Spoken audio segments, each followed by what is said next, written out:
Chapter 3504. Yi Xian's conjecture was too shocking and terrifying. Although Yi Xian didn't want to believe or accept it, he knew that this was the truth. The one who made all this was most likely the commander of the enemy camp, the green eye of the heavenly way that was suspected to represent the will of the heavenly way in untainted land. The ancient cage connected to the forbidden valley of the Devil Emperor planet was his work. This void refining grand array, which was more complicated and purposeful, was also his handiwork. In the unparalleled war in untainted land, the camp of the headless baby was obviously defeated. Therefore, the loser had no right or spare energy to take care of the post-war arrangements. Only the victorious side had the ability and leisure to make all these arrangements. Yi Xian had been wondering why there were so many powerful primordial masters in untainted land, including the green eye of the heavenly way, but he hadn't seen any of them in this era. Now it seemed that none of them had fallen. They were all dormant. Maybe it was because they were seriously injured, or maybe it was because of some other scheme. For example, Yi Xian already had a slight understanding of the void refinement formation in front of him. He even had an astonishing guess of the materials refined within the enormous cauldron. However, Yi Xian still had no idea about its ultimate purpose. No matter how imaginative he was, he couldn't figure out the scheme of the green eye of the heavenly way. In the unparalleled war in untainted land, it was obvious that many powerful creatures of the untainted land were seriously injured and dormant. For example, the giant tortoise of the void was one of them. In the mysterious unknown plane where it was dormant, there were more creatures of the untainted land. The green eye of the heavenly way was so horrible that it was actually consuming their vitality. Once they fell, it would use their remains to refine them in this huge furnace. What was it extracting? Where would the refined substance be transported to along another kind of chain of light? What kind of existences would benefit from it in the end? All of this entangled in Yi Xian's mind, turning into one huge question after another that circled endlessly. For a moment he actually forgot about the quest for the system's title. All of his thoughts were focused on the terrifying secret of the primordial era in front of him. It was also at this moment that a sudden change occurred. Just as Yi Xian's mind was spinning endlessly as he pondered over everything before him, he suddenly felt a burning sensation in front of his chest. Then, a vicious howl filled with monstrous resentment suddenly rang out. The headless corpse, which had been in a dormant state all this time, seemed to have sensed something and suddenly woke up. Yi Xian was shocked, and then his expression turned solemn. Everything in front of him was the same as the ancient cage connected to the forbidden valley of the Demon Emperor Star. They were all suspected to be the work of the commander of the enemy camp, the Heavenly Green Eye. It was the archenemy of the headless infant corpse. Moreover, there must be some kind of secret plot here. It was some kind of arrangement made by the enemy after the great battle that had lasted from the remote antiquity to the present. If the headless infant corpse didn't know about it, it would be fine. But now that it knew and saw it with its own eyes, how could it not be angry? What's that sound? The vicious howl of the headless infant corpse was too shocking. Not only was Yi Xian startled, but even the commander of the Demon Emperor Guards, Chanas, who had just fainted, was also awakened. He crawled up with a face full of horror. He asked while looking around because he felt that he had just vaguely heard something. The terrifying howl did not seem to come from outside the ship, but from inside the mechanical worm's abdomen.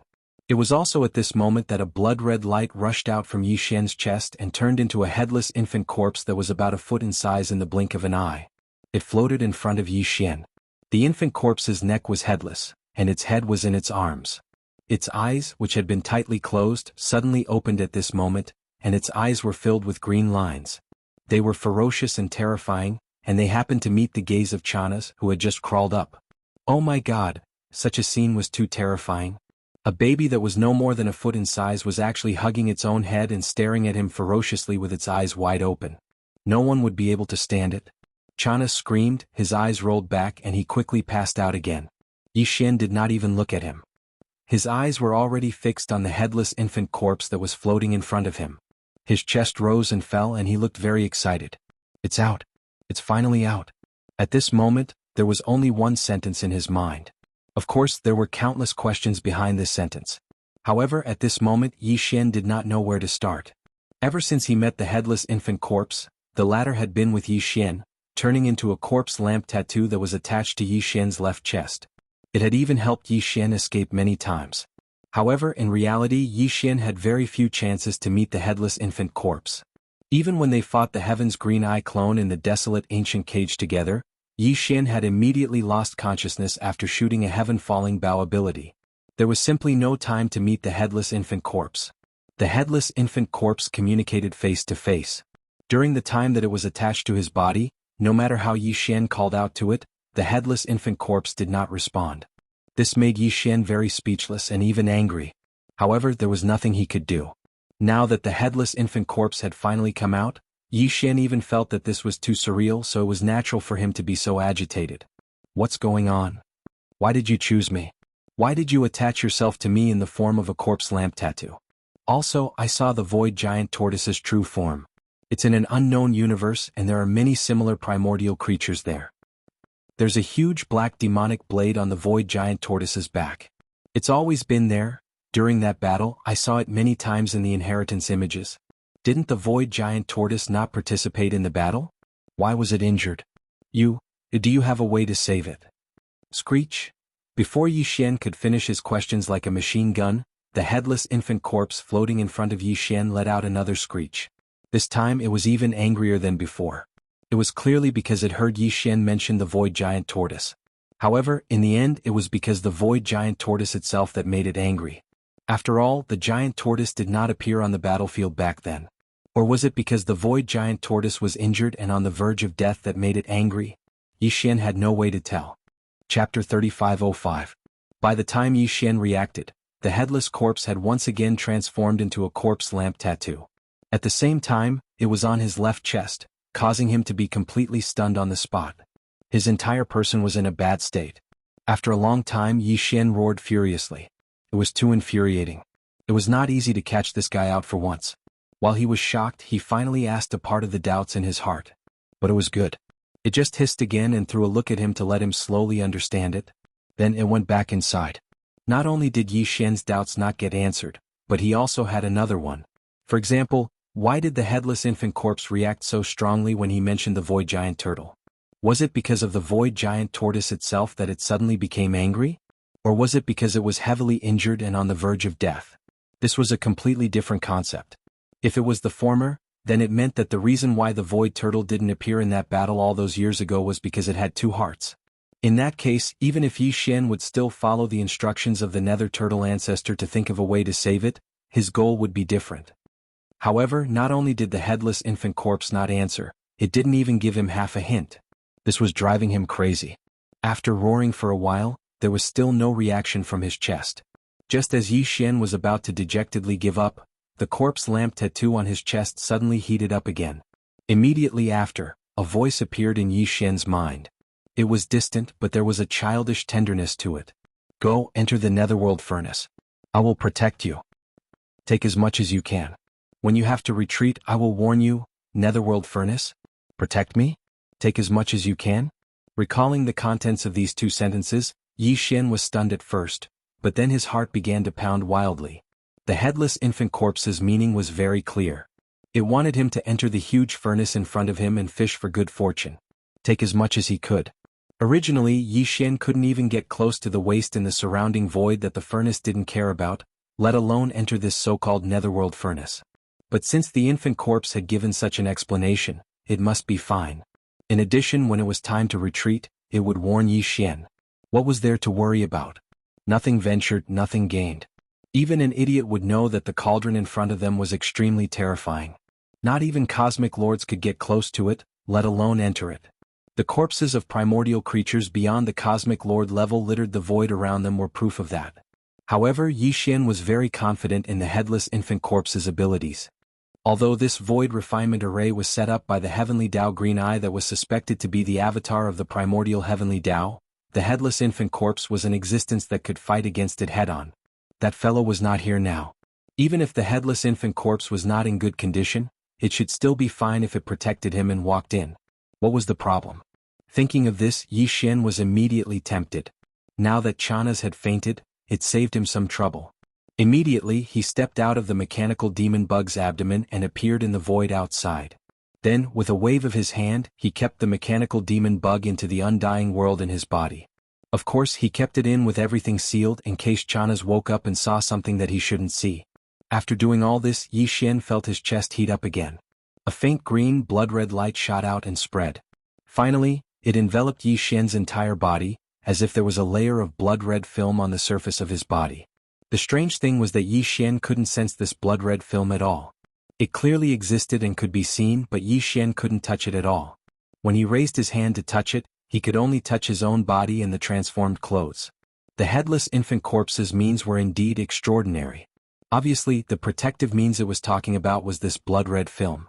Such an inconspicuous film could protect Yi Xian as he entered that so-called netherworld furnace, where even Star-Lords couldn't get close. This was really inconceivable, but Yi Xian firmly believed it. However, this gave him a very strange feeling. Although he was extremely confident in the methods of the headless infant corpse, out of habit, Yi Xian was still very careful at first. He slowly approached and quickly entered within 10,000 kilometers of the remains of a Star-Lord-level desolate ancient creature in the surrounding space. As expected, the feeling of his body being torn apart didn't appear. This layer of blood-red film was indeed miraculous. It directly isolated the pressure that originally existed. Yi Xian's heart thumped. He glanced at this ancient creature that, even though it had fallen for an unknown number of years, still exuded a pressure that far exceeded that of a Star-Lord-level creature. Some of the wounds on its body still had some golden blood flowing. Yi Xian wanted to collect it. He could use the Shinong cauldron to refine great medicines. Just as he was about to approach, the corpse lamp tattoo on his chest burned again, revealing a hint of urging. It seemed to be somewhat impatient. It was unknown whether the headless infant corpse felt that Yi Xian was too slow or that he was picking up sesame seeds and throwing away watermelons. He didn't want the good things in the sacred netherworld furnace in front of him, but he actually picked up these wastes. No matter which one it was, Yi Xian could only give up on his original plan. He shook his head and bitterly smiled as his figure quickly flashed forward, completely ignoring the blood and flesh of some of the terrifying creatures he saw along the way. After a short while, he arrived in front of the enormous star furnace that the headless infant corpse called the netherworld furnace. Fong. As they got closer, the star-like furnace seemed even larger. Yi Xian stopped in his tracks and raised his head to look. Just as he glanced at it, the corpse lamp tattoo on his left chest burned once again. The meaning was the same, urging him on again. You don't have to be in such a hurry to reincarnate, right? I have to see clearly where to enter from. Yi Xian was speechless. He rolled his eyes and then leaped up to the top of the giant star furnace. What he saw was a milky white mist, like an atmosphere, shrouding the entrance above the giant star furnace. Although this thing was huge, it was in the shape of a cauldron. Therefore the entrance should be above. In fact, the corpse of the one-legged golden crow was indeed spat out from the top of the cauldron. Yi Xian didn't hesitate any longer. He jumped down and passed through the thick liquid-like milky white mist. Soon he arrived in the inner world of the giant star furnace. During this process, Yi Xian's whole body felt slightly cold. He felt that some matter, or rather energy, passed through the blood-green membrane of the headless infant corpse's body and came into contact with his skin. It entered his body through his pores, making him feel as if he was floating in the air. Chapter 3506. This milky white mist was as thick as a liquid, and its energy was very pure. It didn't have any attributes, and it was very beneficial to Yi Xian's body. It was a type of nourishment.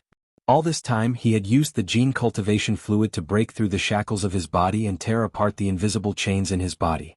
This would leave behind some hidden injuries, but at this moment, with the nourishment of this milky white energy, Yi Xian instantly felt his entire body become lively. Previously, on the path of evolution, the few hidden injuries that were left behind were quickly being healed. The giant star cauldron was very large, and the layer of milky white mist energy at the mouth of the cauldron was also very thick. In addition, the headless infant corpse was deliberately absorbed by the blood-green membrane, so as Yi Xian's body fell, the blood-green membrane entered his body and entered through his 108,000 tiny pores into the milky white mist. The amount of mist was extremely large, and in just 10 breaths of time, the familiar sound of a system notification sounded in Yi Xian's mind. Ding! Congratulations to host. Your physical body's blood energy realm has increased. Current realm, Mystic Light Realm Level 1. Mystic Light Realm Level 1? He broke through just like that? Yi Xian's face was filled with shock. He now had a clearer understanding of the miraculous effects of the milky white mist on his body. This is indeed good stuff. It would be a waste if I didn't take it. Anyway, the infant corpse said that I should take as many benefits as I can. When it's time to leave, it will naturally warn me. In his ecstasy, Yi Xian muttered to himself. Then he flipped his hand and took out a bottle-shaped spatial treasure from his undying world. It was similar to the bottle he had used to collect the water from the Een pond in the depths of the Een demon race's nest in the second universe. The space inside this bottle was very large and it could hold a lot of liquid. As the bottle was taken out, the layer of blood-green membrane that covered Yi Xian's hand quickly flowed and wrapped around the bottle as well. A thin layer covered the bottle. If he didn't do that, the small bottle wouldn't be able to hold on for long and would soon be crushed by the invisible pressure in the surrounding void. Yi Xian immediately activated the power in his body and began to absorb the milky white spirit liquid in the air around him. All of this was synchronized with the absorption of his body. However, Yi Xian's absorption speed was slower than the absorption speed of the small spatial bottle in his left hand was extremely fast. A small whirlpool had already appeared. Yi Xian even felt the sensation of a liquid rapidly flowing. The direction that the milky white mist that was as thick as liquid was flowing towards was obviously the small spatial bottle in his left hand. It was poured into the bottle and stored away. In a short span of 10 breaths, the small spatial bottle in Yi Xian's hand was already filled to the brim. This was because the milky white mist that was like the atmosphere of a planet was simply too vast. In addition, the absorption speed was very fast. In a span of 10 breaths, the bottle already had more than 10,000 cubic meters of milky white liquid. Yi Xian had already tested the effects of this liquid. It was absolutely heaven-defying. In the future, on the path of physical evolution, he would be able to absorb and refine some of this liquid at regular intervals to heal the hidden injuries left behind on the path of physical evolution. However, Yi Xian still didn't know the name of this milky white spirit liquid. Although the system had come into contact with it, it didn't give any appraisal results. Yi Xian decided to temporarily call it Netherworld Furnace Lotion. With a flip of his hand, he stored the small spatial bottle filled with Netherworld Furnace Lotion into his body. Yi Xian then took out a few more bottles. This time he absorbed them all at the same time. Fortunately, the headless infant corpse seemed to agree with Yi Xian's method and cooperated fully. Just as he took out these few small spatial bottles, a vortex appeared at the mouth of each bottle. A large amount of milky white liquid from the Netherworld Furnace Lotion was currently flowing into it. This proved one thing, that this Netherworld Furnace Lotion was indeed a good thing. Otherwise, why would the headless infant corpse be so cooperative? The speed was very fast. When Yi Xian's figure passed through this incomparably thick layer of Netherworld Furnace Lotion, the few spatial bottles in his hand were all filled up. The process of absorbing the Netherworld Furnace Lotion from the countless pores on his body had also completely stopped. On one hand, it was because he had already passed through this layer of Netherworld Furnace Lotion. On the other hand, it was because this layer of Netherworld Furnace Lotion had become extremely thin and no longer had the feeling of being as thick as a liquid. After all, no matter how thick and wide the floating liquid layer was, it couldn't withstand Yi Xian's frenzied absorption. He had already filled several small spatial bottles. Each small spatial bottle could hold 10,000 cubic meters of liquid. This was equivalent to tens of thousands of cubic meters of Netherworld Furnace Lotion. He didn't know that if such a thing appeared in the outside world, even some of the mighty figures of the universe would fight tooth and nail for it, even if it was just a few dozen drops. It was because this thing could not only heal the hidden injuries of the physical body, but also injuries of the great Tao, including the soul and the essence spirit. It could be said to be the heavenly creation treasure liquid. Its miraculous effect was only second to a few legendary treasured liquids such as the Chaos Divine Liquid. However, Yi Xian had absorbed several cubic meters of it, which was simply shocking. However, this was only possible because of the headless infant corpse. Otherwise, even a terrifying existence beyond the Star-Lord state wouldn't have been able to do so. He couldn't even get close to this huge cauldron, let alone absorb the Netherworld Furnace Lotion inside it. At this moment, as Yi Xian descended from the top of the cauldron and entered the star cauldron, the scene inside was finally reflected in his eyes. The scene was too shocking. It was far better than what he had seen outside the cauldron. Even though Yi Xian had been mentally prepared, he was still shocked. He floated in the air inside the cauldron and stared blankly at everything in front of him. He couldn't help but tremble slightly. He couldn't control his trembling at all. No wonder the headless infant corpse called the cauldron a netherworld furnace. This place was indeed like infernal prison. Previously, when Yi Xian was in the void outside, he'd already had this feeling when he saw the remains of the desolate ancient creatures around him. But now, after entering the cauldron and seeing everything clearly, he suddenly felt that what he saw outside was really nothing. It was because it was too ordinary. Compared to that, everything inside this huge cauldron was truly shocking. This was the real infernal purgatory, and it was even better than that. At this moment, Yi Xian deeply understood the essence of the term netherworld furnace. The so-called netherworld furnace, referred to the netherworld, in front and the furnace behind. Everything in front of him was more terrifying than the infernal prison. It was indeed worthy of the name, Netherworld. Chapter 3507. Rumble, Kachak Kachak. Both voices were very low, and they weren't very hurried. They seemed to be slow and sluggish. Originally, they shouldn't have had such a soul-stirring effect, but when they entered Yi Xian's ears, they clearly caused his body to tremble even more violently. The rumbling was the sound of the furnace of flesh and blood turning inside the cauldron. The strange cracking noises were the sound of the flesh and blood of a large number of powerful primordial creatures being crushed by the cauldron, turning into minced meat and bones. It was a horrifying scene. Truly horrifying. There were two areas inside the cauldron. In the center was a huge millstone with two levels and a hole in the middle. At this moment, the huge hole contained the remains of many primordial creatures, moving up and down as the millstone rotated in reverse. This was a true furnace of flesh and blood. Yi Xian even saw the remains of half of the golden divine dragon's body within the countless mountains of corpses and seas of blood in this enormous hole. Of course, it wasn't the golden divine dragon that had left behind the inheritance for him. It should be a descendant of the clan that had yet to grow to the primordial sovereign. Even so, this divine golden dragon should be extremely powerful. Even though it had fallen countless years ago and only left behind half of its body, Yi Xian still felt an incomparably powerful pressure assaulting his face. It was far more powerful than those abandoned existences in the void outside the cauldron. In addition, Yi Xian also saw an ancient yaksha. Its aura was also extremely powerful, close to that of a primordial supreme like the void ladle. Although it couldn't be the one that had inherited the Skyfall Bao's bloodline ability from Yi Xian, their bloodline must be extremely close. Even if it wasn't a direct descendant, it should be within 3 generations of direct bloodline.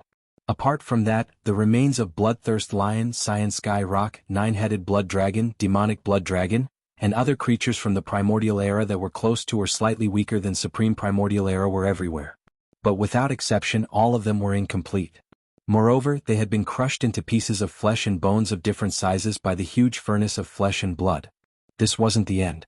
As the huge furnace of flesh and blood slowly rotated, the remains of primordial creatures in the center of the millstone were also crushed. Gradually, even Yi Xian couldn't recognize their original appearance. Whether it was the divine golden dragon, the yaksha, the bloodlust lion, or the azure sky rock, all the remains of primordial creatures were crushed into mincemeat and mixed together. The flesh and bones that were emitting all kinds of auspicious light blended and mixed with each other. The sparkling precious blood of different colors mixed together.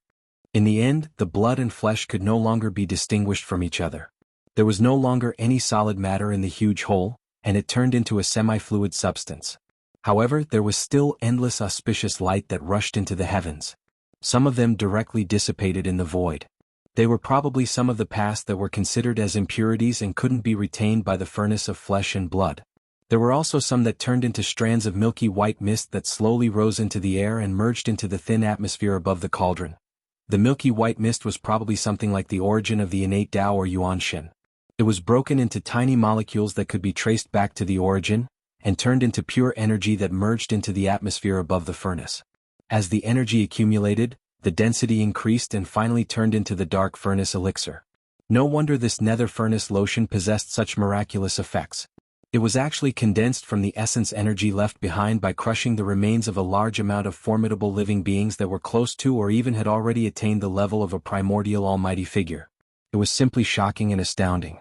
But obviously, the essence energy was not the real purpose of the furnace of flesh and blood to refine the remains of primordial creatures. It was only a byproduct that was produced during the process and could be used. The real dark furnace elixir was the transparent liquid that flowed out from the almost non-existent gap between the two layers of the millstone. If it were an ordinary millstone, what flowed out of the thin slit around the millstone would be the grains and grains. But for this furnace of flesh and blood, what flowed out of the thin slit was the true essence of the powerful primordial creatures at the center of the holes. These primordial creatures were of different species. Some of them were golden in color, and their blood was as bright as the sun, emitting dazzling golden light. Some of them were burning with blood-red flames, giving off endless killing intent and evil vibes. After their flesh and blood were crushed into mud, they were in an indescribably weird color, and their auras were extremely complicated and terrifying. But at this moment, as some impurities such as memories, karma, and so on turned into smoke and disappeared, and as some unnecessary innate energy was expelled, the liquid rose and condensed into liquid. In the end, the liquid that flowed out from a thin crack at the edge of the furnace of flesh and blood was incomparably transparent and colorless. It didn't even have the slightest aura of pressure. It was so pure that it was like the purest crystal in the world had turned into liquid. Yi Xian only took a few glances at it, and he felt his entire soul become much calmer. There wasn't a lot of this pure, crystal-like liquid. In the huge hole in the center of the furnace, a large amount of nine-colored mud was rolling, and there was also a lot of karma impurities and milky white mist that turned into smoke from time to time. But the transparent liquid that flowed out from the gap on the sides of the furnace dropped drop by drop. After a long time, a drop fell into the groove under the gap. This was the inner layer of the furnace. And on the outer layer there was a circle of chains. These chains weren't the kind that transported the raw materials of flesh and blood into the furnace, but the kind that transported the raw materials to the end of the void crack in the distance. Because Yi Xian could clearly see that the inner end of these chains was connected to the groove in the inner layer of the furnace. From time to time, a drop of mysterious, transparent spirit liquid would drip onto the chains, and at this time the chains would immediately shine brightly, and endless obscure runes would appear, spreading all the way into the distance. Seeing this, Yi Xian suddenly came to a realization as if he'd been enlightened. The purpose of this furnace was to collect a large amount of flesh and blood of powerful primordial creatures, and to refine this transparent, crystal-like unknown liquid into the void cracks through these chains. And at the end of each different void crack, there was a race that was being nurtured, and in the future, they would blossom with extraordinary splendor and follow the eyes of the heavenly Tao to conquer the world again. Or, at the end of the chains, there were supreme generals of the primordial era. They were heavily injured and needed these things to repair themselves. In short, the purpose of this furnace was to gradually restore and strengthen the strength of the heavenly Tao's camp. No wonder the headless infant corpse would act and let Yi Xian get as much as he could. Chapter 3508. Yi Xian naturally wouldn't allow the enemy's strategic resources to fall into his hands. He was prepared to make a sneaky move, so he had to take them all in one go. If possible, he even wanted to refine the core of this void refining formation, this giant furnace, just like how he had refined the farmer god cauldron in the heavenly Battlestar region. However, just as this thought surfaced in his mind, Yi Xian felt a sudden heat on the left side of his chest. The headless corpse was warning him. Obviously this wasn't realistic. Either Yi Xian couldn't do it, or doing so would trigger unforeseen and severe consequences. The headless corpse wouldn't allow it. Yi Xian sighed. He could only take a step back and seek for resources. He had his eyes on the resources within the cauldron. After looking around, Yi Xian locked onto his target. The flesh grindstone in the center was very large. Although the amount of transparent liquid that dripped out from the slits around the grindstone was very small, it took a long time for a single drop to appear. However, the thin line was long enough so the amount was still quite considerable. Of course, it couldn't compare to the thin netherworld furnace lotion in the air. Yi Xian immediately took out a small spatial bottle and began to work. He circled the giant furnace millstone and began to collect the transparent liquid. Dong! A drop of transparent liquid fell into the bottle, producing a very textured and pleasant sound. Yi Xian moved and collected another drop of transparent liquid that was falling into the bottle. After circling the millstone once, he had collected a total of 700 to 800 drops of transparent liquid. At this time, the slits around the furnace had temporarily stopped dripping. However, the nine-colored flesh in the giant hole in the center was still churning. Clearly, it was brewing the next round of transparent liquid. Since he had no choice but to wait, Yi Xian tried to extract a drop of transparent liquid from the jade bottle in his hand. He let it float in front of his eyes and carefully observed it. This drop of liquid was pure and transparent, like the highest grade of crystal. However, if one looked closely, they would discover that there were mysterious runes, chains, and the like flashing within. This was very strange. It was clearly a transparent and pure object, but he could see the mysterious runes and chains within it. Yi Xian almost suspected that he was hallucinating. It was also at this moment that a familiar system notification sounded in his mind. Ding! Congratulations to the host for obtaining the source of all evil. Grade, Starry Sky Treasure.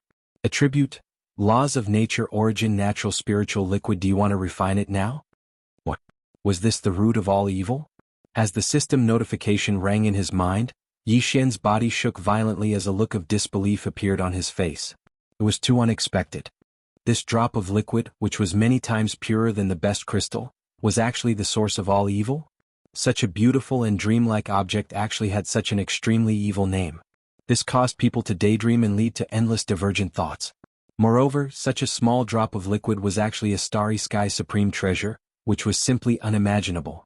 However, when he thought about it again, it was actually an innate spirit liquid that was related to the source of laws. This made sense. Anything related to a starry sky magic weapon could never be too simple. And Yi Xian had just absorbed hundreds of drops of this innate spirit liquid. In other words, he now had hundreds of drops of starry sky supreme treasure in his hands, which was simply frightening. Soon Yi Xian recovered from his shock and was overjoyed, because this time the tidal exploration task of the system could finally be completed.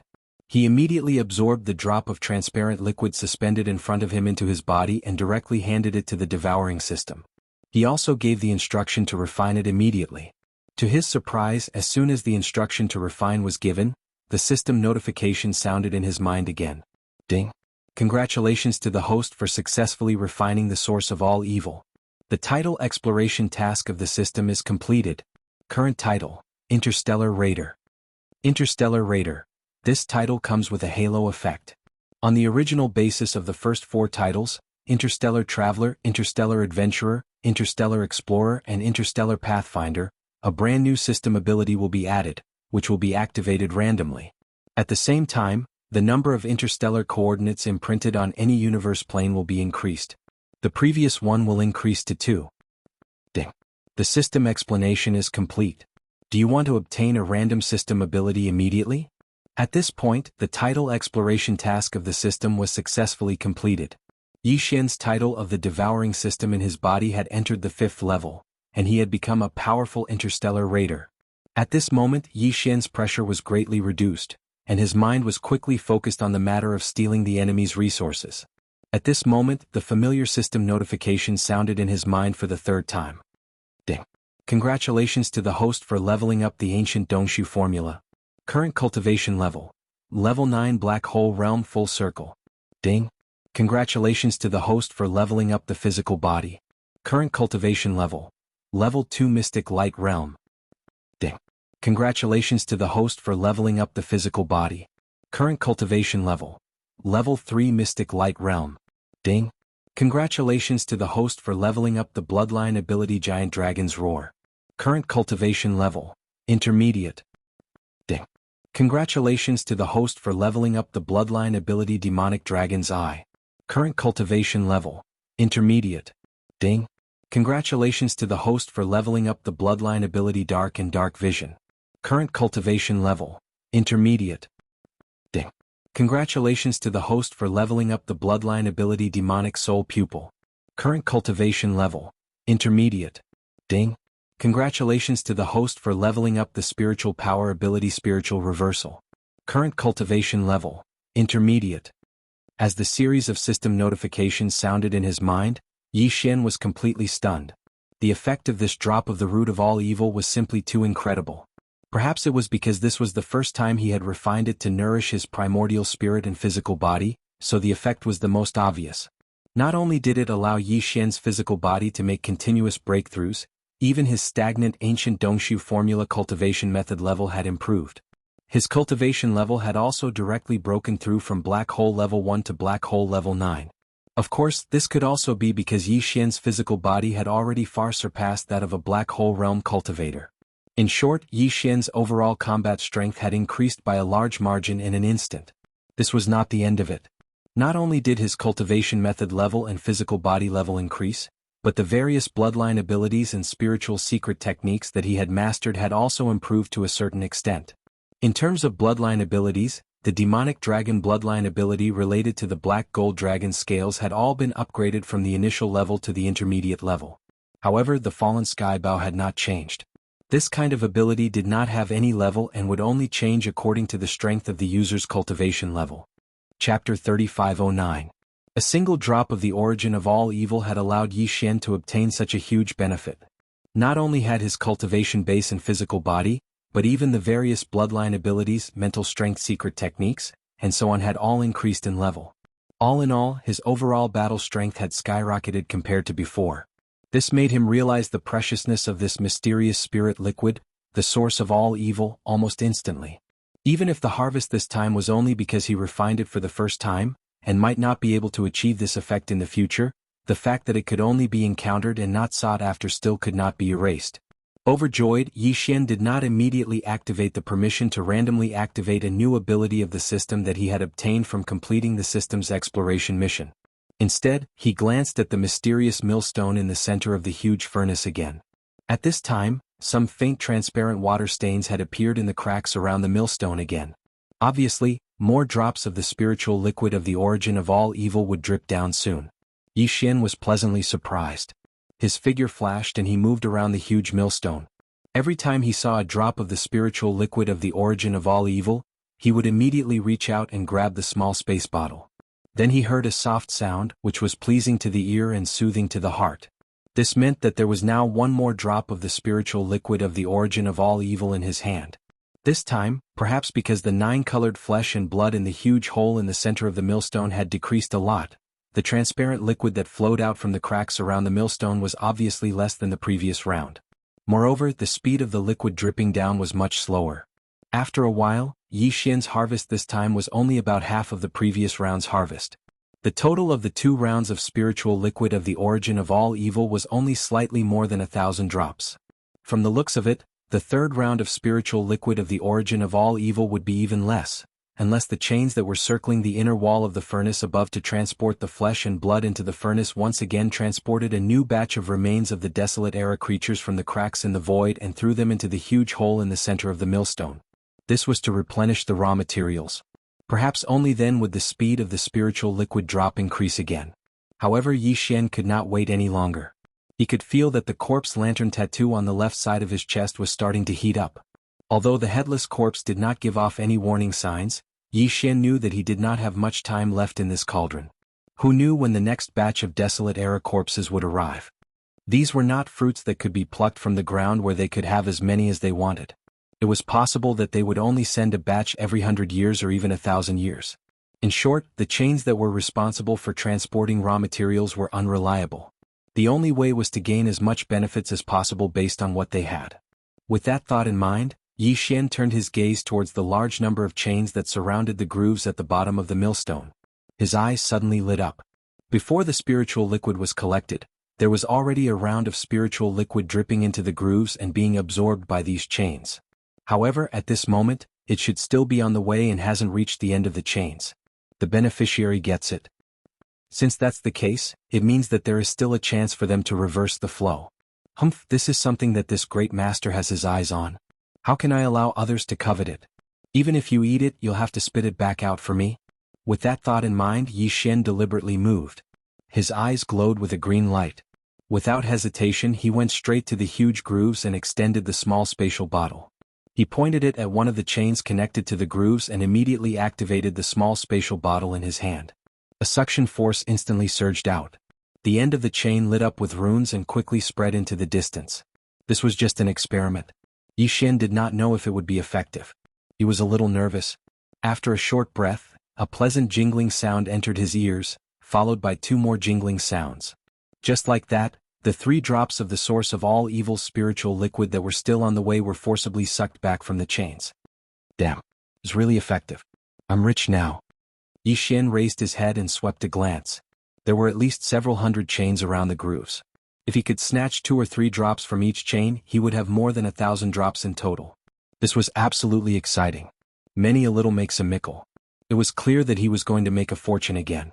At the same time, at the end of the spatial rift that the chain was connected to, there was a mysterious place that was unfathomably far away from the source of all evil, separated by an unknown number of universes. A strange beast covered in blood-red scales suddenly turned over and let out a shrill roar. If Yi Xian were here at this moment, he would definitely be frightened by this strange beast covered in blood-red scales. This was because the aura emanating from its body was clearly that of a supreme primordial on the same level as the golden divine dragon and the desolate Yaksha. This supreme primordial belonged to the camp of the Green Eye of the Heaven's Way. It had been heavily injured in the battle all those years ago, causing its wheel of ways to crack. It had always been hiding in space to recover. During this period of time, it would be able to enjoy a few drops of the source of all evil condensed from the laws of stars within the bodies of countless powerful primordial beings through the netherworld furnished chains set up by the Green Eye of the Heaven's Way. It had mostly recovered from its injuries. However, just earlier, The 3 drops of source of all evil that it was about to obtain had suddenly flowed in reverse and been forcefully pushed back. This made it almost go mad with rage. It almost wanted to follow the netherworld furnished chains that hung down from space above to see what exactly had happened. Unfortunately, its injuries were too heavy in the end. It was utterly unable to tear through space and directly descend to this plane. At this moment, it could only vent its anger and frustration with a deafening roar. Yi Xian was completely unaware of all of this. After absorbing 3 drops of all evil origin liquid from the first chain, Yi Xian's spirit was greatly boosted. The second chain closest to him was only about 10 meters away, so Yi Xian rushed over in 2 strides. Following the same pattern, he once again aimed the mouth of the small spatial bottle in his hand at the groove connected to the chain. The position. Afterwards, he activated the absorption ability of the spatial bottle.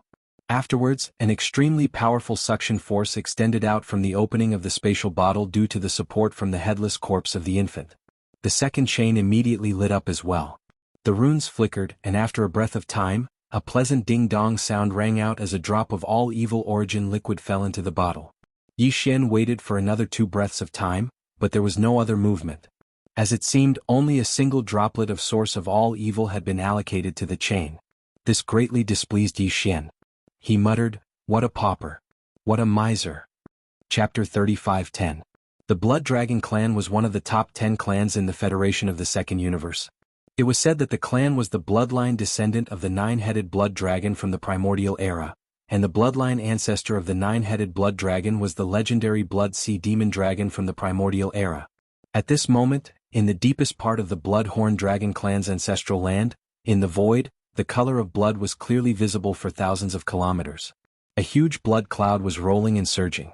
The blood cloud was majestic and vast, and one could vaguely see a 10,000-meter-long 9-headed blood dragon swallowing the cloud and spitting out fog.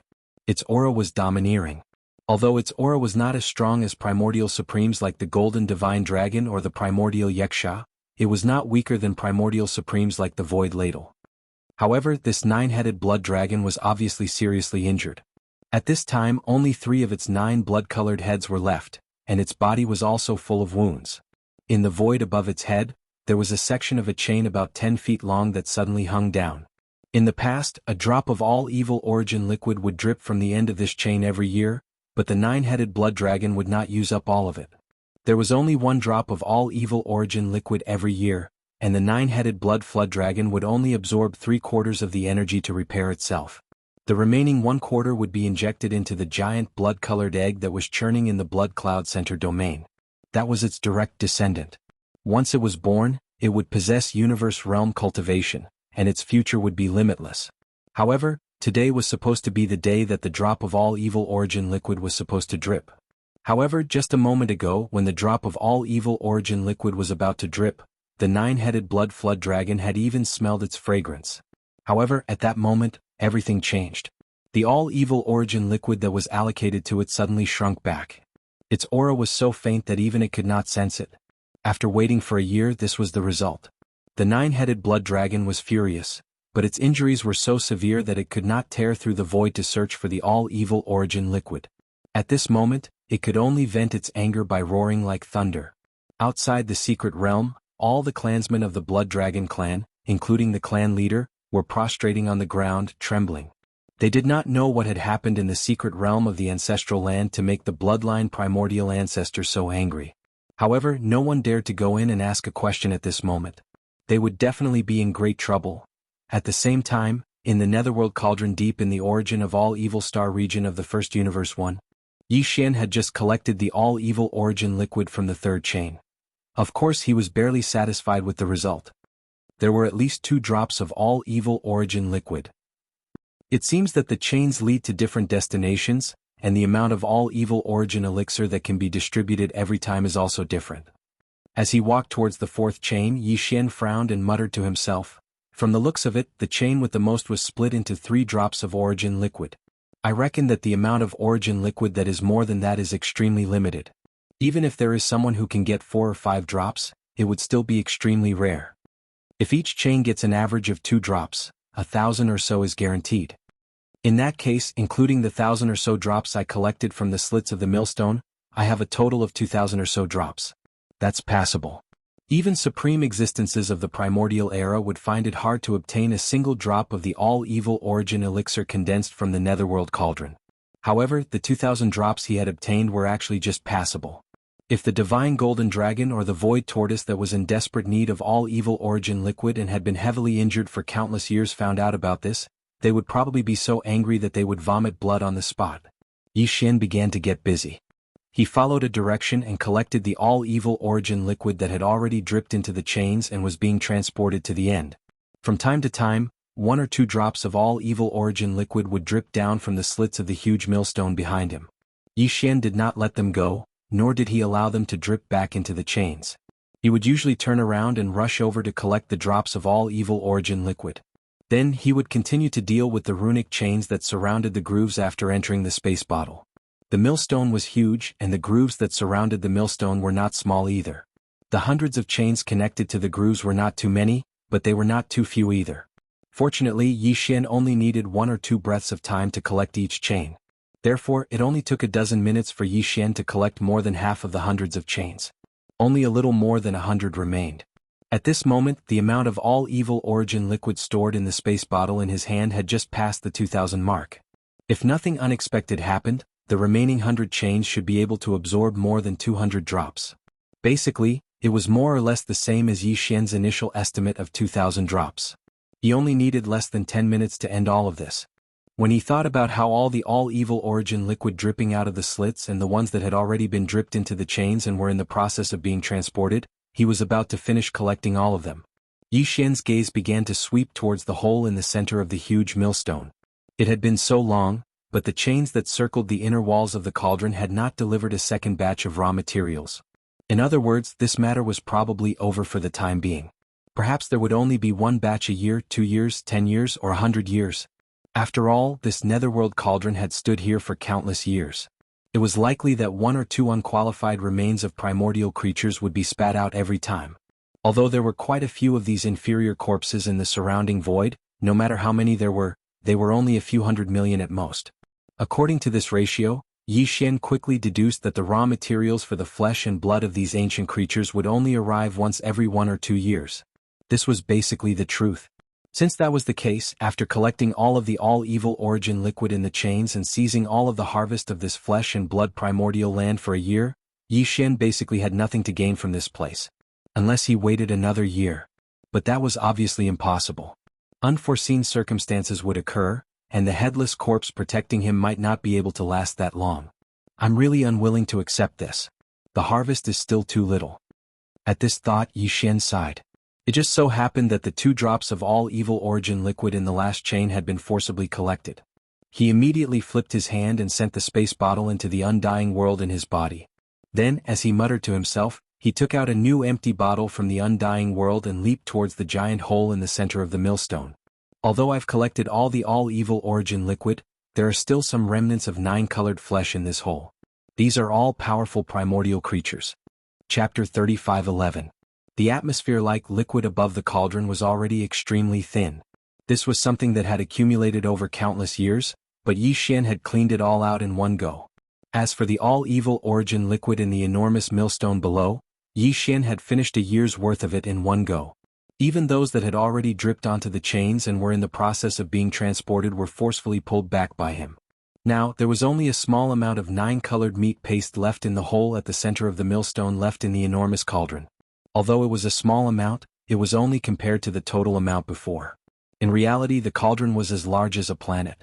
2/3 of its interior was taken up by the huge millstone. As a result, although the hole at the center of the millstone only took up 1/3 of the millstone's 10 diameters, its capacity was still very large. Even though there was only a thin layer of 9-colored meat paste left in the hole, it was still close to 10,000 cubic meters in size. Refining the all-evil origin liquid with this amount of 9-colored meat paste might not yield many drops, but it was still a considerable amount if the flesh was collected and used to refine medicine in the future. Yi Xian took out a new spatial bottle and directly collected it. Very soon, several thousand cubic meters of 9-colored meat paste had been collected into the spatial bottle. However, Yi Xian did not collect all of it. He stopped halfway through. After collecting the spatial bottle for the last time, Yi Xian extended his head to look at the huge hole at the center of the millstone.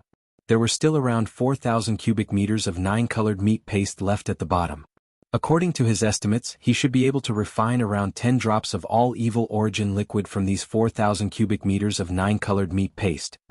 The reason why he did not continue to collect them was because Yi Xian had suddenly come up with a new idea.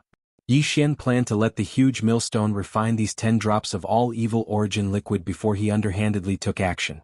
The so-called underhandedness here did not refer to stealing the dozen drops of evil origin elixir. Instead, it referred to adding some ingredients to them, dripping them into the chains and delivering them to the people at the end of the chains. Of course, those who could enjoy the all-evil origin liquid were all extraordinary. They were either great primordial figures or supreme primordial figures who had been injured in the great battle all those years ago and were recovering, or they were the inheritors of an extremely powerful bloodline. Of course, they all had one thing in common, and that was they were all enemies. They were the subordinates of the camp commander, Heavenly Dao Qing Yan. However, with their powerful bloodline, ordinary poisons would not be able to harm them. Since Yi Xian wanted to play dirty, then even if he couldn't poison a few of them to death on the spot, he would at least have to affect their recovery or leave a poisonous root in their bodies. Otherwise, this matter would be meaningless. Among all the poisons in his possession, only the undying and imperishable bead was capable of doing this. The so-called undying and imperishable bead was a primordial treasure. It was definitely the king of poisons, condensed from the boundless resentment and filth of those who had fallen in the great battle of the primordial era. It was definitely a supreme treasure for underhandedness. However, the poison of this bead was too terrifying. Once it was poisoned, it would spread across a large area. If it was not contained in time after it spread, it would probably cause an entire universe to fall. It was too destructive, so Yi Xian did not dare to use it at all. He was afraid that it would involve too much karma. However, it was different this time. They were enemies to begin with. Although Yi Xian did not participate in the great battle all those years ago, the headless corpse of the infant had always been with him in this life. Moreover, the bloodline abilities and secret techniques that he had grasped were all related to him. They all originated from the supreme primordial figures of his own faction. Therefore, Yi Xian had unknowingly been dragged into this matter. This was a move against an enemy faction, so it was only right and proper. There was no need for him to be afraid of being involved in unnecessary karma. However, although the undying and indestructible poison contained within the undying and imperishable bead was definitely effective against the supreme beings of the primordial era or the supreme beings of the primordial era at the end of the chains, this bead was extremely precious. Yi Xian only had 2 of them in his possession, and one of them was slightly flawed because it had been used in the Shinong cauldron before. It was condensed into a bead after the farmer god cauldron had been reformed. The other was perfect and had never been used before. Just these 2 beads alone might be of great use in the future. Therefore, unless it was absolutely necessary, Yi Xian did not intend to use them. They were too precious. Apart from the undying and imperishable bead, Yi Xian also had various other resources in his possession. Some of these resources were highly toxic and could even be called strange poisons. Although they were rare, they paled in comparison to the undying and imperishable bead. Moreover, he had a certain amount of these things on hand. If he used some of them, he would not have to worry about running out. He acted as soon as he thought of this. He immediately descended and arrived at the groove around the millstone. This huge millstone was originally used to refine. Even the karma and resentment of the powerful primordial beings within the 9-colored flesh paste could be removed, dispersing as green smoke. Therefore, the poison naturally could not be placed in the hole at the center. After being refined by the millstone, it would all disperse. That would be a waste of effort. Yi Xian directly arrived at the groove. After waiting for a while, he finally saw a drop of all evil origin elixir drip down and roll around in the groove. He no longer hesitated. He immediately took out large amounts of various poisonous powders and liquids and poured them all down. Unfortunately, the results left him speechless. All of the poisonous powders and liquids would immediately disperse as soon as they came into contact with the groove. They could not exist at all, let alone fuse with the drop of all evil origin elixir that was currently dripping towards one of the chains. It seemed that these things were ultimately not useful and could not be put to good use. Yi Xian was speechless. He could only put them all away, not daring to waste any more. He then took out the undying and imperishable bead. Of course, it was the one with a flaw. Ding. Congratulations, host. You have discovered a primordial poison. Undying and imperishable bead. Contains the boundless resentment of those who perished in the primordial war. It gathers the resentment of the world and condenses it into a bead. Grade, primordial treasure. Quality, perfect, slightly flawed. Do you wish to use it immediately? As soon as the flawed, undying, and imperishable bead was taken out, a familiar system notification rang out in Yi Xian's mind. However, he did not use it immediately. After all, there were still other drops of all evil origin elixir that had yet to drip down. After a moment of hesitation, he simply put away the drop that had already dripped into a new bottle and waited by the groove. A short while later, a total of 18 drops of all evil origin elixir entered the spatial bottle. At this point, the 9-colored meat paste in the hole in the center of the millstone was also gone. Even the millstone's rotation gradually slowed down, returning to the state it was in before the raw materials were thrown in. It seemed that it was just as he had guessed. This void refining formation was activated in waves and was not eternally rotating. Otherwise, how could there be so many primordial creatures' flesh as raw materials? The next time would probably be at least a year later. After confirming this, Yi Xian's heart calmed down. As far as he was concerned, everything here was done, except for one last thing. Chapter 35:12. After shaking it a few times, Yi Xian confirmed that the undying and imperishable bead had taken effect and fused with the 18 drops of all evil origin fluid. Now they had all turned into all evil poison. As such, he stopped and carefully removed the cork of the small spatial bottle to take a look inside. As expected, the undying and imperishable bead had already disappeared. There was only a thin layer of liquid at the bottom of the bottle. What was strange was that there were exactly 18 drops, but the color was slightly different. However, the change was very faint, and one would not be able to see it without looking carefully. This meant that the undying and imperishable bead had indeed taken effect. Moreover, its poison had directly dissolved and affected the original 18 drops of all evil origin fluid, leaving no traces behind. This made it even more reliable. There would not be any impurities discovered and be discovered by those primordial experts or even primordial sovereigns at the end of the chains. Exhaling lightly, Yi Xian immediately extracted all the all-evil poison from the bottle. However, he did not pour all of it out at once. He left behind a third of it, which was 6 drops. After all, this was not something that could be obtained easily. 18 drops of all-evil origin fluid consumed an entire undying and imperishable bead. Although Yi Xian still had an undying and imperishable bead, he would definitely not use it like this next time. Therefore, the 18 drops of all evil poison in his hand were extremely precious. Yi Xian decided to leave behind 6 drops and store them in the small spatial bottle. After plugging the bottle, he flipped his hand and stored them away in his undying world. At this moment, there were a total of 12 drops of all evil poison floating in front of him. Originally, it could poison 12 heavily injured primordial experts or even primordial sovereigns, or important bloodline inheritances of opposing factions. However, considering that some of these fellows were stronger, 1 drop might not be enough. The effects might not be as good as expected. Therefore, Yi Xian decided to start with 9 chains. 6 of them had a drop of all evil poison in them. As for the other 3, he had forcefully snatched back 3 to 4 drops of all evil origin fluid. To be able to obtain so many drops, it was clear that the other party's identity was not ordinary. Therefore, Yi Xian had poisoned all 3 chains with 2 drops of all evil poison on each chain. When the first drop of all evil poison fell, Yi Xian's heart was in his throat. He was afraid that the previous situation would occur again. That would truly be a waste of his efforts. Fortunately, there was no problem this time. The moment the first drop of all evil origin fluid dripped, the chain lit up. Countless cryptic runes flickered and gradually extended into the distance. This was a sign that the drop of all evil poison was being transported to its target in a way that Yi still did not understand. He was immediately relieved and grinned. Then he dripped the other 11 drops of all evil origin liquid onto the other 5 chains he had chosen. Chains Yi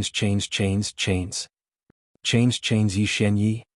At this moment, the corpse lantern tattoo on Yi Xian's left chest finally heated up again.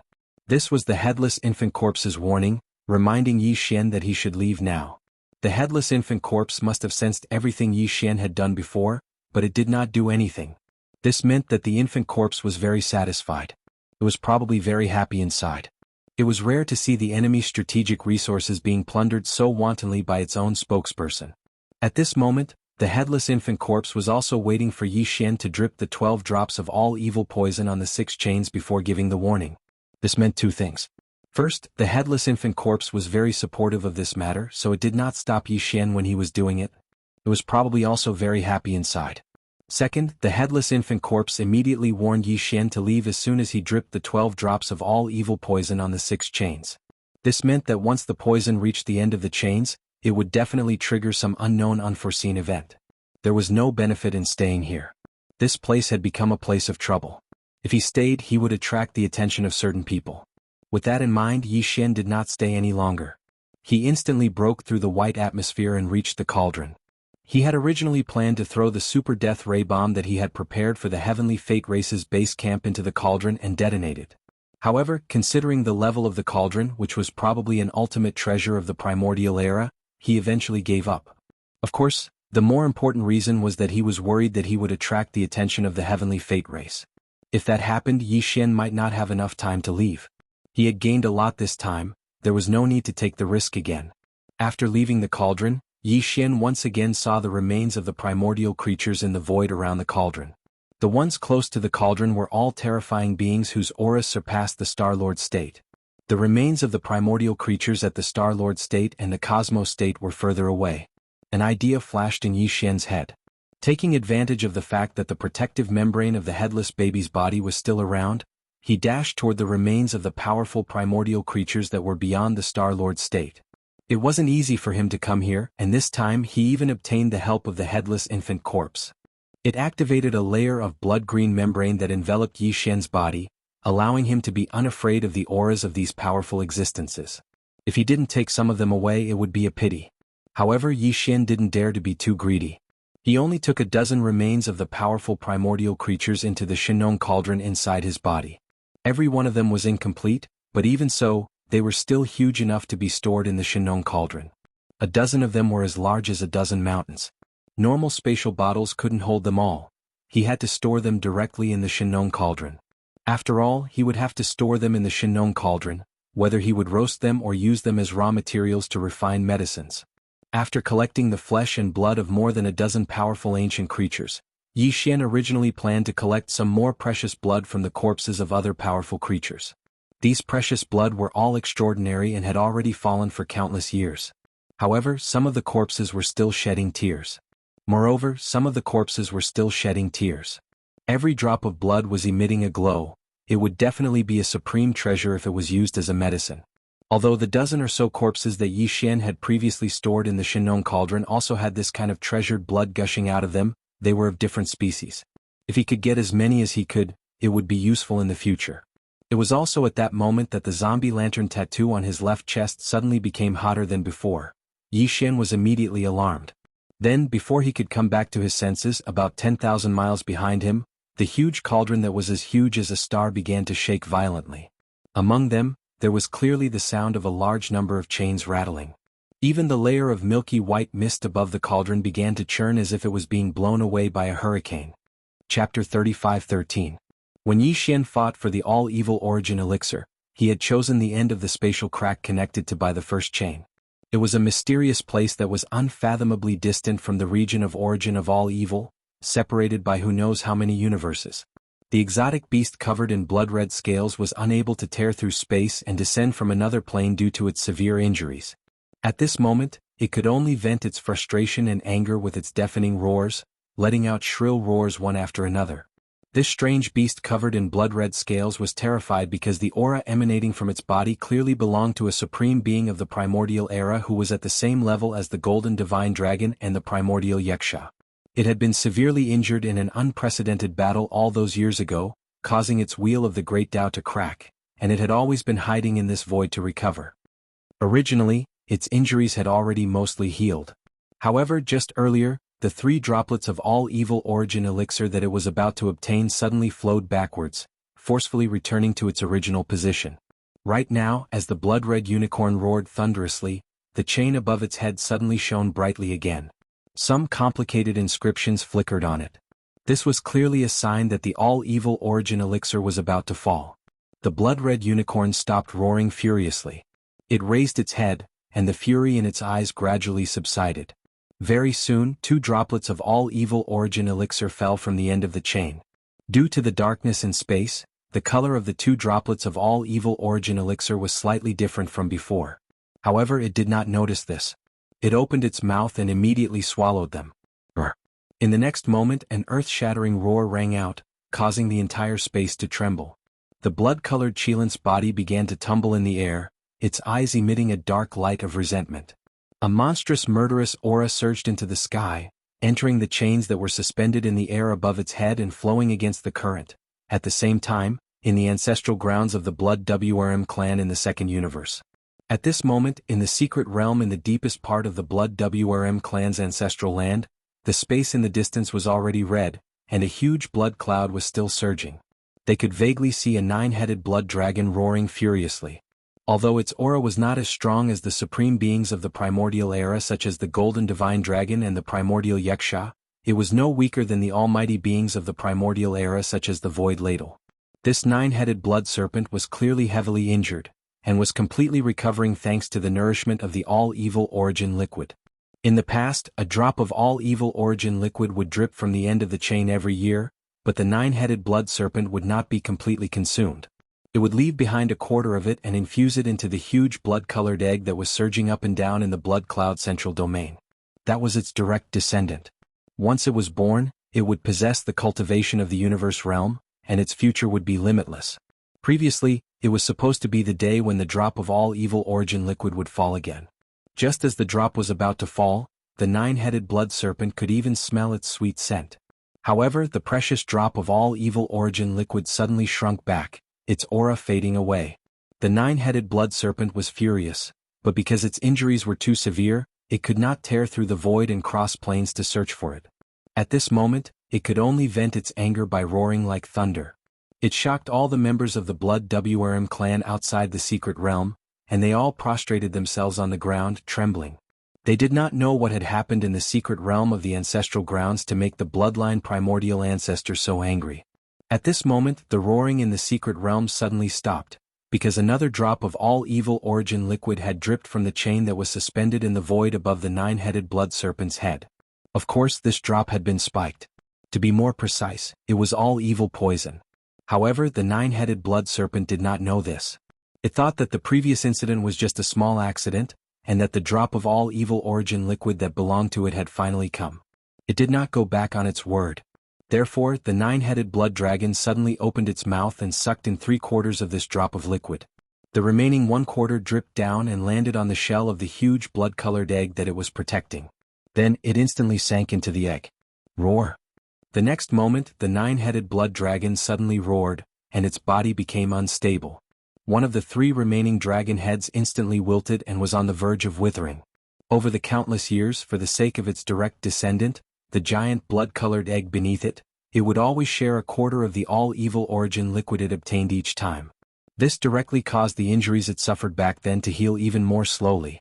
However, because of the terrifying poison in this drop of evil origin liquid, one of the 3 heads that had already recovered was about to wither again. This made the 9-headed blood serpent extremely furious, and it could not accept this at all. However, something that made it even angrier happened very quickly. Swish, swish, swish. A faint sound came from the 9-headed blood serpent's stomach, causing its body to shake violently in shock. The crazy roaring in its mouth also stopped abruptly, and it lowered its head to look. Hair.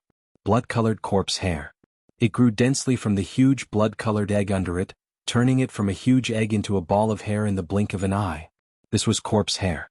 Its direct descendant had not yet been born and was still in the process of being nurtured, but it had already turned into a corpse in the egg.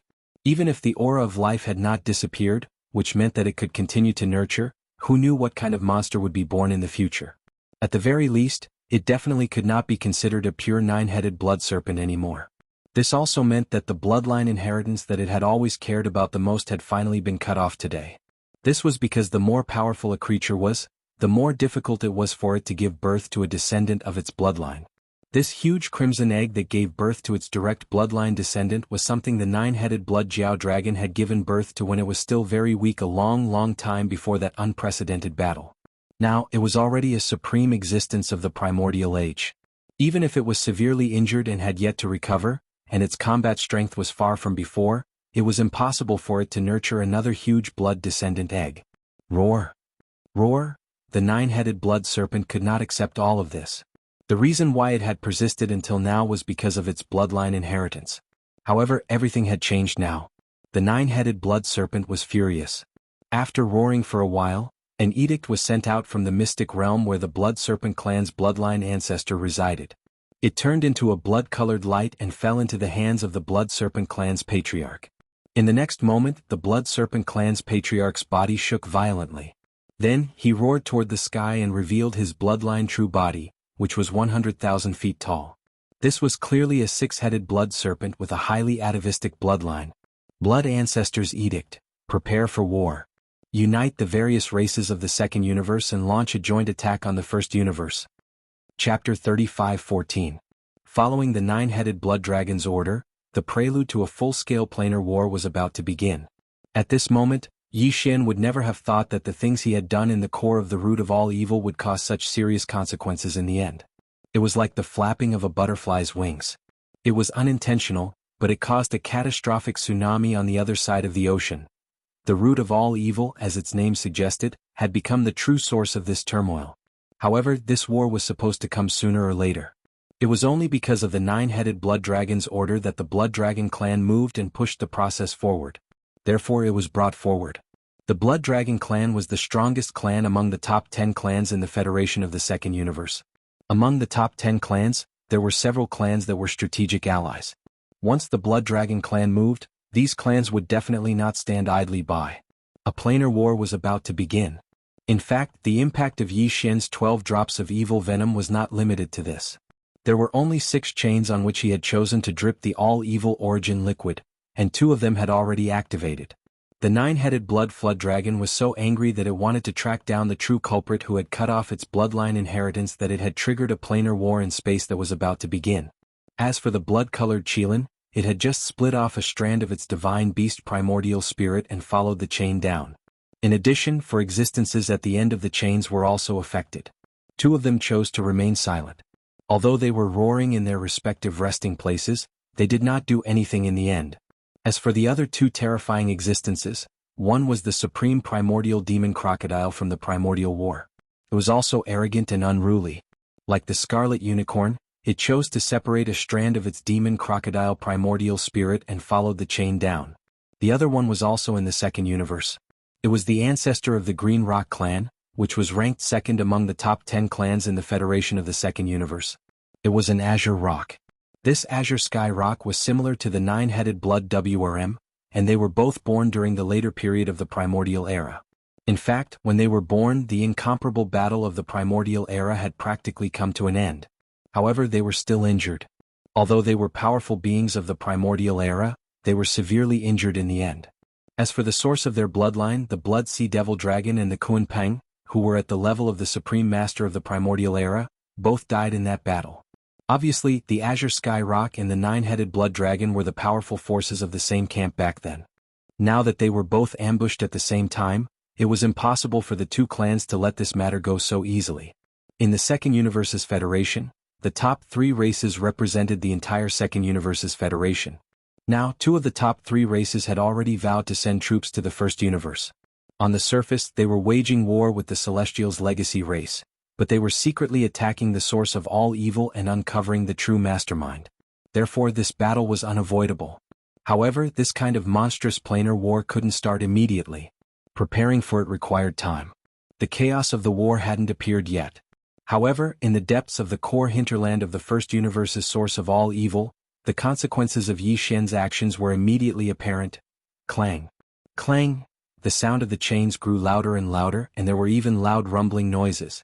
The entire starlight cauldron started to shake. A monstrous aura of slaughter wreaked havoc in this area of the void. Evil thoughts filled the sky. Yi Xian had already activated his full speed and rushed toward the edge of the core hinterland of the source of all evil. He wanted to leave this place as soon as possible. He didn't even dare to use the mechanical demon bug because it would be too big of a target. Yi Xian was worried that it would attract attention. Although he didn't know what was happening in the starlight cauldron behind him, he could roughly guess that the existences at the end of the 6 chains were enraged. The immortal and imperishable bead was no ordinary item. Even a supreme primordial would have to shed a layer of skin if he was suddenly ambushed. After all, it was originally condensed from the resentment and obsession of countless powerful primordial beings who had fallen in that incomparable battle. Moreover, even if the existences at the end of the 6 chains were truly almighty primordial beings or supreme primordial beings, they were far from what they were in the past and were in a state where they had yet to recover from their injuries. Judging from the current situation, some of those fellows must have suffered greatly because of Yi Xian's ambush. Otherwise, why would they be so enraged? In fact, although Yi Xian was frightened, he was still in a very good mood. After all, this kind of opportunity wouldn't come twice in this world. In fact, even in the primordial era, there were probably only 1 or 2 people who could ambush several almighty primordial beings and supreme primordial beings at the same time. Come on. Even thinking about it, Yi Xian felt that it was incomparably exciting. To be able to make the top existences of the enemy camp so miserable and unintentionally suffer such a huge loss, this kind of feeling was really too satisfying. However, even though it was satisfying, he still felt a sense of crisis. As he rushed towards the edge of the core hinterland of the root of all evil, Yi Xian didn't have any greedy thoughts along the way. Even though he still saw too many powerful remains of primordial beings along the way, the layer of blood-green protection on the surface of his body was still there. The thin film still existed, but Yi Xian didn't make a move. Time was of the essence. As long as he stayed in this core hinterland, there was a chance that he would become the target of the anger of the almighty primordial beings and even the supreme primordial beings. Although Yi Xian had the perfect vibration of the spiritual power secret technique, he didn't think that it would be effective in the face of terrifying existences above the almighty primordial beings. It was effective. The means of the headless infant corpse was indeed a powerful guarantee that made him feel more at ease, but in fact, before Yi Xian reached the edge of the core hinterland, the layer of blood-green film covering his body had completely disappeared, and the burning sensation on his left chest had also disappeared. This definitely didn't mean that the crisis had been resolved. On the contrary, it meant that the crisis had become more and more intense. The headless infant corpse definitely didn't want to expose itself, so it was completely dormant. Not to mention the outside world, even Yi Xian himself couldn't sense its existence. This made the hair on his back stand on end, and his speed instantly soared by a large margin. Whether it was the power of the cultivation method, the power of the physical body, the power of the divine sense, the spiritual power of the demon, or the power of the electronic consciousness, as long as it was a power that could be used in his body, Yi Xian activated all of them. To the extreme. His entire body instantly turned into an arrow light that couldn't be seen by the naked eye, and even the divine sense couldn't keep up with his speed. He streaked across the void, and in the blink of an eye, he was thousands of miles away. Chapter 35:15. Yi Xian slowed down as soon as he passed the edge of the core hinterland of the root of all evil and entered the buffer zone of the central region. He knew that a supreme being had descended from the cauldron. Even if it was only a consciousness, there was no chance for him to escape from the root of all evil. He had to leave the outer region of the star sector. If he maintained this extreme speed, he would be like a bright light in the dark night and would directly attract the attention of the other party. He did not think that the Supreme Being's consciousness would only search for the core hinterland of the root of all evil. Although that was the most important area, the Supreme Being would definitely not let go of the buffer zone of the central region and the outer region of the star sector. Even the cosmic void outside of the star sector of the root of all evil would be searched. At a time like this, the best thing to do was to lie low and conceal his aura as much as possible so that he could harmonize with his surroundings. At the very least, he would not stand out. Soon, Yi Xian came to a complete stop after leaving the buffer zone of the central region and the core hinterland of the root of all evil. He performed a perfect vibration of his spiritual power secret technique. However, he did not conceal his aura and body as that would arouse suspicion. Instead, he transformed his body into an inconspicuous black beetle with average strength. At the same time, he tried his best to harmonize his aura with the void around him as if he had always been here and had not moved for a long time. In fact, all the black beetles in the void around him did the same. They were inert life forms to begin with. After doing all of this, Yi Xian's heart was still uneasy. However, he knew that he'd already done it perfectly. As for whether or not he could deceive the consciousness of the several supreme experts that had already descended into the cauldron, he could only resign himself to fate. Of course, he still had a certain amount of confidence because if he could not deceive it, he believed that he would not be in danger of dying. In a true life and death situation, the headless corpse would definitely not ignore it. Whoosh, boom, roar, screech, the chains rattled and the giant cauldron rumbled. Accompanied by the roar of a unicorn and a demon crocodile, a large part of the void in the core hinterland of the root of all evil was shaking. Then 2 huge figures, both tens of thousands of feet tall, rushed into the sky from the giant cauldron. The aura of the supreme beings from the primordial era swept across the world. Over the endless years, the remains of the primordial era creatures were spat out from the giant cauldron like garbage or waste and abandoned in the void. Their remains at this moment collapsed and turned into ashes. The supreme consciousness of the crimson unicorn and the demon crocodile finally descended and rushed out of the giant cauldron. They were at the top of the star sector's core hinterland, of the primordial supremes. Within a radius of 10,000 miles around them, everything was under their control. With a single thought, flowers bloomed and wilted, stars were born and stars were fallen. That wasn't a problem. However, the power would quickly weaken when they were 10,000 kilometers away.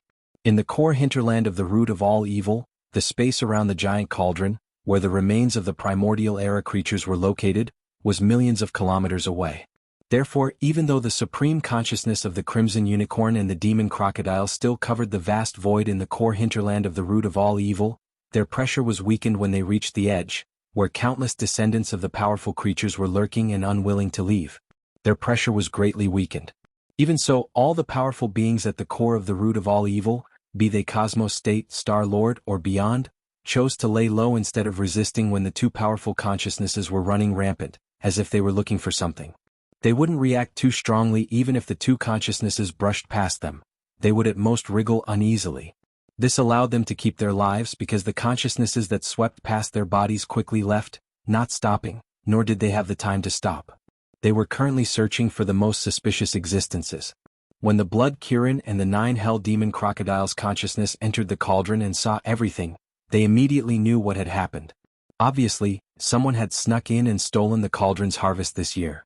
At the same time, they had poisoned the cauldron with unknown and mysterious poison before leaving, so they wouldn't be able to escape.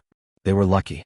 Although they were infuriated and wanted to destroy the entire space zone, that was obviously impossible. There would be more evil origin fluid next year, but the unknown culprit would probably escape soon. At this time, the blood-colored Qilin and the 9U demon crocodile did not even care about unleashing a massacre to vent their anger. Their only thought at this moment was to take advantage of the fact that the other party might not have escaped far away to find the detestable mastermind behind this. However, while they didn't have time to kill, some beings were determined to get themselves killed. For example, the Black Beetle Queen. At that moment, the Black Beetle Mother Empress had just finished pleasuring all 5 of the mechanical bugs and was still unsatisfied. It originally wanted to take a breather before fighting another round with these 5 tough and durable fellows for 5 million rounds. It was also at this moment that the Crimson Unicorn's consciousness swept over with a disdainful attitude. It didn't hold back at all as it directly descended from above the Black Beetle Mother Empress's lair. Screech. This was a blatant provocation and contempt. The Black Beetle Mother Empress was immediately enraged. Its true form rose from its lair and appeared above the void, roaring ferociously. Although the Black Beetle was an inert life form, it was extremely irritable and even manic during its estrus period. In such a state, the Black Beetle Mother Empress's mind was only filled with that kind of thing, and all other senses were weakened to the extreme by its physiological desires, including its sense of danger. That was why it was so furious at this moment. After all, it had been living here for tens of millions of years. Ever since it had grown into a Star-Lord, its neighbors in the void, even those more powerful than it, would give it some face and not disturb it during its estrus period, which occurred once every 100 years. After all, everyone knew that the Black Beetle Mother Empress was basically crazy at this stage. Even though stronger than it wouldn't be interested in provoking it. It wasn't disgusting enough. But today there was a fellow who didn't give it face. Just as it was about to start its second round and fight another 5 million rounds with the 5 tough and durable fellows, this fellow took the initiative to provoke it. How could it not be angry? Unfortunately, it only had time to let out a single roar before its entire body collapsed under the pressure of the Crimson Unicorn's terrifying consciousness, turning it into ashes. Chapter 35:16. Roar. Screech. A unicorn's roar and a demon crocodile's roar resounded through the sky, shaking the wider void of the root of all evil's buffer zone. A scarlet unicorn and a 9 Hell demon crocodile were both 10,000 feet tall. Although they were energy consciousnesses, their pressure was incomparably strong. As the void shook, countless black beetles in the buffer zone of the central domain trembled. The one Yi Xian had transformed into was the same. It nestled at the edge of a group of black beetles. On the surface it didn't look strange, but at this moment his heart was twitching. He really didn't expect to provoke two supreme masters this time. Although it was only a strand of their consciousness that had descended upon this star field, the source of all evil, they were clearly two primordial supremes. Yi Xian vaguely remembered that in the inherited image of the fallen Sky Bao and other bloodline abilities, he had seen this scarlet unicorn in the enemy camp in the scene of the great battle of the primordial era. At that time it was fighting the golden dragon. As for the 9 hell demon crocodile, he didn't notice it. But judging from the momentum of the two primordial supremes' consciousnesses descending at the same time, the 9 hell demon crocodile was clearly not weaker than the scarlet unicorn. In other words, these two terrifying existences were evenly matched with the golden dragon. Even if it was just the consciousnesses descending from their seriously injured bodies, it was enough to frighten people. They could definitely destroy the entire star domain with just a thought. Just as Yi Xian was trembling, a powerful consciousness is so terrifying that they almost made his mind collapse swept over his body. Fortunately, at this moment the corpse lantern tattoo on his chest burned slightly, so this consciousnesses didn't see anything and just swept over him. At this moment Yi Xian realized how naive he was.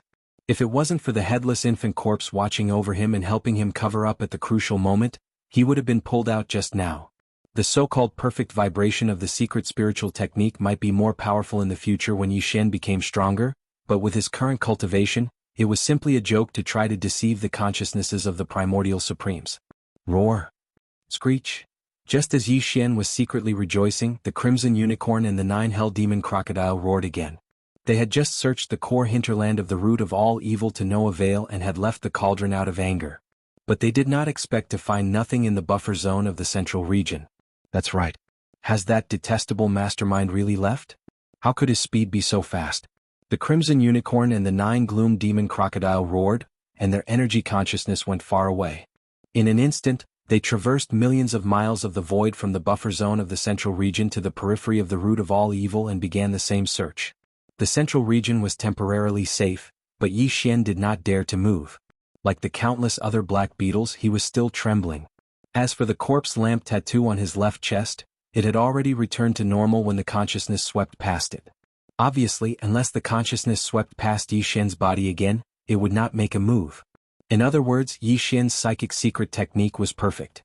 Although he could not avoid the close detection of the supreme primordial's consciousness, he could still cover it up in this environment. This made him feel slightly better about his collapsed confidence. Roar. Screech.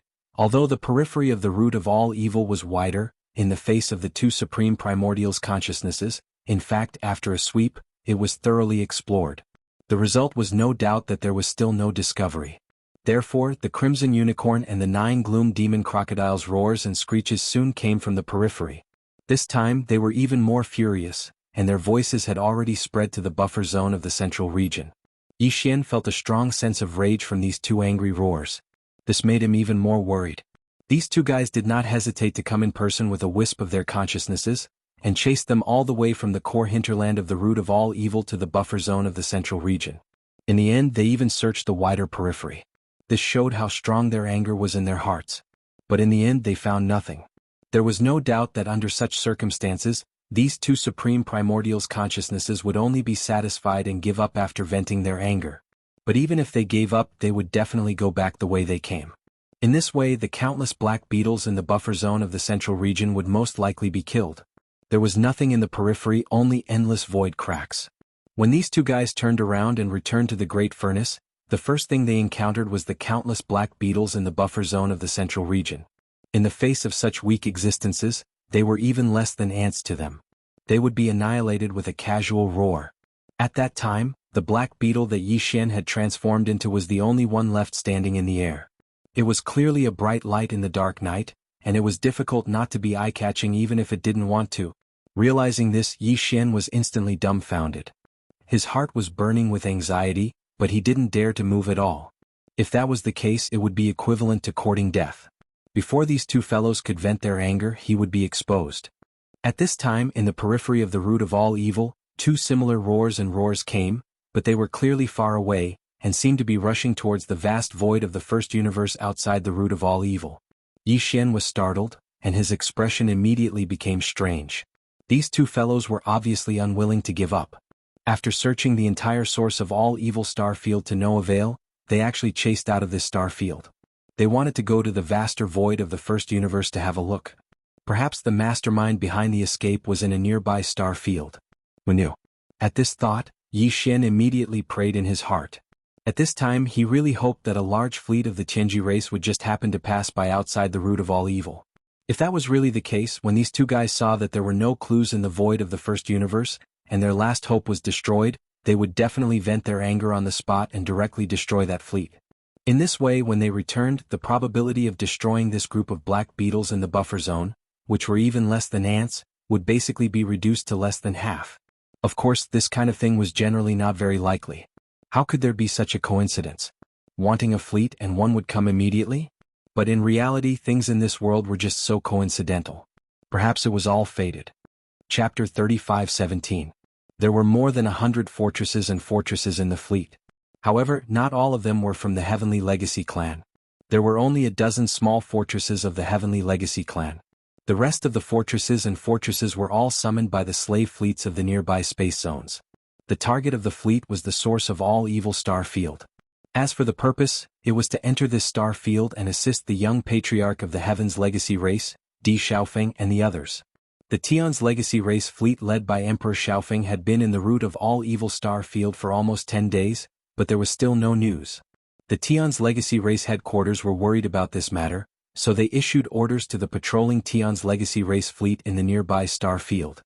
He ordered them to gather a fleet of slaves from the nearby star fields and enter the all-evil star field to investigate the situation.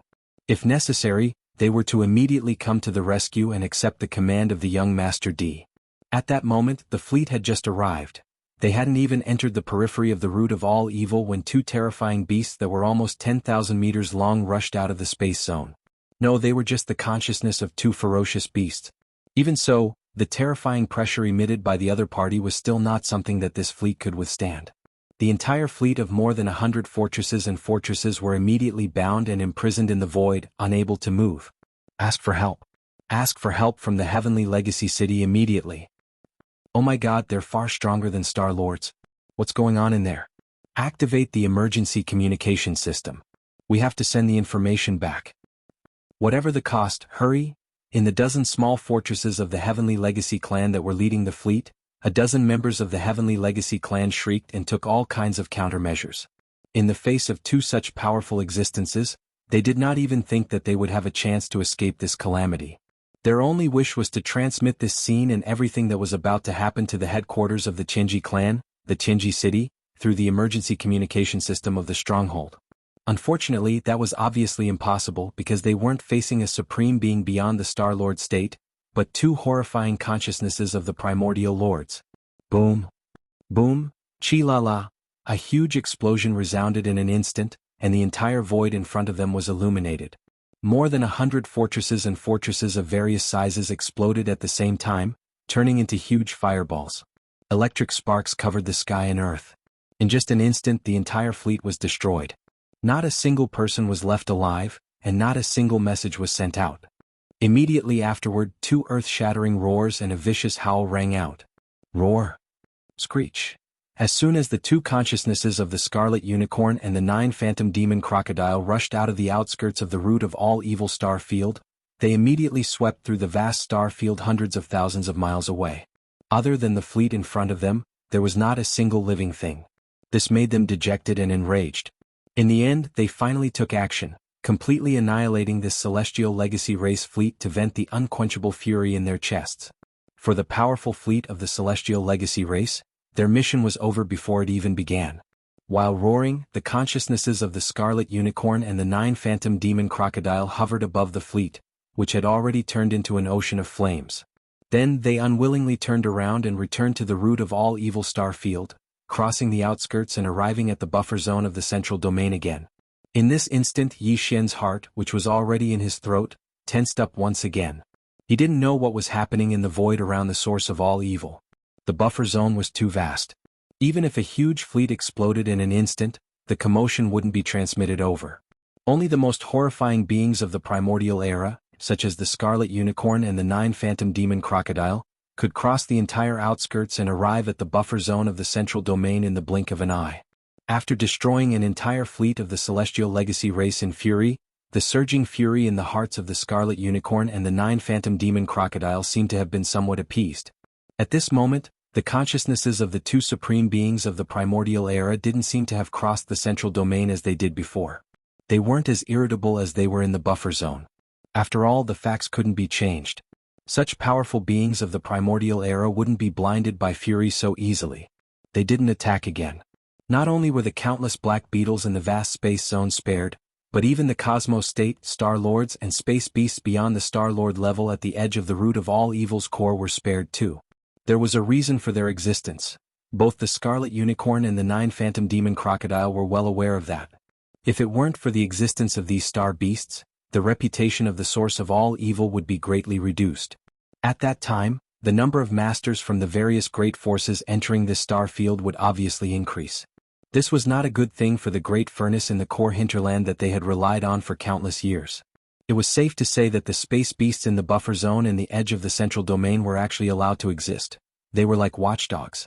Since they had already vented their fury outside of the root of all evil, there was no need to vent their anger on their watchdogs. Because of this, the Blood Chelan and the 9 Gloom Demon Crocodile instantly crossed the outer region and the buffer zone of the central region after returning to the source of all evil star region. After entering the core region, they directly returned to the cauldron in the deepest part of the region. In the end, it let out a few angry roars and roars unwillingly, and then it fell silent and there was no more movement. After all, the Scarlet Unicorn and the 9 Phantom Demon Crocodile were just 2 consciousnesses. They couldn't stay there for a long time. Besides, their real bodies were in a terrible condition. Since they had failed to find out who was behind all this, there was no point in staying there any longer. The deepest area of the core hinterland soon fell completely silent. Not only was the sound of the chains no longer audible, even the rumbling of the giant cauldron shaking gradually disappeared. The entire area was quiet. The source of the turmoil had changed. Therefore it was over for the time being. As far as Yi Xian was concerned, he definitely escaped a great calamity this time. Chapter 35:18. Yi Xian was finally able to deactivate the perfect mental shock technique, but the tattoo of the lantern on his left chest was still intact. He was relieved as the crisis was truly over. The densely packed black beetles were still trembling in the void. For them, the arrival of 2 supreme ancients' consciousnesses was absolutely unprecedented. They might not be able to recover from the fear in their hearts in a short period of time. The same was true for the Cosmos State, Star-Lords, and even the space beasts beyond the Star-Lord state at the edge of the core of the origin of all evil. Yi Xian was hesitating. He was considering whether he should leave immediately or enter the core of the origin of all evil again. As a matter of fact, he wouldn't be able to reap any benefits if he entered the core of the origin of all evil again. Although there were still a large number of corpses of ancient creatures that were extremely tempting to him in the depths of the core region, the headless corpse had once again fallen into silence. With Yi Xian's cultivation, he couldn't even get close to those corpses. The pressure was too terrifying, and there was a danger of his body splitting apart. Besides, he had already collected some of the remains in the Shinong cauldron. They were all of the best primordial creatures. Of course, that was for all the remains in the void. However, in general, the remains of the primordial creatures in the depths of the core of the source of all evil were already dispensable to the current Yi Xian. There was no need for him to take the risk and mess with this matter. However, there was still a reason why he had to enter the core of the origin of all evil again, which was the core leadership of the Heavenly Legacy clan, including Emperor Xiaofeng. The 5 of them had been captured by the horrifying Black Beetle Queen, and there was no chance for them to escape.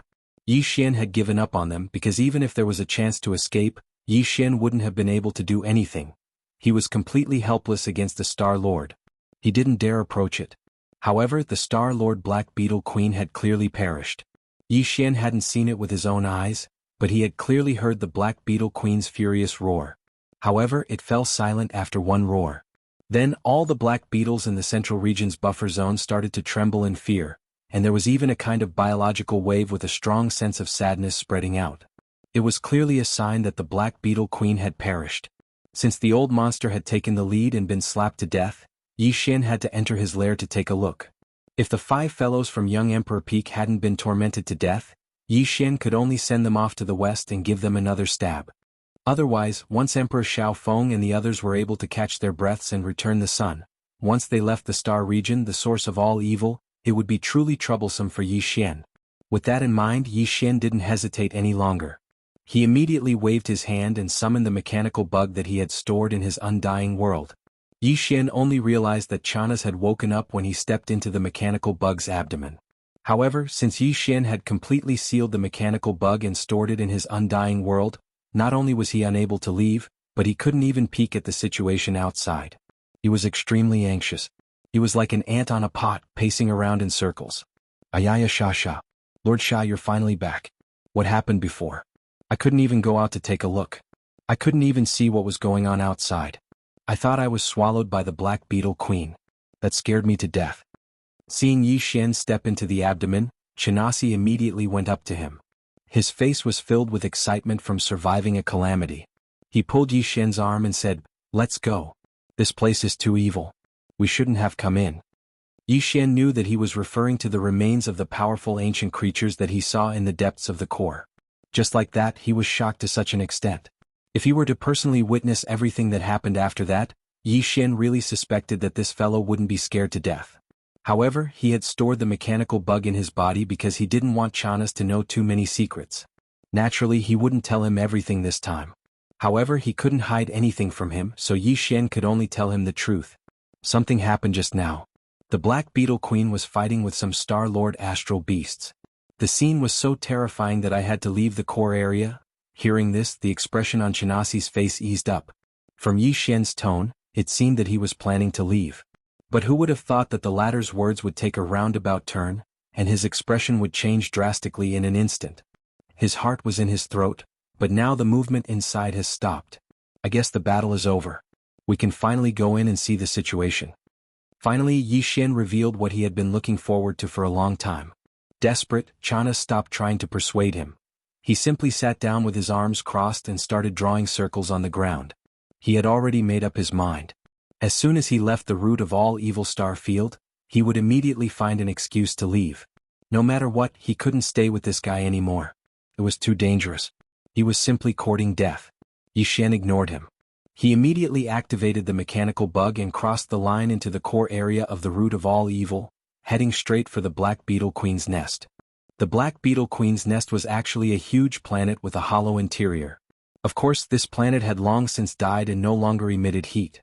Occasionally, one could see some planets in the Death Star field, but they were all in the same situation. Their insides were hollowed out, and some powerful space beasts had built their nests. There were not many void rifts around the star nest location. There were still void cracks in the core area, but they were much fewer than in the periphery. Also, they were all fixed in the void and wouldn't move slowly. At this time, inside the Black Beetle Queen's nest, 5 mechanical bugs were lying in a row on the ground like dead dogs, unable to move at all. The entire nest had only been inhabited by the Queen Black Beetle. Now that it had fallen, other than the 5 mechanical battle insects, there was no other Black Beetle to be seen. Although the Black Beetle Queen hadn't done much damage to the 5 mech bugs, at most some of their alloy limbs had been deformed. This was because the Black Beetle Queen's strength was too great. When it laid on their bodies, it was as if it was tossing a mountain. Even their alloy limbs couldn't take it and were crushed. It was bent a little. Chapter 35:19. As the mechanical demon bug entered the Black Beetle Queen's star nest, a series of 5 system notifications rang out in Yi Xian's mind. Congratulations, host. Discovered that you can devour intelligent life form. Emperor Xiaofeng, mechanical life form. Evolution level, medium. Do you wish to devour it immediately? Congratulations, host. Discovered that you can devour intelligent life form. After experiencing such inhumane torture, these 5 fellows' electronic consciousnesses had actually weakened to such an extent. On the surface, the 5 mechanical battle bugs did not seem to have suffered any damage at all. However, the moment Yi Xian appeared, the system had already determined that their condition was so weak that they could be devoured. Hence they were devoured. This was naturally a good thing. Yi Xian would not hold back at all. He immediately leaped forward, and the energy wings on the mechanical demon bug's back flapped. In an instant, all 5 mechanical battle bugs' heads were chopped off and rolled on the ground. It could not be helped. Their bodies were too big and Yi Xian could not devour them whole. He could only chop off their heads and then devour the rest of the mechanical demon bug's head. This was because after the Qingji race activated their mechanical fusion ability, the main body of their electronic consciousnesses was within the mechanical demon bug's head. Seeing this scene, Chanas, who was in the mechanical demon bug's abdomen, fell to the ground again. It was as if he had lost his soul. He muttered to himself, and his face was pale with fright. This time he had really poked the heavens. Sir Sha clearly did not even want to let go of the young patriarch of the Tianji race. Now he had completely boarded the pirate ship.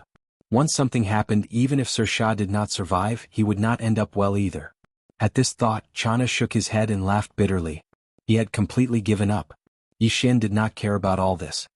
He directly restored the mechanical battle bug's size to 50,000 meters in diameter inside the Black Beetle Queen's star nest. Then he swallowed all 5 heads in one gulp. After a round of refinement, the familiar system notification rang out in his mind again. This time it was still 5 consecutive notifications. Ding. Congratulations, host. Successfully devoured intelligent life form. Obtained 1 mechanical intelligence core. Ding. Congratulations, host. Successfully devoured intelligent life form. Obtained mechanical intelligence core. As the 5 system notifications rang out, 5 more crystals appeared in Yi Xian's body. In addition to the 3 crystals he had obtained previously and the one from Sha Baofeng, Yi Xian now possessed a total of 9 mechanical intelligence cores. Each mechanical intelligence core represented the life of a Tianji clan member, just like the soul of a human cultivator. In other words, Yi Xian now had 9 identities of the Heaven's legacy race that he could use. This was because each mechanical intelligence core was unique and had different source codes, so the frequency of the electronic consciousness was different. To Yi Xian, this was definitely a great convenience because in the headquarters of the Tianji clan, the Tianji city, every Tianji clan member had a different level of authority. Even the young clan leader De couldn't have full authority.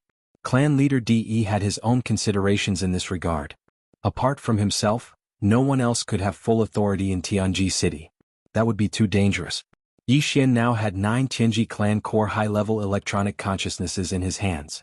When he entered Tianji city, he would be able to touch and control a portion of the different levels of authority in each area. It would be very convenient for him to do things. After doing all this, Yi Xian immediately stored the remains of the 5 mechanical battle bugs into his body and handed them to the devouring system to strengthen the power of the super death light bomb. Including the remains of the devil battleship that he had obtained from devouring Sha Baofeng, the materials for the super death light bomb now amounted to 9 fortresses of various sizes. 2 of them were even large fortresses with a diameter of 100,000 meters. If the kinetic energy compartments, antimatter light energy generators, space oscillators and other components were used, the bomb would be destroyed. Yi Xian didn't even dare to imagine how terrifying the power of the super death light bomb would be when all the components and equipment were put together. After doing all this, Yi Xian immediately left the Black Beetle Queen's star nest. The mechanical battle bug appeared at the edge of the root of all evil's core hinterland and then entered the central region's buffer zone. After completing the system title exploration mission this time, Yi Xian's system title had jumped to Interstellar Raider.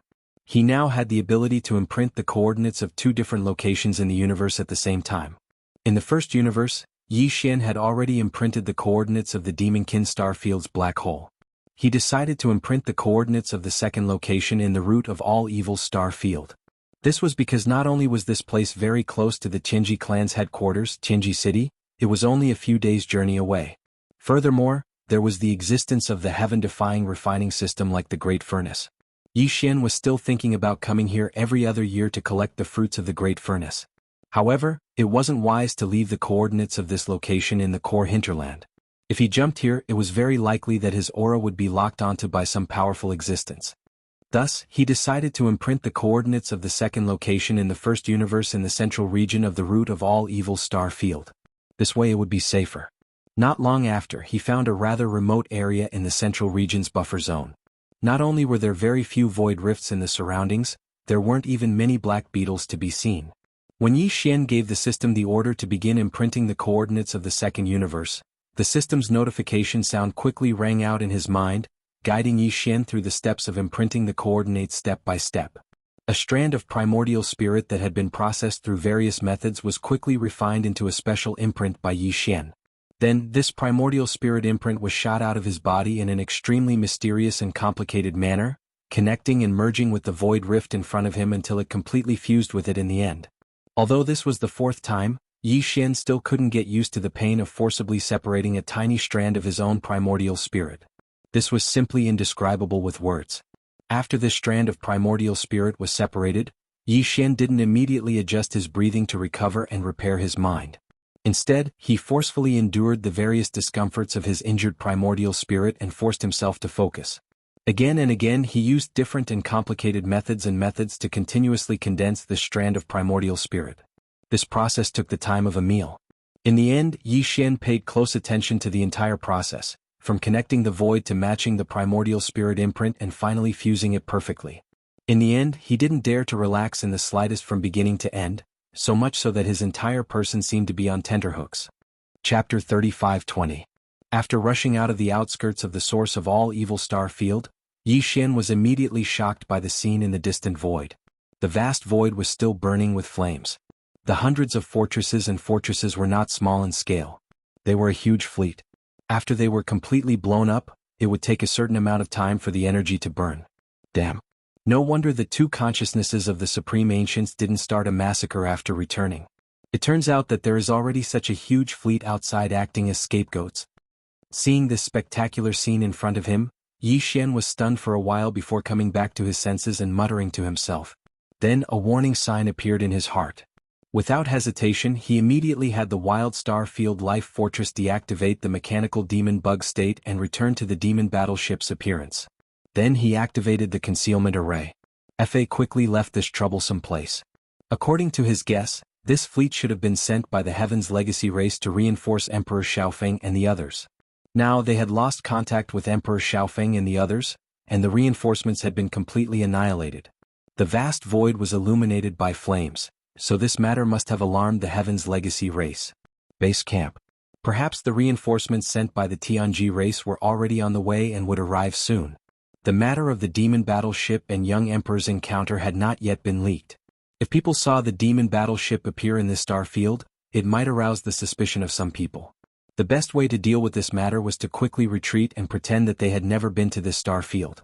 In this way, not only would Sha Baofeng's identity not be suspected, but the identities of young emperor and the others would also not be too troublesome in the future. After the reinforcements of the Tianji race entered the star field and searched for no results, the 8 of them would be listed as missing, not dead. At that time, if necessary, Yi Xian could completely transform into young emperor's appearance and find a reasonable excuse to return to life.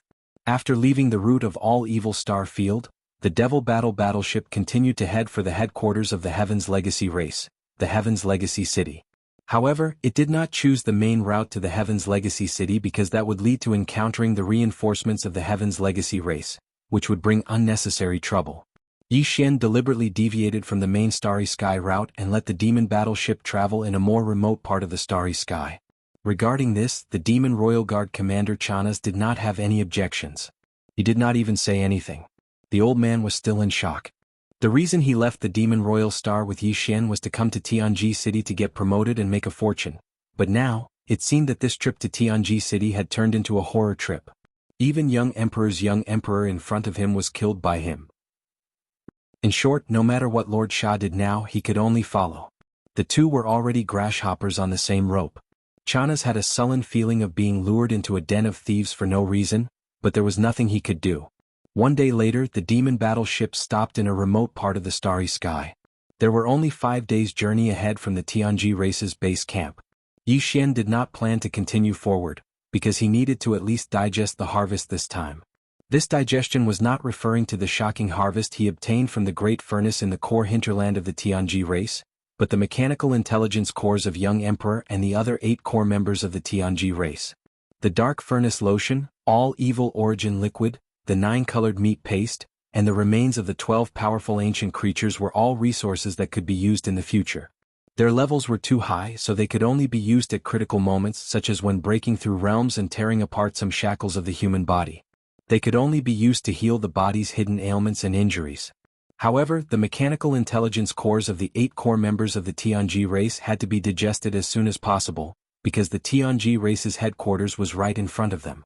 These 8 mechanical intelligence cores contained the memories of the 8 core members of the Tianji race, as well as their understanding of the mechanical fusion ability. For Yi Xian, these were the things that he needed the most and were the most important at the moment. He chose an inconspicuous and barren planet in this remote starfield, and then had the demon battleship shrink in size and enter a huge fissure on the planet's surface. After taking a detour for a while, he hid in the depths of the earth. Chanas did not ask much about Yi Xian's strange actions. He was now completely disheartened. In any case, following this madman he could encounter all kinds of strange things, so he would just muddle along. If there was a chance, he would clean himself up and leave him far away, never to return. If he provoked, the most important part of the 8 mechanical intelligence cores was the electronic consciousness of young emperor and the other 8 core members of the Tianji race.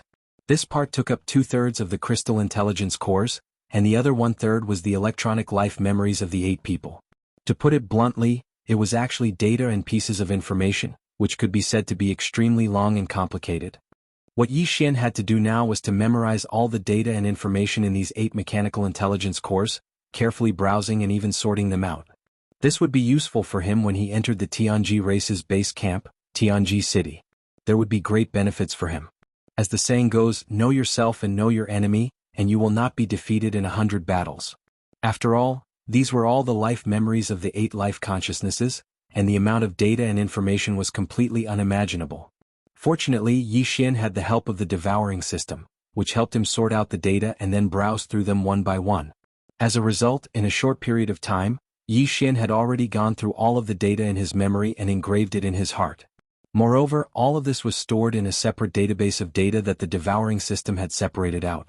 If there was a case where he forgot something, or if there was a particular matter that needed to be carefully investigated, Yi Xian could at any time search through this database of data and information. Apart from these life memories, what Yi Xian gained the most was the understanding of the various mechanical abilities of the Tianji race contained in these 8 mechanical intelligence cores. Basically, they were all electronic abilities, and Yi Xian studied them one by one. Then he focused on young emperor and the other 7's understanding of the Tianji race's ultimate secret technique, which was the fusion ability of machines. The Starfield Life Fortress was truly formidable. As the only life fortress in the world, its abilities in many aspects even surpassed that of the Heaven's Legacy race. Otherwise, when young Master Linghu had brought the Starfield Life Fortress into the world, he wouldn't have been so shocked by the various large factions. He had the Yuan in his hands. Chapter 35-21. The reason why Yi Xian was studying Emperor Xiaofeng and the rest of the Tianji clan's upper echelons was because he wanted to see what kind of creativity they had when it came to this ability. This would serve as a reference for S.W. Wild Star Fortress. The so-called inspiration was actually creative thinking and inspiration. Everyone was different. Yi Xian was now able to study the inspiration of the 8 Tianji clan's upper echelons. This was a rare opportunity. The Tianji clan was different from any other life form. They didn't have flesh, soul. They didn't even have spiritual energy. All they had was a strand of electronic consciousness. They couldn't even be considered a life form born from heaven and earth. They could only be born from intelligent robots. Once they gained self-awareness, they could be considered to have awakened and become members of the Tianji clan. As for intelligent robots, they weren't born naturally. They were created by themselves. Therefore, the Tianji clan couldn't be considered a life form of this world. It was also because of this that they could cultivate and absorb energy from the planet's core. They could also use various methods to strengthen their electronic consciousness. In addition, they could also use all kinds of rare minerals, heavenly materials, earthly treasures, and other precious metals to build a body for themselves. Moreover, in the process of becoming stronger step by step, they would constantly, countless times, carry out new changes to this body. However, all of this could not change the most fundamental fact, and that was their foundation. The most fundamental source of their existence was ultimately just a stream of electronic data. Therefore, no matter how powerful the Tianji clan was, they could only rely on modern technology to manifest their strength. Or they could create a body for themselves. No matter how human-like this body was, it could only be a robot body that was infinitely close to a body of flesh and blood. Or it could be a battleship, a fortress, or something like that. In short, if they were only left with the string of data that represented their existence, then they would not be able to survive unless they were stored in an intelligent computer system. And wasn't the so-called intelligent computer system a kind of technological device? At the end of the day, this race was really pitiful.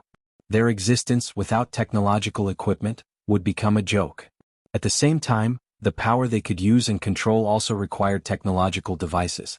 Unlike human cultivators, they were unable to absorb the spirit chi of heaven and earth to cultivate their cultivation techniques or temper their bodies to walk the path of body refinement.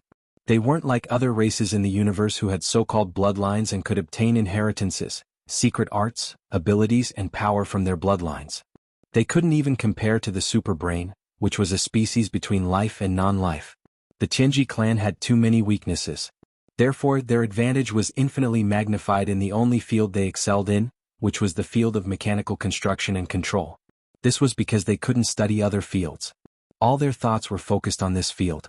It could be said that in this domain, there were countless races in the entire universe, but there was no race that could compare to them. They could be said to have a unique advantage.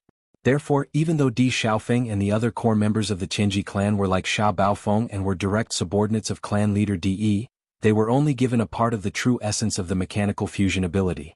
However, to Yi Xian they had different levels of understanding and were only a part of it. However, the mechanical fusion ability was still an eye-opener for him. Could be said to be a real brainstorm. After carefully studying the insights and memories of young Emperor Di and the others on the level of mechanical fusion, Yi Xian was enlightened and his entire body was enlightened. He sent all the information to the central database of S.W. Starfield Life Fortress and gave the order to deduce it immediately. Everything unfolded silently. 2 hours later, Yi Xian finally received a response. A familiar system notification sounded in his mind, telling him that the Life Fortress had undergone a qualitative transformation and its ability had greatly increased. It asked Yi Xian if he wanted to demonstrate it immediately. A qualitative transformation. A substantial increase in ability. Just these two keywords were enough to make Yi Xian extremely excited. He couldn't wait and immediately gave a definite answer, wanting to see it immediately. Immediately, the Life Fortress, which had transformed into the demon battleship, shook slightly. Yi Xian and Chanas both felt the ground under their feet begin to move. The originally vast top-floor command cabin and dome also changed, gradually shrinking. At the same time, they could no longer pass through the one-way transparent cabin. They could directly see the scene outside the ship with their naked eyes.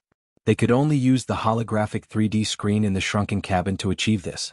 In the holographic 3D screen, the entire shape of the demon battleship could be seen clearly. Then the transformation began. Rumble. Ka-cha-cha. A faint roar, accompanied by the continuous grinding sound of machinery, sounded at the same time. The demon battleship first transformed into the appearance of a mechanical demon bug, and then it transformed into the different forms of mechanical battle insects created by the fusion of Sha Baofeng, Emperor Xiaofeng, and the other Tianji clansmen.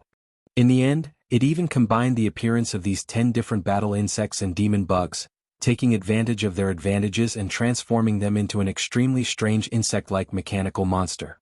All of this was within Yi Xian's expectations, including the giant skull that looked like a claw of the netherworld. Yi Xian had come into contact with all of this before, or the Life Fortress had transformed before. But this time the Life Fortress's transformation speed was much, much faster.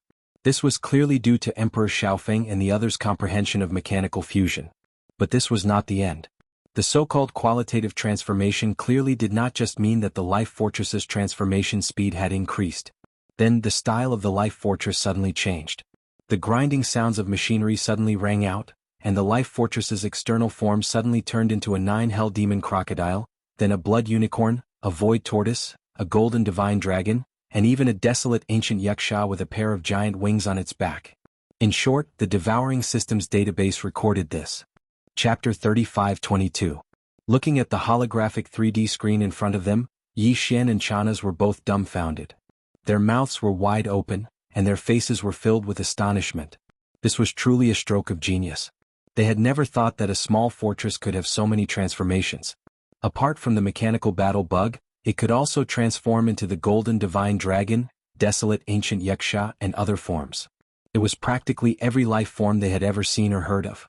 It had demonstrated all the transformations of life forms just now.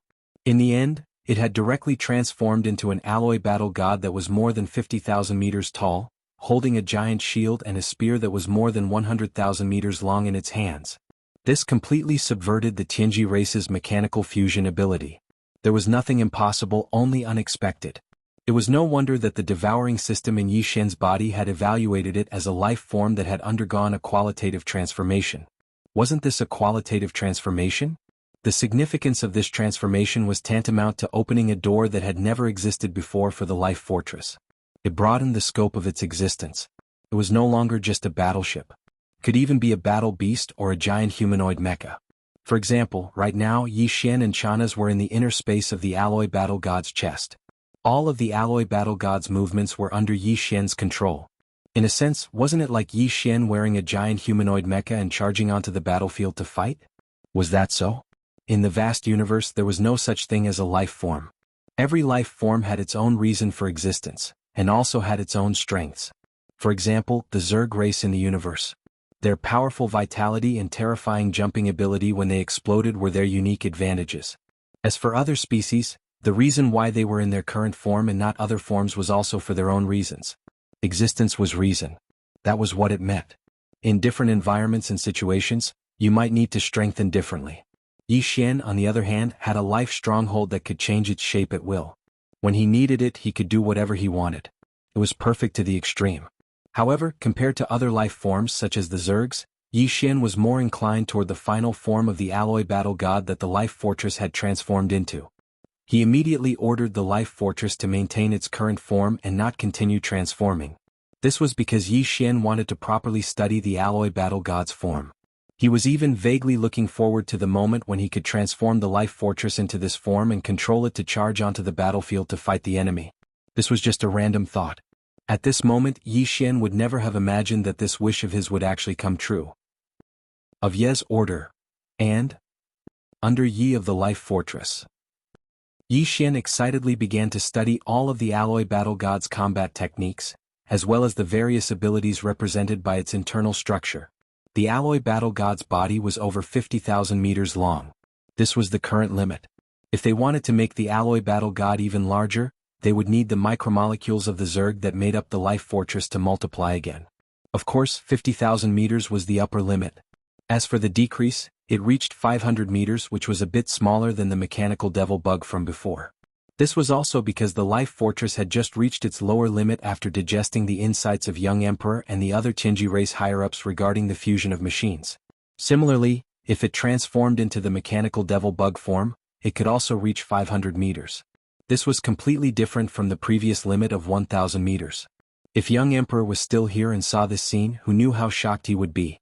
Although 500 meters was the lower limit of the body size as a human, it was really too shocking.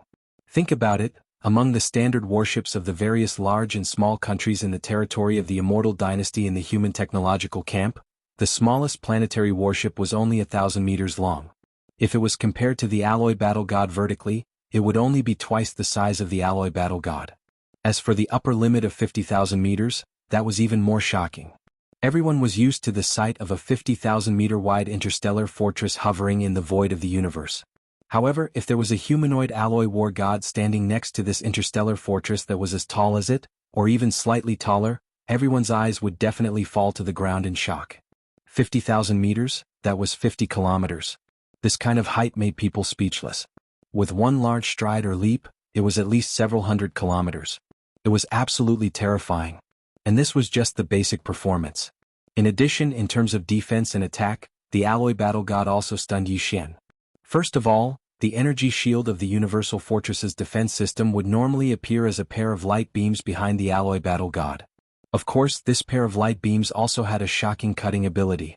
When combined, it could protect the body, and when split, it could cut through the sturdy hull of the Universal Fortress. In addition, this kind of defense system's energy shield could also appear in any area of the alloy battle god at any time. For example, if the head was attacked, in an instant, a partial defensive light shield would appear on the alloy battle god's head. The same energy shield could also appear on the chest, back, front, and even the forelimbs and other parts of the body. As for attack power, in addition to blocking attacks, the giant alloy battle god's left hand could also be used as a heavy shield to smash down fiercely. The alloy spear in the right hand was even more indestructible. It could be used as a close-range weapon, and it could also be thrown like a spear. At that time, with the alloy battle god's powerful force pushing it forward, in addition to the inertial acceleration of the spear after it was shot out, it would definitely be a killing move. It could directly pierce through a universal fortress with a diameter of more than 100,000 meters. This was just the alloy battle god's spear and shield. In fact, if Yi Xian needed it, the alloy battle god's shield and spear could even be in the form of energy, such as antimatter light energy. This form of the battle god's shield could cancel out all attacks. The penetration and lethality of this form of the battle god's spear increased exponentially. Could be called a killing machine. In addition, the alloy battle god's knees and elbows also had sharp attack structures. At the same time, It could also activate the ship's cannons and fire antimatter energy death ray cannons. Including the shoulders and the back, everything was fine. Chapter 35-23. After understanding everything about the alloy war god, Yi Xian was even more satisfied. He could not put it down and immediately grinned. Even the two-handed shield and spear have two forms? The super alloy form and the antimatter light energy form. There's no need to try the former. Use the super alloy form in a regular battle. This can also confuse the enemy. The second antimatter light energy form is a trump card. At the critical moment, the form of the spear and shield can suddenly change. It will definitely have a miraculous effect. I just don't know how strong the penetration of the antimatter light energy form of the battle spear is. At this point, Yi Xian licked his lips, and an eager expression appeared on his face. He turned his head and looked at a huge abandoned planet in the distant void. Then, before Chanas could recover, Yi Xian had already issued an order to the alloy war god. The next moment, the alloy war god's right hand suddenly shook, and the thick spear that was more than 100,000 meters long quickly shrank and disappeared in the blink of an eye. In its place was a battle spear of the same length but completely black. This battle spear was not a physical object, but a condensation of antimatter light energy. It could not be touched at all. Otherwise, anything that touched it would be destroyed. The reason why the alloy war god could hold it unscathed was that its palm and other parts were originally the energy vent of the antimatter light energy generator. It was made of a special material. Rumble. Whoosh. With a deafening roar, the alloy war god abruptly came to a halt, and its figure instantly shot up hundreds of kilometers into space. At the same time, it raised its right hand, gripping the antimatter energy spear, and threw it with all its might without hesitation. At this moment, the void was torn apart, and there was an ear-piercing sound. A black light pierced through the sky, and in the blink of an eye, it had already reached the huge abandoned planet in the distant void. With a roar and explosion, it pierced through without any suspense and finally disappeared into the void of the universe at the end of the line of sight.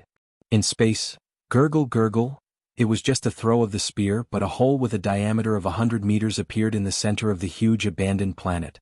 Looking from this side of the void, one could see the void on the other side of the planet. This scene was too shocking. Chanasi was stunned. His mouth was wide open, but he didn't say anything. His throat kept moving as he swallowed his saliva. Even though Yi Xian had already guessed that this might be the outcome, seeing it with his own eyes gave him a different feeling. He was equally shocked. Heavens, Sha.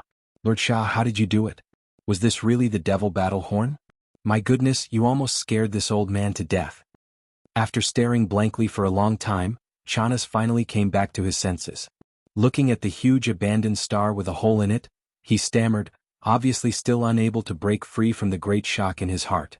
Such a huge star, even if it's 100,000 meters in diameter, it's still not that big of a star.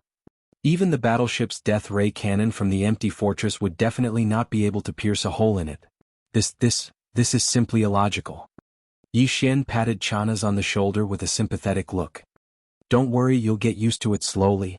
The reason why he brought Chanas out of the Demon Emperor planet was partly because he didn't want to leave this hidden danger there. Secondly, he also considered that after entering the Qinji city, he might need help in some aspects, so he brought one with him just in case. It was indeed hard on this old man along the way.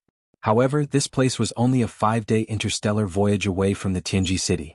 Once they reached the Qinji city, regardless of whether he was of use to Yi Xian, he wouldn't bring him with him when he left. To him, this should be considered a release. As for whether there would be a situation where the matter would be exposed after they left, and whether Chanas would be implicated if it really happened, this was not a problem that Yi Xian had to consider. Immediately, Yi Xian issued another order to Life Fortress to deactivate the alloy war god form and return to the demon battle cruiser form. Then he stepped on the interstellar main route to the Qinji city and sped towards the Qinji race's headquarters at full speed. Qinji city, as the headquarters of the Qinji race, the overlord of the first universe, naturally couldn't be an isolated city. In fact, it was a collective name for a cluster of buildings in the starry sky. Qinji city was located in the central region of the first universe. The starry sky that its territory covered was extremely vast. In a broad sense, Qinji city was divided into the outer region, the inner region, and the core region. The outer region was made up of a large number of planets. These planets looked no different from the planets that the human race lived on. There were many cities on the surface of the planets, but they were all majestic steel cities. Living on these planets were either a large number of intelligent robots or some of the first universe's slave races. The Chinji race had a unique ability in the area of mechanical research and development. These planets that housed a large number of intelligent robots and slave races of the Chinji race were actually star-grade industrial manufacturing bodies. A large number of intelligent robots, battleships, and other mechanical equipment were built on these planets. There were tens of thousands of such industrial planets. These tens of thousands of industrial planets surrounded the inner region of Chinji City, forming the outer region of the industrial ring. As for the inner region, it was formed by more than 10,000 star fortresses that were built into fixed space fortresses scattered throughout the void. If the outer region was the industrial ring, then the inner region was the defensive ring. Right in the center of the inner defensive ring was a gigantic mechanical city the size of a continent. This was Chinji City. Normally, Chinji City looked like a flat continent made of the strongest cosmic alloy. It was vast, but it could be transformed. If necessary, this flat void alloy continent could be transformed into a supercosmic fortress with a diameter of 1 million meters. A sphere with a diameter of 1 million meters was equivalent to 1,000 kilometers, and the space inside was even more so because of the space folding technology. It was tens of thousands of kilometers wide.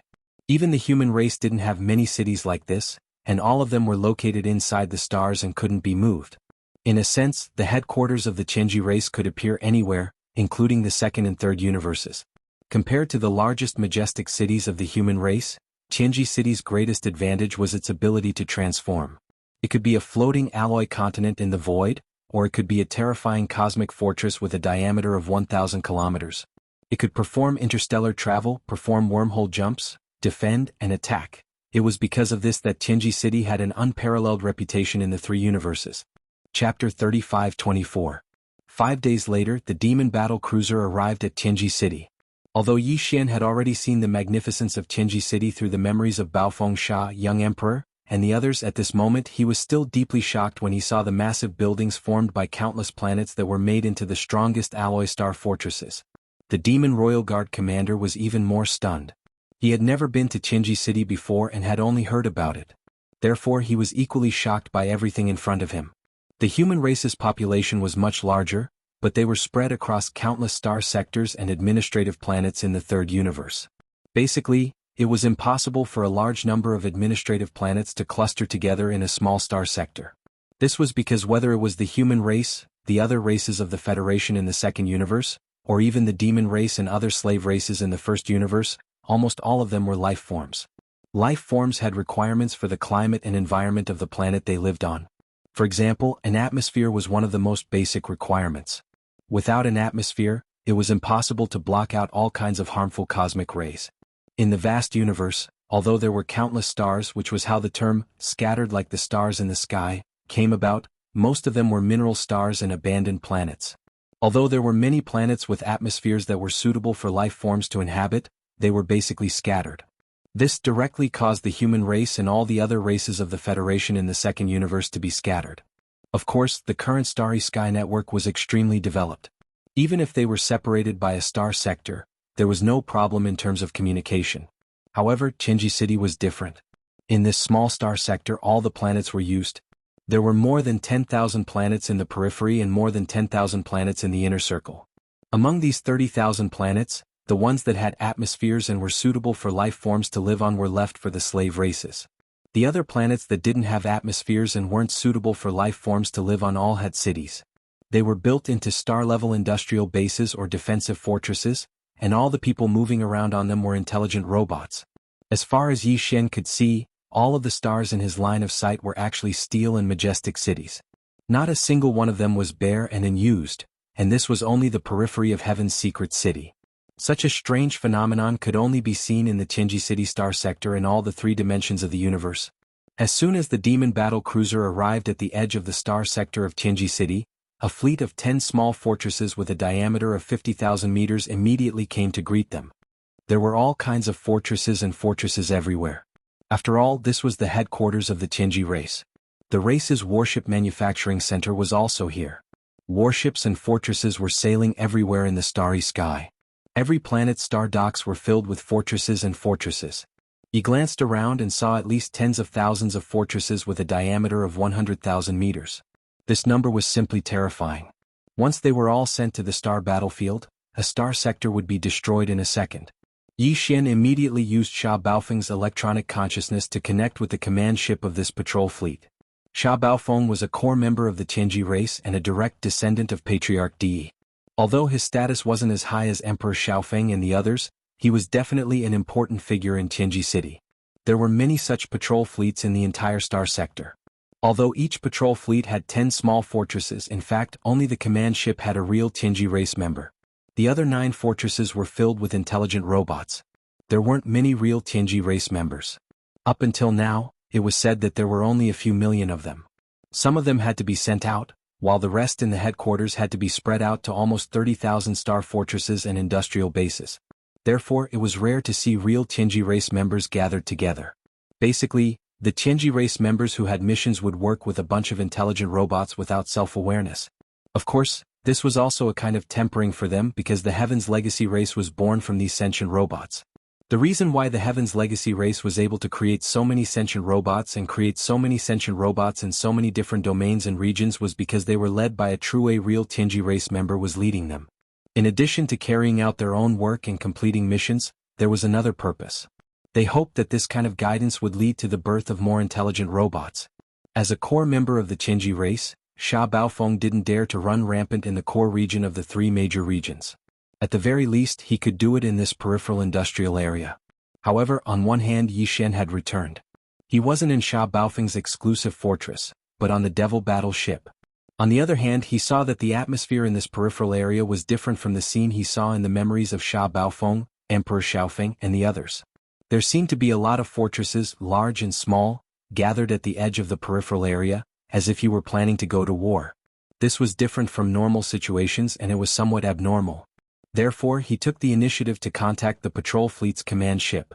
While revealing his identity, he also asked for a few words of information.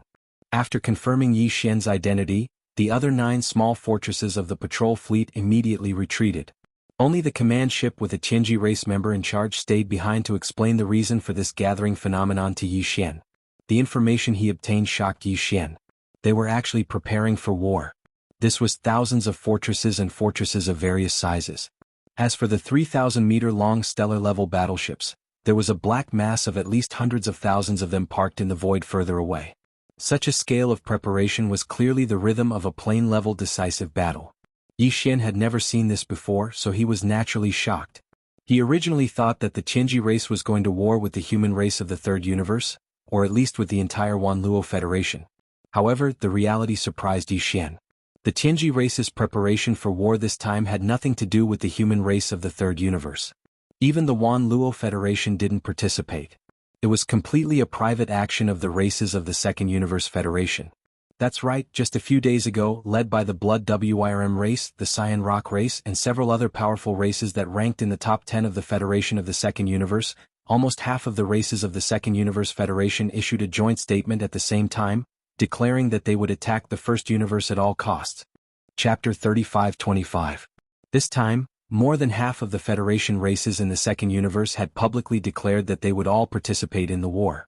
Among the top 10 races in the Second Universe Federation, other races such as the Blood Dragon race, the Green Rock race, the Battle Lion race, the Yinji race, the Barbarian Bull race, the Golden Eagle race, the Colorful Python race, the Greedy Wolf race, and the Tree Spirit race had all declared their stance. Originally, the human race of the Third Universe and the headquarters of the Myriad Luo Federation thought that the 9 supreme beings of the top 10 races of the Second Universe were just joking. After all, this kind of war announcement was simply unreasonable and too strange. It was more like a prank. But soon, from the vast star field of the Second Universe, news of the various races preparing for war and gathering a large number of fleets at the edge of the wormhole that led to the First Universe plane came from the Second Universe. At this point, the headquarters of the Myriad Luo Federation panicked and realized the seriousness of the situation. This was clearly a sign that the races of the Second Universe Federation had lost control and no longer listened to the Federation's control. The headquarters of the Federation immediately made an official request, requesting the races of the First Universe Federation, especially the 9 leading races of the top 10 races except the Dark Turtle race, to give an explanation for this declaration of war. At the very least, an internal communication was necessary to explain a reason, right? However, in the face of the request from the headquarters of the Federation, the races of the Second Universe Federation were unprecedentedly tough. They directly declared that this was a large-scale war between the First and Second Universes and had nothing to do with the Myriad Luo Federation or the humans of the Third Universe. They hoped that they would not participate. Otherwise, it would affect the internal unity of the Federation. At this point, the headquarters of the Myriad Luo Federation and the humans of the Third Universe realized that something big had happened. The races of the Second Universe Federation would definitely not start such a war for no reason. It should be known that for many years the entire Myriad Luo Federation had only fought to a draw with the overlord of the First Universe, the Tianji race. There were countless battles, big and small, and basically, there were victories and losses on both sides. The entire Myriad Luo Federation included the humans of the Third Universe and the races of the Second Universe. It could be said that the overall combat power of the human race in the Third Universe was slightly stronger than that of all the races in the Second Universe. Now, the various races of the Second Universe were clamoring to face the overlord of the First Universe, the Tianji race, alone. Either they were crazy or there was some hidden factor that forced them to fight. Because in such a war, the chances of the races of the Second Universe Federation winning was less than 20%. Basically, it would result in a crushing defeat. Obviously, the former possibility was almost non-existent. It could be explained if one race had a brain malfunction, but the entire Second Universe Federation had a brain malfunction. That was definitely not scientific. In other words, the truth was already very clear. The various races of the Second Universe Federation had their own reasons and difficulties. But as for what their reasons and difficulties were, no one in the outside world knew except for themselves. After confirming that the various races of the Federation of the Second Universe were not joking, the headquarters of the Myriad Luo Federation and the two camps of the human clan sent out a large number of scouts to the Second Universe and the First Universe. It was to find out the reason why the various races of the Second Universe Federation were determined to fight to the death. On the other hand, it was to prepare for a rainy day. In the First Universe, it was to spy on the Tianji race's reaction to this unexpected event and their various countermeasures. In any case, the various races of the Second Universe were part of the Myriad Luo Federation. Their combat power was equivalent to 40% of the total combat power of the entire Myriad Luo Federation. If the various races of the Second Universe Federation suffered a crushing defeat in this battle and suffered too great a loss, the strength of the entire Myriad Luo Federation would be greatly damaged. For the Federation and the two camps of the human clan in the Third Universe, this was not a good thing. Could even be a disaster. This was because the overlord of the First Universe, the Tianji race, had been waiting for this opportunity to separate the various races of the Second Universe Federation from the human clan and defeat them one by one. This time, the various races of the Second Universe Federation were clearly offering up the opportunity that they had been dreaming of. How could the Tianji race not grasp this opportunity? There was no doubt that as long as the various races of the Second Universe Federation were defeated, the Tianji race would definitely go all out and target the two camps of the human clan in the Third Universe. In this way, the entire Myriad Luo Federation would be completely annihilated because of this battle. In the end, it was not impossible for the Tianji race to dominate the three universes. This matter was too important. Therefore, even if the Myriad Luo Federation was extremely dissatisfied, even if the two camps of the human clan were furious, they felt as if they were being shamelessly dragged into this mess by the various races of the Second Universe Federation. But for the sake of the overall situation, the human clan in the Third Universe was forced to helplessly prepare for war. After all, they were allies on the same front. The human clan and the headquarters of the Federation could not just watch as the various races of the Second Universe Federation were annihilated by the Tianji race. When it came to the critical moment that would decide the overall situation of the war, the armies of the two camps of the human clan would definitely enter the battlefield through the wormhole and helplessly participate in this war. They could only hope to maintain the balance of strength between the enemy and themselves. It could be said that the three universes had become hostile because of the sudden brainwashing of the various races of the Second Universe. An all-out war between the three universes had never been so close before. This was because both the various races of the Second Universe Federation and the two camps of the human clan in the Third Universe had already started. They had begun to gather their forces near the wormhole of the universe. The overlord of the First Universe, the Tianji race, was the same. During the few days that Yi Xian was rushing to Tianji City, all the races of the Federation in the First Universe, including the Demon Clan, had received the Tianji race's Level 1 battle preparation order. Countless slave races were preparing for war with all their might. However, for Yi Xian, although this was not good news, it was not enough to make him burn with anxiety. After all, once this kind of planar universe war broke out, it would take hundreds or thousands of years. It was not something that could end in a day or two. Even the scales of the war, which camp would eventually tilt towards, could not be seen in a short period of time. If it was a full-scale war, it would take at least 100 years before there would be a sign of it. It could be said that it was really too early to be anxious about this. However, in fact, when Yi Xian learned of this news, he was indeed anxious at the first moment. The reason was very simple. Patriarch De of the Qinji race had already said that the tens of millions of void soldiers captured from the black hole of life in the demon domain not long ago would be sent by the Qinji race in the first fleet camp on the battlefield. Moreover, the only mission of these void soldiers was very simple. Chapter 35-26. In the face of the challenge from the Federation of the Second Universe, the Heavenly Legacy race, as the overlord of the First Universe, was the only opponent of the Myriad Net Federation for many years. Being able to deal with both the human race of the Third Universe and the superpowers of the Second Universe Federation of the human race of the Second Universe, they naturally couldn't keep a low profile. The Heavenly Legacy City didn't make any sort of declaration of war. It was meaningless. They simply began to prepare for war at the first moment, using their actions to prove everything.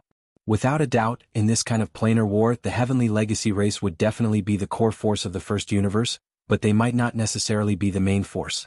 This was because in the First Universe, there were still countless slave races including the demon race. The Heavenly Legacy race didn't have many clansmen. The true Heavenly Legacy race only numbered in the millions. It was impossible to place all of them on the front lines. The main force of this war, at least the vast majority of the war of attrition, still had to rely on the fleets of the many slave races of the First Universe. Of course, the AI robot squadron under the Heavenly Legacy race was also one of the main forces. The Heavenly Legacy race was mysterious. The forces dispatched from the Heavenly Legacy race's main camp to participate in the war, such as a massive fleet of tens of thousands of warships, might only have one true Heavenly Legacy race clansman. However, the terrifying combat strength of this fleet was real and couldn't be ignored. A single Heavenly Legacy race clansman with an electronic consciousness could control countless AI robots at the same time. Battleships, or even entire fleets, were all controlled by intelligent robots. That would be enough. Otherwise, how could the Heavenly Legacy race, which only had a few million true clansmen, dominate the entire First Universe? In the First Universe, there were more than a few hundred slave races in the First Universe. There was once a joke that circulated in the three universes. At the time, the Heaven's Legacy race had yet to dominate the First Universe. There was a time when a massive fleet of several thousand warships, fortresses was sent to attack a race that refused to submit. In the end, the Heavenly Legacy race's fleet won, and this race became a slave race of the Heavenly Legacy race. In the end, the patriarch of this race raised his head and sighed. He said that the Heavenly Legacy race had mobilized thousands of warships and tens of billions of clansmen to attack a small race. How could they not sweep it away? This was clearly self-reproaching and lamenting the unfairness of the world. As a result, the several thousand fortresses of the Heaven's Legacy race fleet opened all of their hatches. Countless sentient robots lined up and walked out, flooding the void. But there was only one true member of the Heaven's Legacy race. A single member of the Celestial Legacy race with an electronic consciousness was enough to lead an enormous fleet into battle. All orders would be transmitted to the entire fleet in the form of an electronic consciousness and received by all the sentient robots. Not only was the command instantaneous and comprehensive, but there was also no deviation in the execution of the command. This was because they were all intelligent robots and did not have their own consciousness. They only had the consciousness to carry out orders. This was much more efficient than humans and other races, who followed the example of their superiors and passed down orders one by one. This was why the Heaven's Legacy race's fleet was so frightening. Of course, this was only referring to regular battles, and it didn't include the battle between the Supreme Primordial Age and the Heaven's Fate Clan's fleet that had occurred in the source of all evil. That was purely a special case. The two sides involved in this battle were simply not on the same level of strength. In short, for the Heaven's Legacy race, it was completely normal for an enormous fleet to only have one or two true members of the Heaven's Legacy race presiding over it. For example, this was the case this time. The vanguard fleet of the Heaven's Legacy race was enormous. There were 1,000 fortresses of various sizes and 100 fortresses of various sizes. In addition, there were over 10,000 star-level warships that were 3,000 meters long and star-level warships that were 1,000 meters long. Such a massive vanguard fleet was completely controlled by sentient robots. Countless sentient robots were sent to the battlefield, but there were only two members of the upper echelon of the Heaven's Legacy race who were in charge of commanding the flagship. These two positions were enthusiastically contested by the upper echelons of the Heaven's Legacy race. In their view, this was an excellent opportunity to perform a great service. Just that the various races of the Federation of the Second Universe had sent a fleet over, and they had even taken the initiative to invade. The battlefield was in the First Universe, their own territory. They were afraid. Also, this time, the Vanguard fleet was carrying the tens of millions of Void soldiers that had been captured not long ago. They would be deployed on the battlefield as cannon fodder to consume the enemy's strength. It was safe to say that the Heaven's Legacy race's fleet would definitely win the battle no matter how one looked at it. The various races of the Federation of the Second Universe were invading. He would be beaten to a pulp. If the young chief, Di Xiaofeng, were there, nobody would have been able to take away the command of the Vanguard fleet. The other upper echelons of the Heaven's Legacy race would have been able to compete for the position of deputy commander at best. However, the young chief, Di Xiaofeng, was missing. It was said that a major accident had taken place in the root of all evil. The entire fleet that was sent to reinforce Di Xiaofeng was annihilated. They didn't even have the chance to send out a distress signal. It was definitely because of a great disaster. Otherwise, how could such a thing have happened? There were already rumors in the Heaven's Legacy city, claiming that there was a terrifying being beyond the Star-Lord state in the depths of the root of all evil, and that the young chief, Di Xiaofeng, had already perished and would never return. That was why the upper echelons of the younger generation of the Heaven's Legacy race were all fighting for the position of commander of the Vanguard fleet as if they had been injected with chicken blood. In their eyes, they were no longer fighting for the position of commander of the Vanguard fleet. They were fighting for the position of commander of the Vanguard fleet in the future. They were fighting for the future of the Heaven's Legacy race. Now that Di Xiaofeng had perished, the clan chief would definitely choose a new person from the younger generation to replace him. If the commander who led the Vanguard fleet to the space battlefield performed well, he would undoubtedly have a better chance. Under such circumstances, even the senior members of the Heaven's Legacy race had secretly reached a consensus that they would no longer fight for the position of commander of the Vanguard fleet, leaving the opportunity to the younger generation. In the end, due to the fierce competition, everyone wanted to be the first to obtain the position of commander of the Vanguard fleet. The Heaven's Legacy race was in turmoil for a while. In order to prevent internal strife, the clan chief, DE, stated that the position of commander and deputy commander of the Vanguard fleet would no longer be decided by the clan. Instead, the younger generation of the clan would be allowed to compete with each other and launch a fair competition. Yi Xian's eyes glittered when he heard the news. Since it was a fair competition, it couldn't be better. Chapter 35-27. Although it was confirmed that the commander of the Vanguard fleet would be chosen by the younger generation of the Qinji clan through a fair competition, there was still no conclusion as to how this competition would be held. Clan leader DE had yet to make a final decision as to the rules of the competition. However, with the fleet about to depart, the rules of the competition would be announced very soon. If it was not today, it would be tomorrow. Yi Xian was already determined to win. He sneered to himself and did not ask any more questions. He immediately steered the Demon battleship toward the core area of Tianji City. Along the way, they passed through the outer industrial zone and the inner defensive circle. Along the way, every star that Yi Xian saw in this vast star domain was forged into a majestic alloy city. There was almost no rocky land on the surface of the star. It was all cold alloy, as if the entire body of the star was made of metal. It was as if it was made of alloy. It was shocking. Soon, a continent appeared in front of them. A continent in the starry sky. In the boundless starry sky of the universe, the three known universes were already vast and boundless. In these three universes, there weren't only stars in the universe. In some peculiar universes, there were indeed strange continents. However, there was only one continent in the three universes that was entirely made of alloy. This was the real Qinji City in a narrow sense, the core headquarters of the Qinji clan. Qinji City did not look big on the surface. It was only 1,000 kilometers in radius, which was about 1,000,000 meters. However, it was divided into two layers. The outer layer was the surface of this alloy continent. The inner layer was the internal space, just like the underground area of the continent. Due to the use of space folding technology, the underground area of this alloy continent was even wider. That was an important place. Other than clan leader DE and a few of his core subordinates, no one was allowed to enter. Among the 9 mechanical intelligence cores in Yi Xian's hands, only the young clan leader Di Xiaofeng had the authority to enter the core area of Tianji City. The other 8, including Sha Baofeng, were all direct subordinates of clan leader DE. However, because they were not core members, they were all only allowed to enter. They had the right to enter and exit the outer layer of Tianji City. The Heaven's Legacy race was different from other races. They would not have a high population density because they had very few people to begin with. The entire Heaven's Legacy race only had a few million people. A large number of clansmen were sent out. Among the clansmen stationed in Tianji City, some had to lead patrol fleets to patrol this vast star region.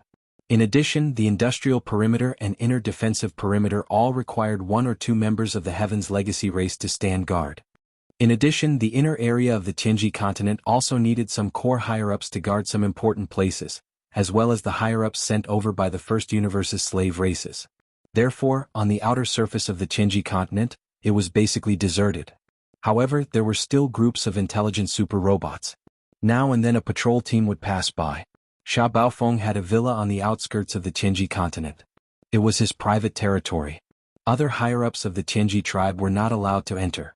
Only Sha Baofeng's electronic consciousness could open it.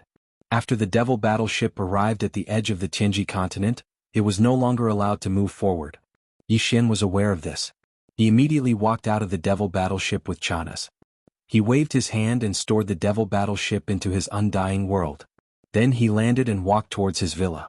Although this was an alloy space city because the Tianji tribe had always yearned for the life of the human race, even their own appearance was very similar to that of the human race.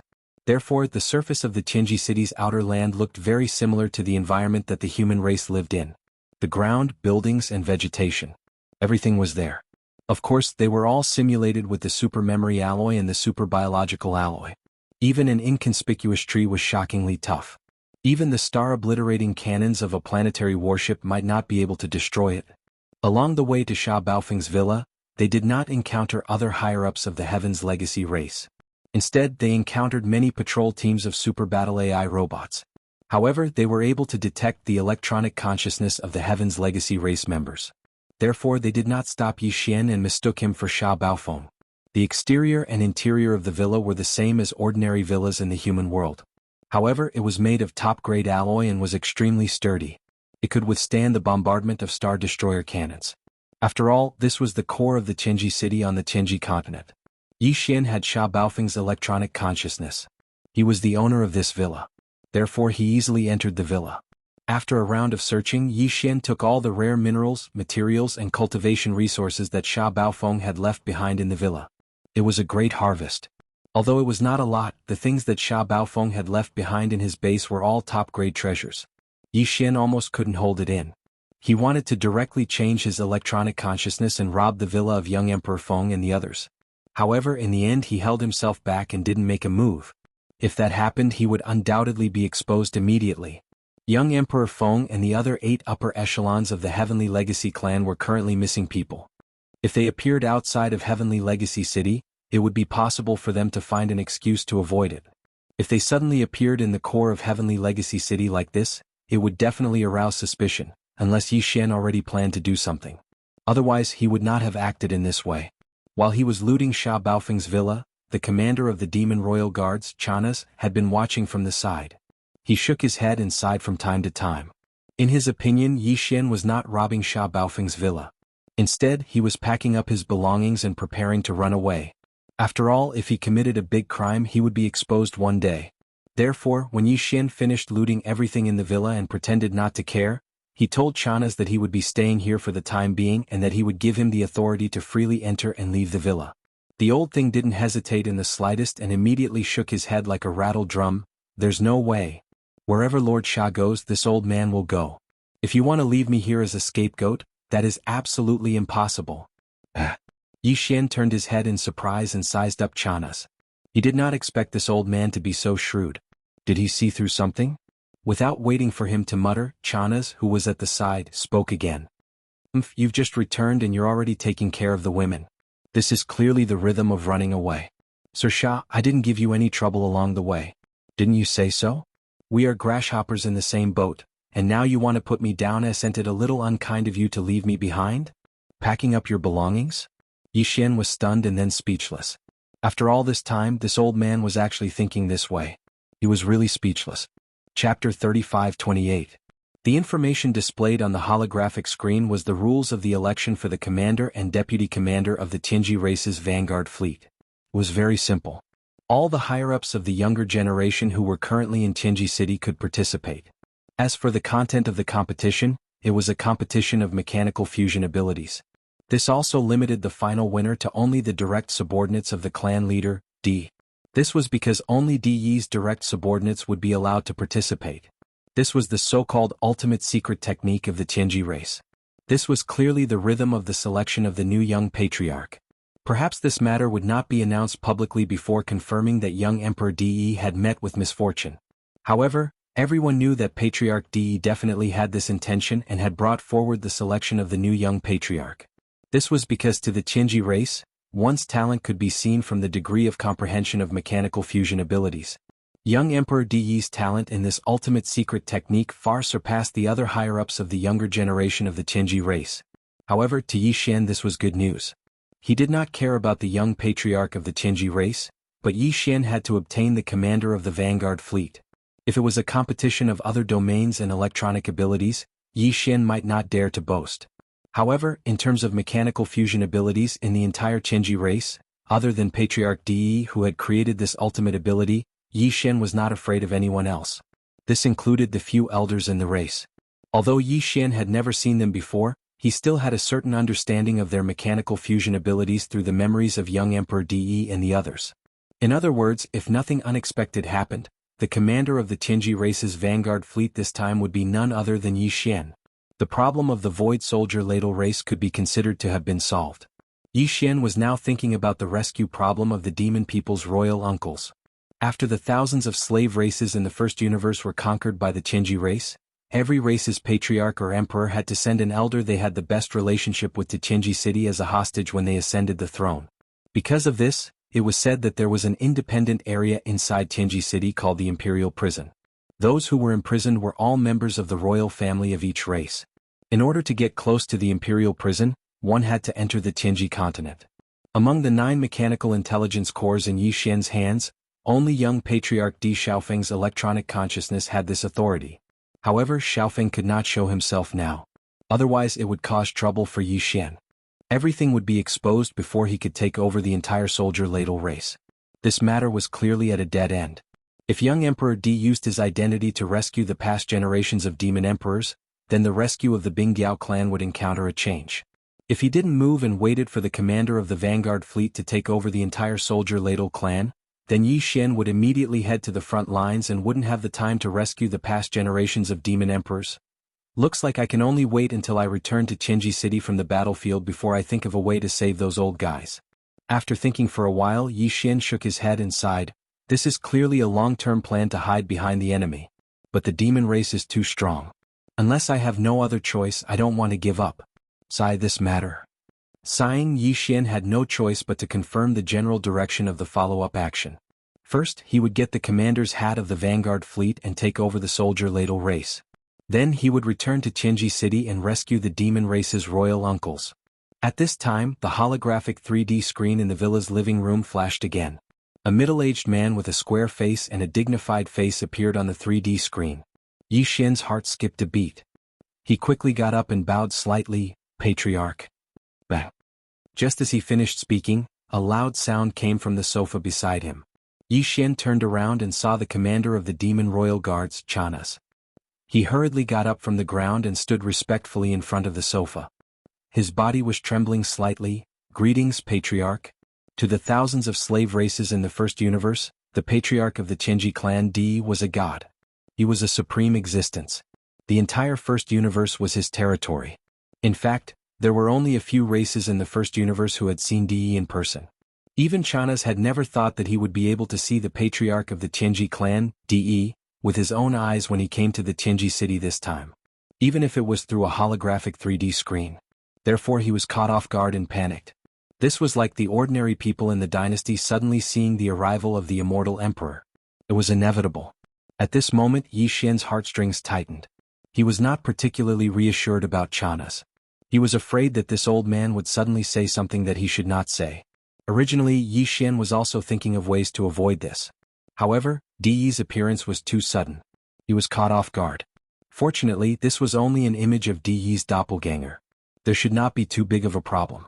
The core of the Tianji clan's existence was actually an electronic consciousness. Therefore, in the huge Qinji city, Patriarch Di could transform into thousands of doppelgangers at any time. As long as there was an electronic device, he could appear at any time. Even if it was an intelligent robot patrolling in the starry sky, one moment it was normal, the next moment it might become the carrier of Di's electronic consciousness. Yi Xian had already known this through Sha Baofeng's memory. Therefore, in Qinji city he was very careful. No matter what he said or did, he had to pay attention at all times. Perhaps there was an electronic eye somewhere that had transformed into Di's eyes and was spying on him. This terrifying ability to transform into thousands of doppelgangers was similar to the human clan's cultivation camp. Perhaps a certain super old monster also had this ability. At the very least, the palace master of the 6th palace of the 10 ultimates, Tian Qianzi, was quite accomplished in this aspect. However, in comparison, in such a majestic mechanical city like Qinji City, even if a super old monster of the human clan who was proficient in this aspect came, he would definitely be suppressed by Di. Here he had a natural advantage. The doppelganger that appeared in front of him was not Di's actual body. It was only an image of his doppelganger. Chapter 35-29. Yi Xian was actually very nervous. Although the image in front of him was only an image from the holographic screen, and this image wasn't Di himself, but just an image of his clone, the identity of the other party was still there. The biggest boss of the first universe with his current cultivation strength, if he were to continue, at that time he was not even qualified to talk to the doppelganger image. How could he not be nervous? However, things were going more smoothly than he had expected. After all, this was Qinji City, and Yi Xian was now in Baofeng Sha's private villa. Except for Baofeng Sha's electronic consciousness, in the entire Qinji clan, only Di and his doppelganger could come here at will. Even the super old monsters in the clan did not have this authority. The fact that Yi Xian could come here was enough to explain the problem. Of course, this was also the result of Di being too conceited about the existence of the Qinji clan. He did not expect that the electronic consciousness of the Qinji clan could be devoured. After all, he was a mechanical life created by the human technological pioneer Xing Bo, and the devouring system was a posthumous work of Xing Bo. It was understandable that it surpassed Di's ideas in some aspects. With anxiety, Yi Xian reported in detail the details of the mechanical battle that had happened in the Heavenly Warstar area that day. Of course, he reported from Baofeng Sha's point of view. All the memories and Baofeng Sha's own inferences and guesses were stored in Baofeng Sha's mechanical intelligence core. Yi Xian was just reading and narrating at the same time. Because he was directly reading Baofeng Sha's memory data, his narration habits, inferences, and guesses were completely consistent with Baofeng Sha's own style. Therefore, until he finished everything, it did not arouse the suspicion of Di's doppelganger image on the holographic three-dimensional screen. Hesitation. In his opinion, Yi Xian in front of him was Baofeng Sha. All his habits and temperament were the same as usual. In short, Yi Xian passed this test smoothly. As the clan leader of the Qinji clan, Di couldn't come to talk to him and ask questions every few days.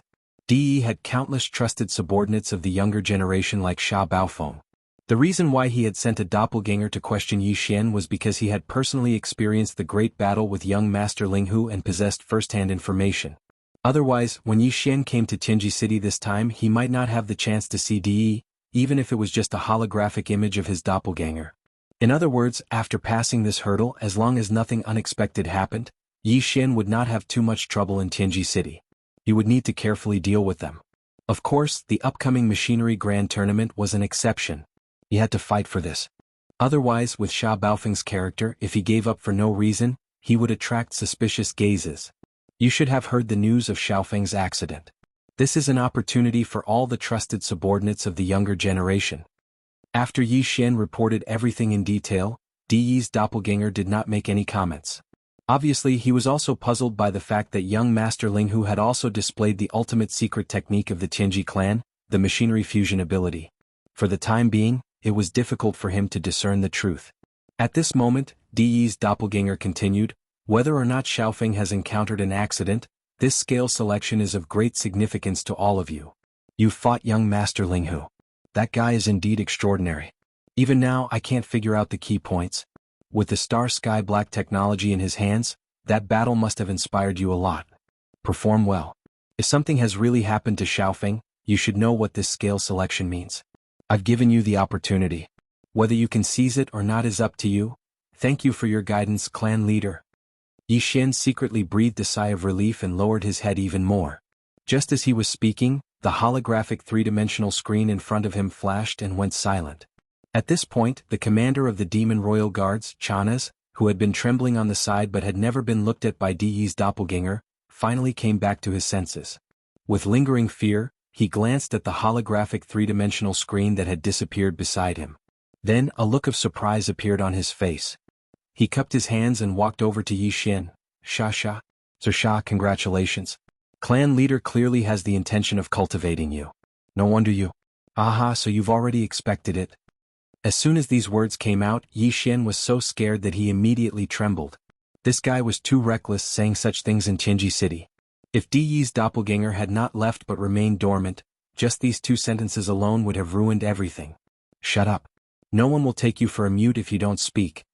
Yi Xian's heart trembled slightly. He immediately shouted softly, interrupting Chana's words. At the same time, he glanced at the holographic three-dimensional screen that had already gone silent. Chana's was stunned, and then his face turned completely pale. This guy was not a fool. Just now, because of the sudden turn of events, he was so happy that he forgot himself. At this moment, when he was reminded by Yi Xian's soft shout, he was so shocked that his back was full of cold sweat. The machinery competition will begin tomorrow. Before that, I have to go and get my base fortress back. When I went to the Devil Emperor planet to carry out the mission, I asked the base fortress at the periphery of the industrial circle to improve its performance. After all, it is my personal vehicle.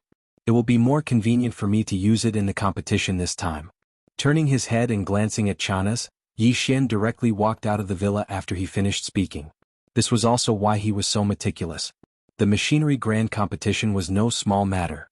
Baofeng Sha's vehicle was a large fortress with a diameter of 100,000 meters. With his personality, he would not abandon his own vehicle and use the demon battle horn that he brought from the demon race as a temporary means of transportation. However, if that was the case, then there would be a new problem in front of Yi Xian. That was, although the Life Fortress star field could change its appearance at will, as long as Yi Xian obtained the various performance data of Baofeng Sha's vehicle, he could directly change its appearance. However, the scale was very difficult to change. Baofeng Sha's vehicle was a large fortress with a diameter of 100,000 meters, while the Life Fortress star field was only a small fortress with a diameter of 50,000 meters. The difference was too big.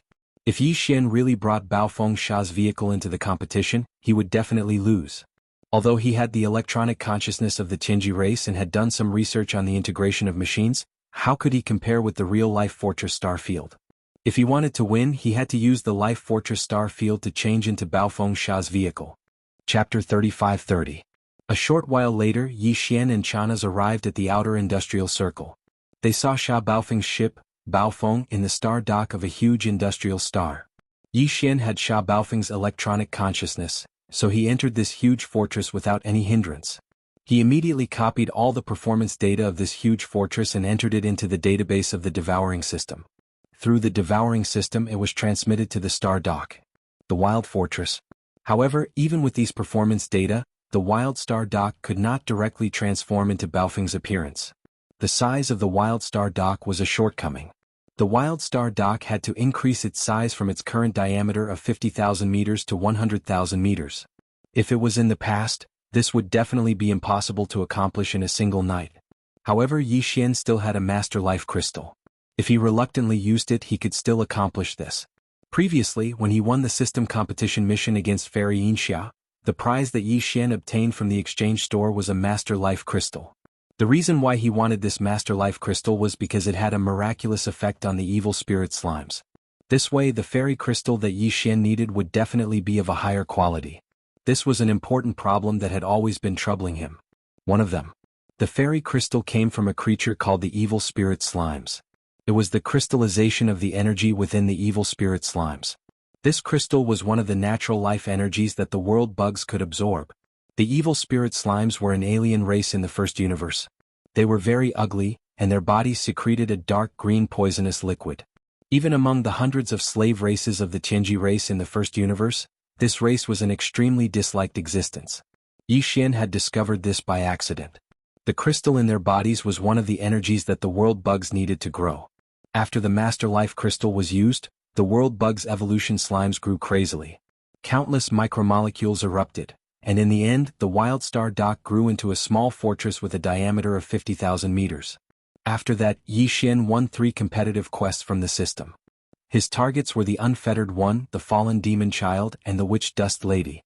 Among them, he didn't find any Master Life Crystals from the system exchange store of the Carefree Master and the Demon Dust Maiden, so he chose other treasures that were also extremely precious. However, Yi Xian found a second Master Life Crystal in the exchange shop of the Fallen Demon's Son and chose it immediately. And now, this Mother Life Crystal had come in handy. Yi Xian immediately retrieved this Mother Life Crystal from his Undying World and threw it to the devouring system. Ding! Congratulations to host for obtaining Mother Life Crystal. Quality, pure and flawless. Effect, Life Evolution Energy Crystal. Can rapidly and continuously increase the life level of evil spirit slimes. Do you want to use it now? The system notification sounded in his mind very quickly. Following which, a golden crystal the size of a baby's fist was directly absorbed by the devouring system and injected into Yi Xian's Undying World, the Wild Star Fort. Sha sha sha, rumble. Soon, low and continuous muffled sounds rang out from within Yi Xian's body, accompanied by a dense amount of weak rustling sounds. It gave off the feeling that countless silkworms were eating, nibbling away at the mulberry leaves in a sea of mulberry leaves. The Wild Star Fort floating in his Undying World was rapidly expanding at a speed visible to the naked eye. Not only was its size expanding, the exterior of the battleship was also changing. Yi Xian quickly ordered the devouring system in his body to connect to the AI of the Wild Star Fort. This time, the growth of the battleship was limited to a diameter of 50,000 meters. After reaching this standard, the growth of the battleship would immediately stop, and all the micromolecules that were multiplying after that would all be thrown into strengthening the battleship's performance and internal and external structure, striving for perfection. All of this unknowingly happened. In a short 10 minutes, the starfield stronghold within Yi Xian's body finally grew to a diameter of 100,000 meters. From then on it stopped growing. However, the change in the life level of the evil spirit slime race caused by the energy of the second life crystal was still there. Continue. All of the subsequent energy was used to strengthen the interior of the Wild Star Fort. This way it would inherit its greatest feature from before. On the surface, it looked like a huge fort with a diameter of 100,000 meters, but in reality, its performance was much better. In the end, everything ended after more than half an hour. The energy of the second prime life crystal was finally depleted, and the evolution of the vengeful slime group stopped. The massive increase in reproduction energy provided to the world worm spawn group stabilized, and the evolution of the Starfield Fortress came to an end. Complete. At this time, after devouring the mysterious energy of the 2 Mother of Life crystals, the evil spirit slime's life level had been raised to a very high level. On the backs of all the evil spirit slimes, there was an additional golden line that ran from head to tail, and it was a whole line. There were also specks of gold on both of their bodies. Even the mucus secreted by their bodies had turned into a faint golden color. Perhaps it was no longer appropriate to call them evil spirit slimes. It would be more appropriate to call them golden slimes. After everything was completed, Yi Xian gave the order to transform the Wild Star Fort into a perfect replica of the treasure maple. All of this happened very quickly, but no one knew about it. Everything was completed in his Undying World. Following which, Yi Xian waved his hand and stored the treasure maple into his body. At this moment, if someone was in his Undying World, they would definitely be shocked by this scene. The 2 identical forts were lined up side by side, floating in the air of Yi Xian's Undying World.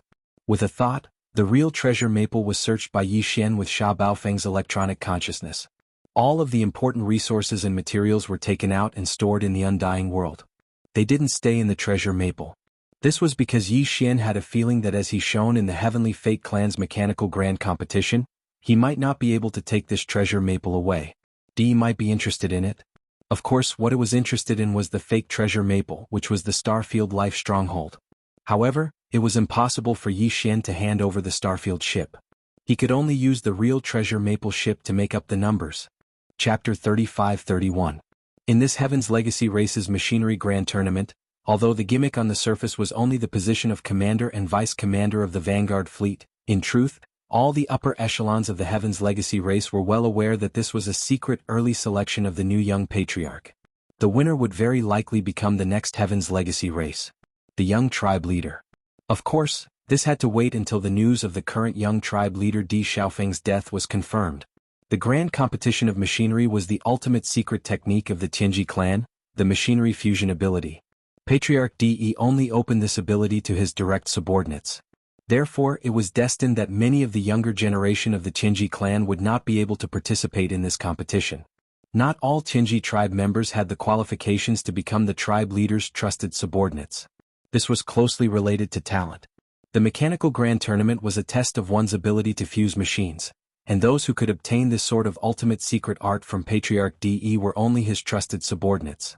Even amongst the younger generation of the Heaven's Legacy race, such existences were all upper echelons. Therefore, their mounts were small fortresses with diameters of at least 50,000 meters. Most of them were large fortresses with diameters of at least 100,000 meters. As such, the grand competition of machinery's venue could not be too small. It was a vast void with a radius of 100,000 miles. It was in the star sector outside the industrial area of Qinji City. The next morning, when Yi Xian rushed over with Chanas, this vast void with a radius of 100,000 miles was already filled with fortresses of various sizes. There were even some large and small fortresses. Other than the millions of Qinji tribe members watching the battle, there were also many intelligent robots that had the privilege of watching the battle. The members of the Heaven's Legacy race had developed their own consciousness from these sentient robots and gained intelligence. Thus, within the Heaven's Legacy race headquarters, all the members of the Heaven's Legacy race would consciously guide the countless sentient robots under their command. For example, when watching the upper echelons of the Heaven's Legacy race display their ability to fuse machines together, there was a chance that some of the AI robots would mutate and gain self-awareness. This meant that a new member of the Heaven's Legacy race had been born. In addition, there were also some fortresses that carried the hostages sent to Qinji City by the slaves of the Qinji clan. They were originally imprisoned in the imperial prison in the depths of the inner city of Qinji City. However, De obviously would not let go of this opportunity to show the power of the Qinji clan. He had personally ordered the Heaven's Legacy race's imperial prison guards to escort them over so that they could witness the power of the Heaven's Legacy race's ultimate secret art. Patriarch De had yet to appear, but there was no doubt that there were many of his clones in the countless battleships, fortresses.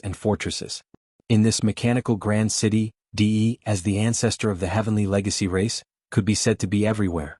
The grand tournament of mechs was about to begin. The rules were simple, so simple that there were no rules at all. Therefore, the candidates could enter the arena to challenge at any time.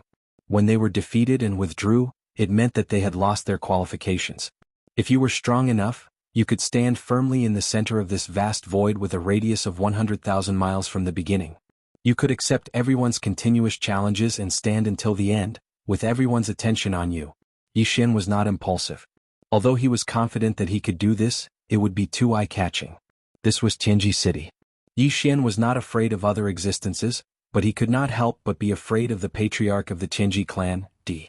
Although De was only an intelligent life form created by the human race's technological pioneer, Xing Bo, he had proven his ruthlessness by killing Xing Bo. Moreover, as a newly born mechanical intelligent life, De was able to lead a large group of intelligent robots to gradually grow stronger and guide them step by step. From them, more mechanical intelligent life forms were born, and he successfully dominated a universe for hundreds of thousands of years. This in itself was already very impressive. This already showed how terrifying his methods were. Not to mention an extremely intelligent mechanical intelligent life form, even a pig, after living for hundreds of thousands of years, could become a powerful figure in the pig world. Yi Xian knew that he could not defeat such an existence at the moment. Therefore, there was no need to attract too much attention. He had to win the machinery grand competition, but at most, he would be like a dark horse, appearing at the crucial moment and giving people the impression that he had won by luck. Otherwise, if the tree stood out from the forest and attracted De's suspicion, it would be really troublesome. The battle quickly unfolded. The two core members of the younger generation of the Qinji clan fought each other in this void with a radius of 100,000 miles. From time to time, there would be rumbling sounds of thunder, and a large part of the void was disturbed. These two high-level members of the younger generation were not weak. Their mounts were large fortresses with a diameter of 100,000 meters. Moreover, because the competition was the ultimate secret technique of the Qinji clan, the machinery fusion technique, these two fellows directly began to fully integrate with their mounts as soon as they entered the arena. Both of the mechanical battle insects looked extraordinary. One turned into a mechanical knife puppet, similar to Sha Baofeng's original form, but more powerful, and walked the path of strengthening close combat. The other one turned into a starry sandworm. Its entire body was covered with dense barbs and soft tubes that looked like mouthparts. Each soft tube was actually a cannon muzzle. It walked the path of long-range combat strength enhancement.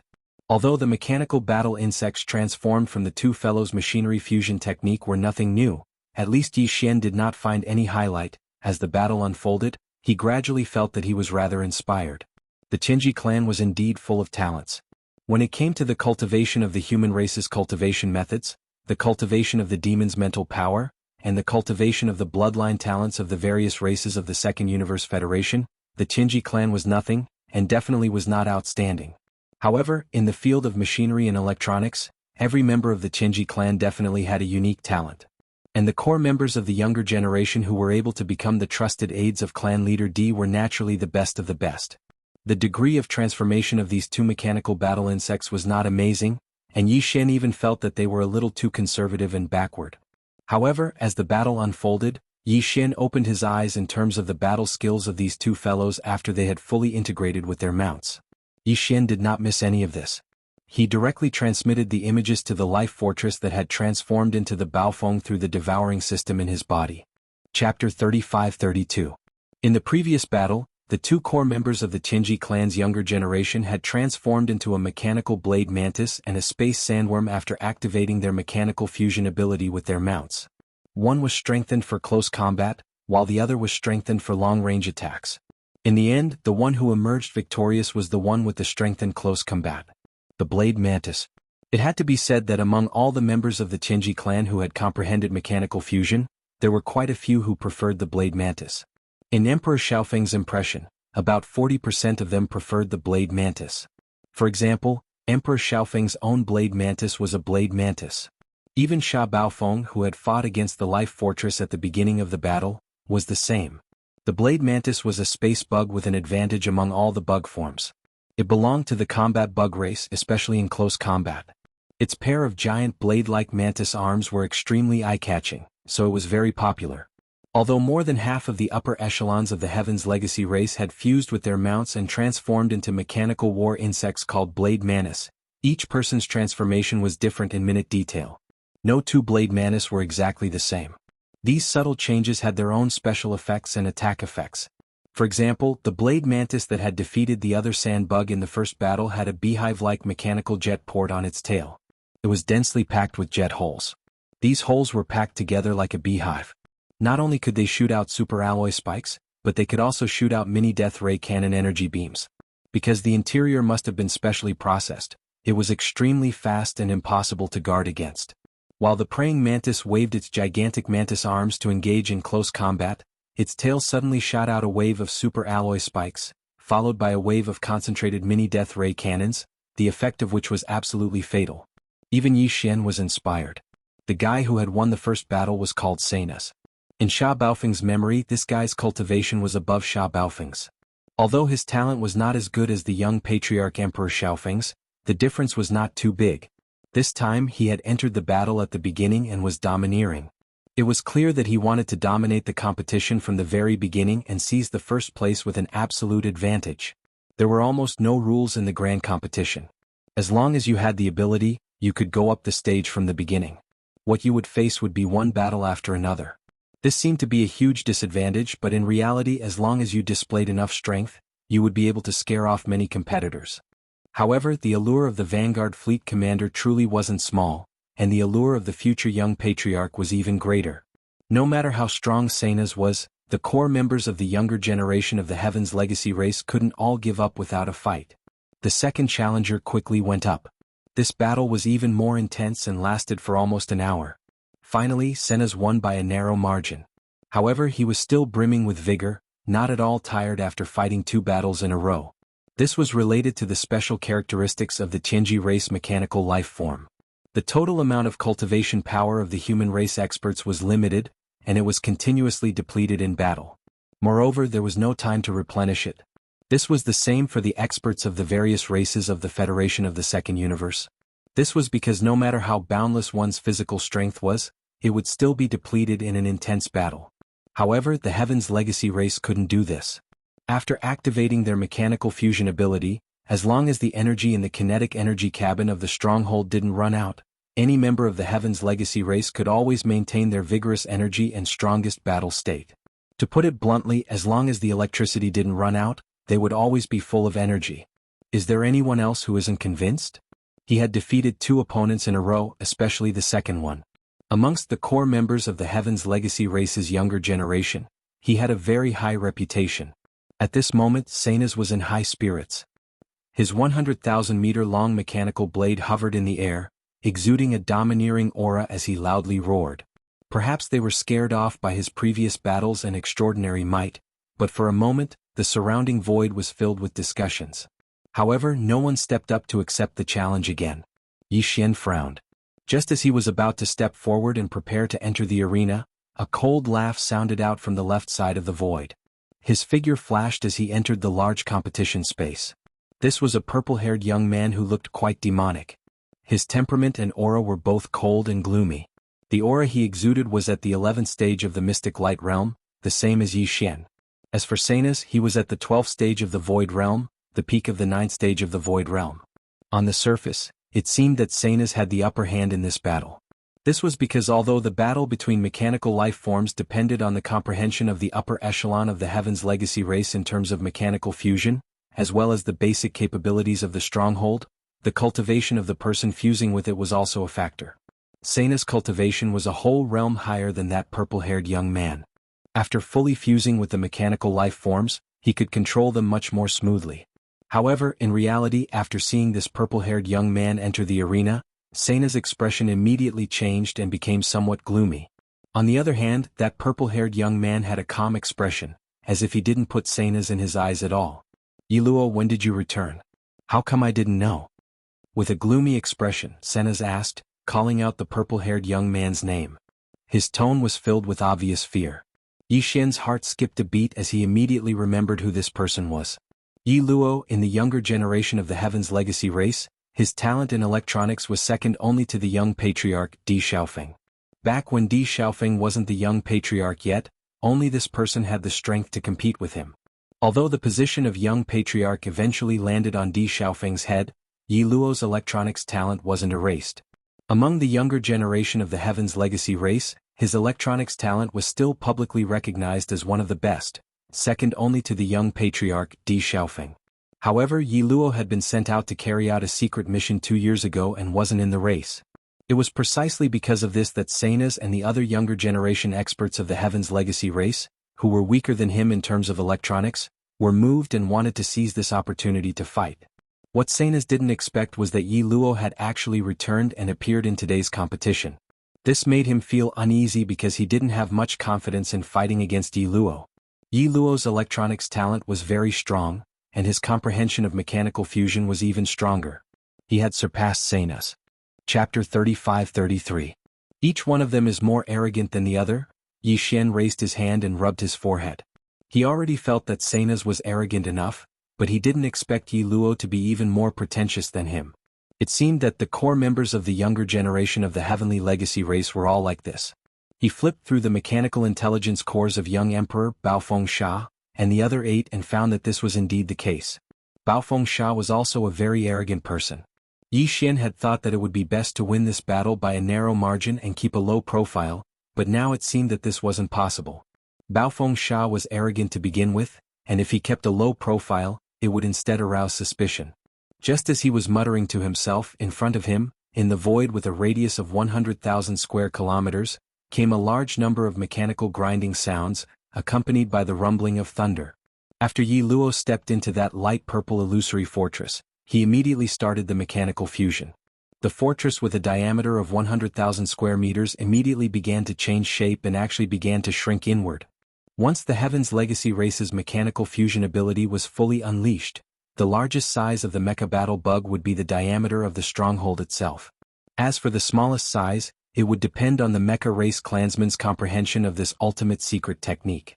For example, young Emperor Xiaofeng's fortress was 100,000 square meters in diameter, so after fully activating the mechanical fusion, the mechanical battle insect that young Emperor Xiaofeng and his fortress transformed into could be 100,000 square meters in length at most.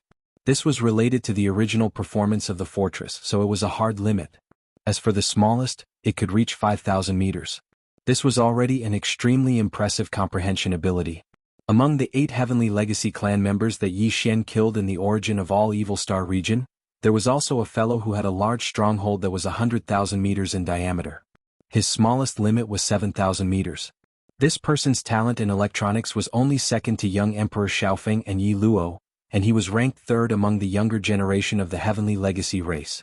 However, in general, unless it was in a special environment like the root of all evil, which was filled with countless void cracks, the Heavenly Legacy race members would fight in their largest form after performing mechanical fusion with their fortress.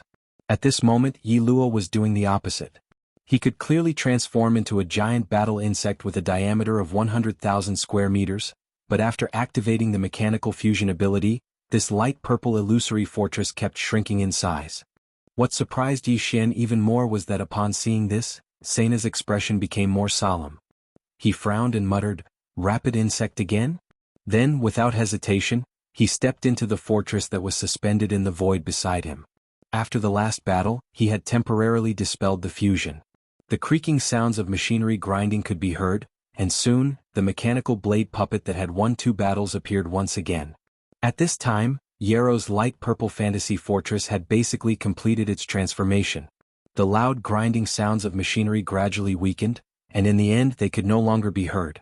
What appeared before them was a very strange mechanical battle insect. It was only 5,000 square meters in size, which immediately drew cries of surprise from the surrounding void. Heavens, 5,000 square meters?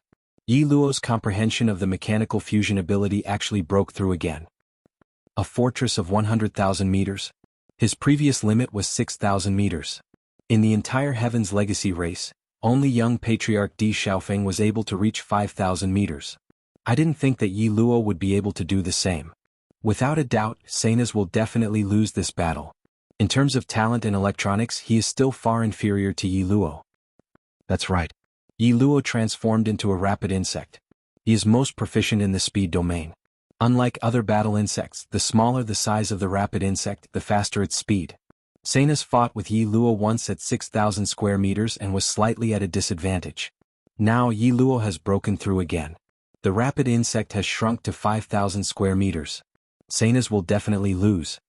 As these cries of surprise sounded out, a strange expression couldn't help but flash across Yi Xian's face. He was not surprised by Yi Luo's mechanical fusion ability. He was not surprised that Yi Luo could actually shrink a fortress from 100,000 square meters to 5,000 square meters. This was nothing. Young Emperor Xiaofeng could also do it, but didn't he still lose to Yi Xian? What truly surprised Yi Xian was that the mechanical battle insect that Yi Luo and his fortress had transformed into was actually a rapid insect with all-around enhanced speed. Rapid insect, a type of space insect race. Like the space blade mantis, it was a battle insect race with an extremely violent temperament. The biggest characteristic of the swift bugs was their speed. Their whole body was covered with layers of sharp carapace blades, densely packed and stacked on top of each other. Under the extremely fast movement state of the swift worm, these carapace blades that covered the surface of its body were simply indestructible. Even a starry sky battleship could only flee in the face of the swift worm's charge. If it was enveloped, the final result would be that the entire huge battleship would be cut into pieces and directly dismembered. Countless pieces. At this moment, there was such a mechanical rapid insect across from the mechanical space blade mantis. Its entire body was covered in purple super alloy blades. Furthermore, it had clearly been strengthened. The battleship's diameter of 100,000 square meters had shrunk to 5,000 square meters, and the density of the alloy had increased countless times. However, if these blades touched a space fortress, even if it was also made of super alloy, it would definitely be cut open easily like a thin piece of paper. Coupled with the rapid insect's speed, these countless purple alloy blades were simply a nightmare. It should be known that at a certain speed, even a thin piece of paper could cut through metal and stone. Seeing all of this, Yi Xian couldn't help but sigh in his heart. As expected, it was sharp. No wonder even the previously arrogant Senas had become serious. This alloy swift bug, which looked dozens of times smaller than the saber mantis, was indeed extremely difficult to deal with. Hum. A low rumble sounded in the void, and the 5,000-meter-long swift insect shot out like an arrow. In the blink of an eye, it was already in front of the praying blade. It did not stop there, nor did it have any other means of attack. It just directly crashed into the praying blade. "Yi Luo, you sneak attack! The other party attacked without saying a word and arrived in front of the blade mantis in the blink of an eye. Sena screamed in horror. The blade mantis's strong legs bent slightly, indicating that it was about to bounce up. With the blade mantis's super jumping ability, this bounce would be at least a few hundred to 1,000 kilometers away. Unfortunately, he did not have this opportunity because the speedy worm had already made contact with his body. The speedy worm, which was only 5,000 meters long, instantly passed under Dao Qi's abdomen. It did not have any other means of attack because it did not need to. Countless superpowers covered its entire body. Strong alloy blades were the rapid insect's best and most powerful weapon. Whoosh. Chapter 35-34. The dense layer of sharp blades on the surface of the swiftworm's body was too powerful. A large fortress with a diameter of 100,000 meters was forcibly compressed to a length of 5,000 meters. The density of the material increased by many times, and coupled with its terrifying speed, it was simply unstoppable. In just one exchange, Sena's mechanical blade puppet was split open, and dozens of 1,000-meter-long wounds appeared under the mechanical battle bug's abdomen. Sparks flickered, and even the rumbling of thunder could be heard. This kind of injury might not be much to a mechanical blade puppet with a length of 100,000 meters, but this was only the first round. With such an outcome, it was hard to imagine how this battle would continue. The swiftworm did not need any other means of attack. It was a peerless weapon by itself. The high-density superalloy covering its body completely turned into a nightmare for the enemy under its extreme speed. Cries of surprise could be heard from all around. Heavens, this is too shocking. Sena's was injured in the first round. Yarrow is indeed stronger. What terrifying speed. Furthermore, after the swiftworm shrunk to a length of 5,000 meters, the superalloy is even denser. It's simply incomparably sharp. The mechanical blade puppet simply cannot block it. There is no suspense in this battle. Yarrow is definitely going to win. Sigh, after young Emperor Feng among the entire Heaven's Legacy race's younger generation, only Yarrow is the strongest. Sena's is not his match. Will the next young patriarch be him? Crackle. Boom. Ah. As the discussions in the surrounding void rang out, the rumbling of thunder and the crackling of sparks rang out once again in the central battlefield of the grand competition within a radius of 100,000 miles. This was followed by Sena's frenzied howl of hatred and fury. He was injured once again. He was originally full of himself and was certain that he would win first place this time. In the future, he would have a chance to compete for the throne of the young patriarch of the Heaven's Legacy race. He did not expect that after just 2 victories, he would suffer such a setback and be on the verge of dying. However, Senas did not intend to admit defeat just like that. He continued to persevere. In the face of this scene, a senior member of the Heaven's Legacy race immediately stood up. This was a supreme being of the Heaven's Legacy race whose strength was equivalent to the 15th Great Realm expert of the human race. He immediately announced the end of this battle. There was no suspense in the outcome of the battle. Hiero won while Senas lost miserably. After all, this was just an internal competition of the race, not a battle to the death between friends and foes. There was no need for any deaths. The Heaven's Legacy race did not have many people in the first place, and the younger generation that had the mechanical fusion ability activated by Patriarch DE were all true geniuses of the race. It would be disastrous. The disappearance of Emperor Xiaofeng and the other 8 core members of the Tian's Legacy race had cast a heavy shadow over the hearts of the older generation. They couldn't allow any real casualties to appear in this grand competition. Senas was very unwilling, but in the end he still retreated. In just 2 rounds of contact he had suffered heavy injuries. There were cracks and gashes on the mechanical puppet's abdomen and back. Fortunately, that senior member of the Heaven's Legacy race spoke up to stop the battle.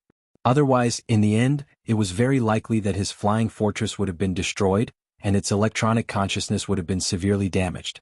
It would take a long time for it to recover. As Senas left, only the purple-haired Hiero was left standing in the void of this grand competition battlefield. He had already removed the mechanical fusion state with his flying fortress, and that light purple illusory fortress was floating beside him. Hiero stood there with his hands behind his back. In the void, sighs and laments could be heard again. Sigh, the dust has settled. The vanguard fleet commander of this battle is none other than Hiero. This is an indisputable fact. It's just that we all thought that Hiero had not returned to the race. Perhaps even the Patriarch did not know. Otherwise, there would be no need for this mechanical grand competition to continue. That's right. Among all the geniuses of the younger generation in the race, other than the young Patriarch Di Xiaofeng, who else can defeat Hiero? The speedy bug is too scary. Furthermore, Hiero's understanding of the mechanical fusion ability has reached such a level. He could actually shrink a huge fortress with a diameter of 100,000 meters to only 5,000 meters. This way, the power of the speedy bug has skyrocketed again. It's simply invincible. What do you mean by simply invincible? It's already invincible, okay?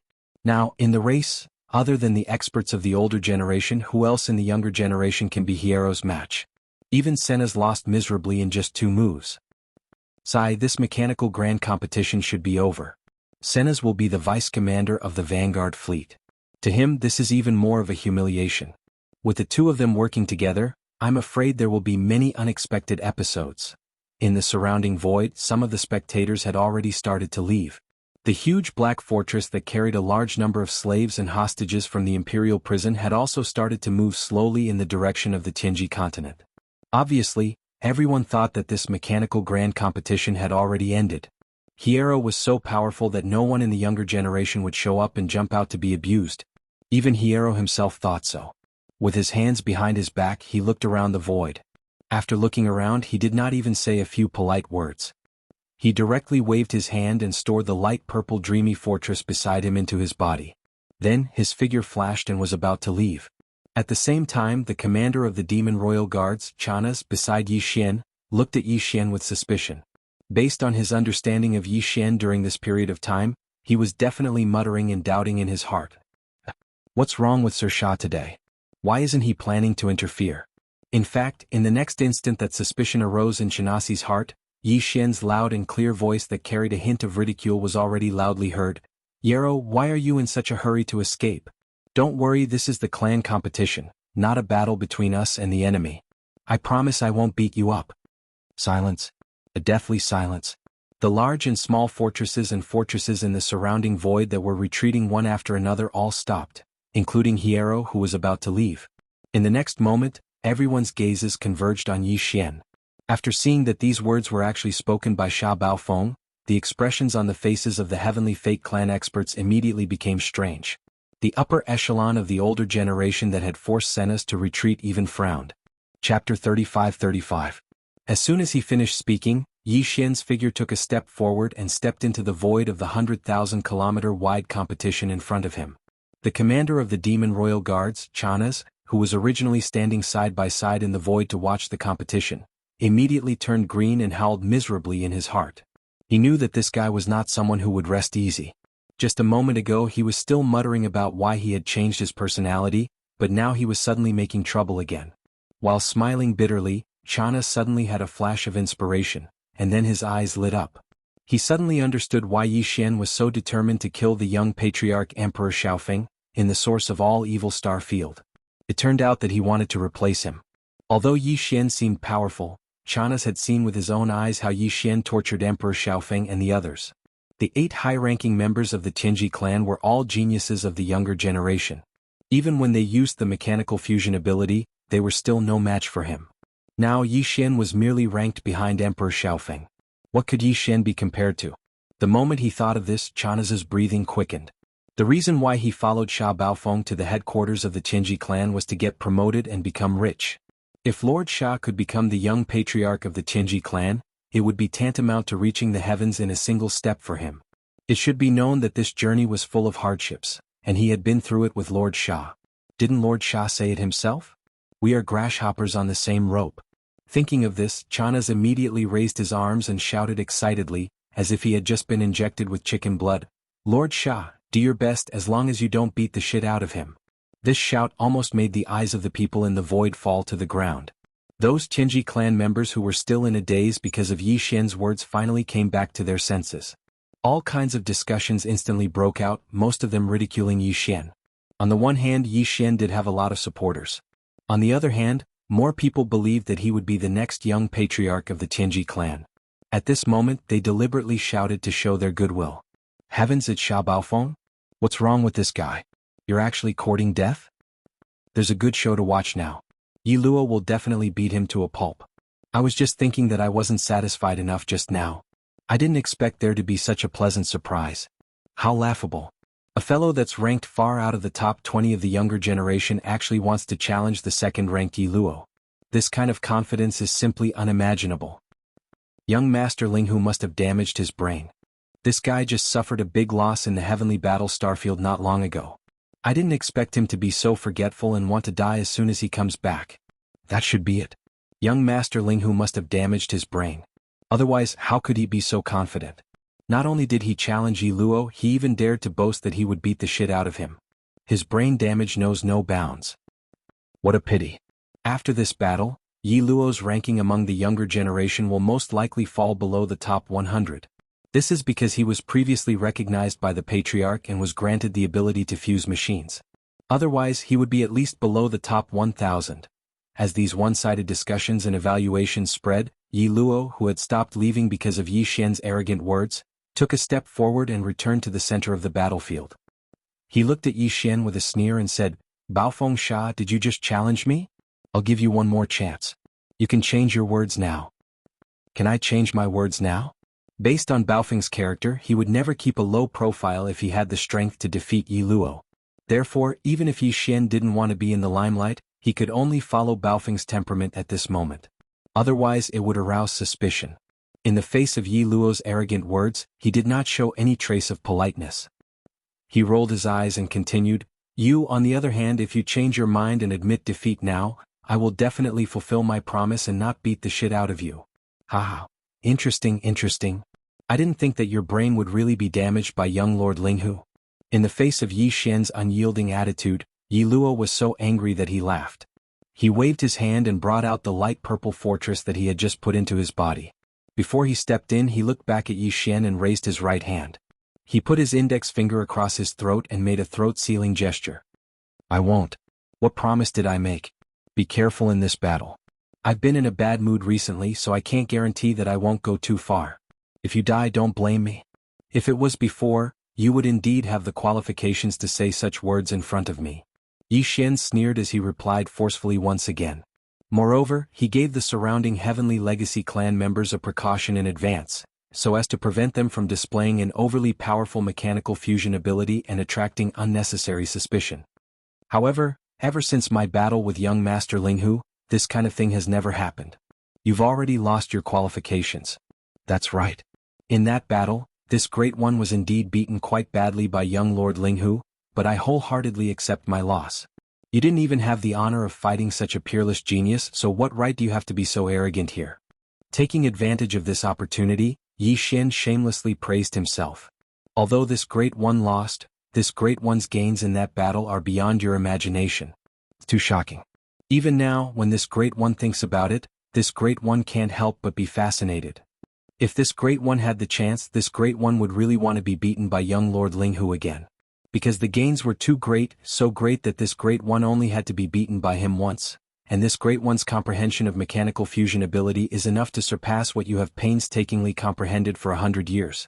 This battle this Great One will let you see. Amazing. From my progress, this Great One will let you be fascinated by young Lord Linghu's peerless genius. Sigh, what a pity. No matter how fascinated you are, no matter how much you cry about wanting to die and want to be beaten up, in the end you won't have this chance. Young Lord Linghu is a hero and has already. As he spoke, Yi Xian gradually found the feeling. His figure stood in the void, shaking his head with a regretful expression. It was as if he deeply regretted that he couldn't have another chance to be beaten up by young Lord Linghu. This scene was too strange. Everyone was stunned. All the members of the Heavenly Legacy race in the void were dumbstruck. Even Chanas was dumbstruck. He suddenly wasn't so sure. This Lord Shah in front of him didn't look like the kind of person who had been scheming for a long time. On the contrary, he didn't look like an old schemer. It was more like his brain had really been beaten up. With this thought, Chanas felt unwell again. Chapter 35-36. Rumble. Kachacha. As Yi Luo stepped into the light purple fortress, the sound of machinery grinding could be heard. He once again activated his mechanical fusion ability. The light purple fortress with a diameter of 100,000 meters quickly transformed into a 5,000-meter-long speedy bug. Yi Xian also waved his hand and summoned the treasured maple from his body, causing it to float in the void. Of course, this was not the real treasured maple, but a transformed version of the life fortress, the Starfield. After all, it was a life battleship, made up of countless micromolecules derived from the world bugs. It could also mimic a 100,000-meter-long space fortress at a microscopic level, including the electronic frequency. There were absolutely no flaws or omissions. Even if the patriarch of the Tianji race De was here, he would not be able to see through it. Immediately after, Yi Xian turned around and stepped into the treasured maple. At the same time, he gave the order for the treasured maple to begin its mechanical transformation. The same sound of machinery grinding could be heard. In the eyes of the many Tianji race members in the void outside, this was Sha Baofeng activating his mechanical fusion ability, causing the treasured maple to begin its mechanical transformation. However, in reality, this was all the Starfield Fortress's own actions. Yi Xian did not participate at all. He was just leisurely waiting in a small cabin inside the treasured maple. Of course, once this transformation was completed and the fortress entered battle mode, Yi Xian would still use Sha Baofeng's electronic consciousness to control it. No matter how flexible the life fortress was, it did not have any battle experience. This was all up to Yi Xian. After all, the opponent now was not in existence like Sha Baofeng, but the second most talented person in the younger generation of the Tianji race. It might not be safe to leave everything to the life fortress. Previously, when he was fighting with young Emperor Feng and the others in the source of all evil, Yi Xian had used Sha Baofeng's electronic consciousness to enter the life stronghold and used his own battle experience to control the mechanical demon insects to fight. Otherwise, if the life stronghold were to fight by itself, it definitely wouldn't have such a result. As the grinding sounds of machinery came from inside the treasure maple, the shape of the enormous ship began to change. The gazes of all the Tianji clan clansmen in the surrounding void all gathered on the ship, including more than one unknown doppelganger of clan leader De. They were all very curious about what the treasure maple would become.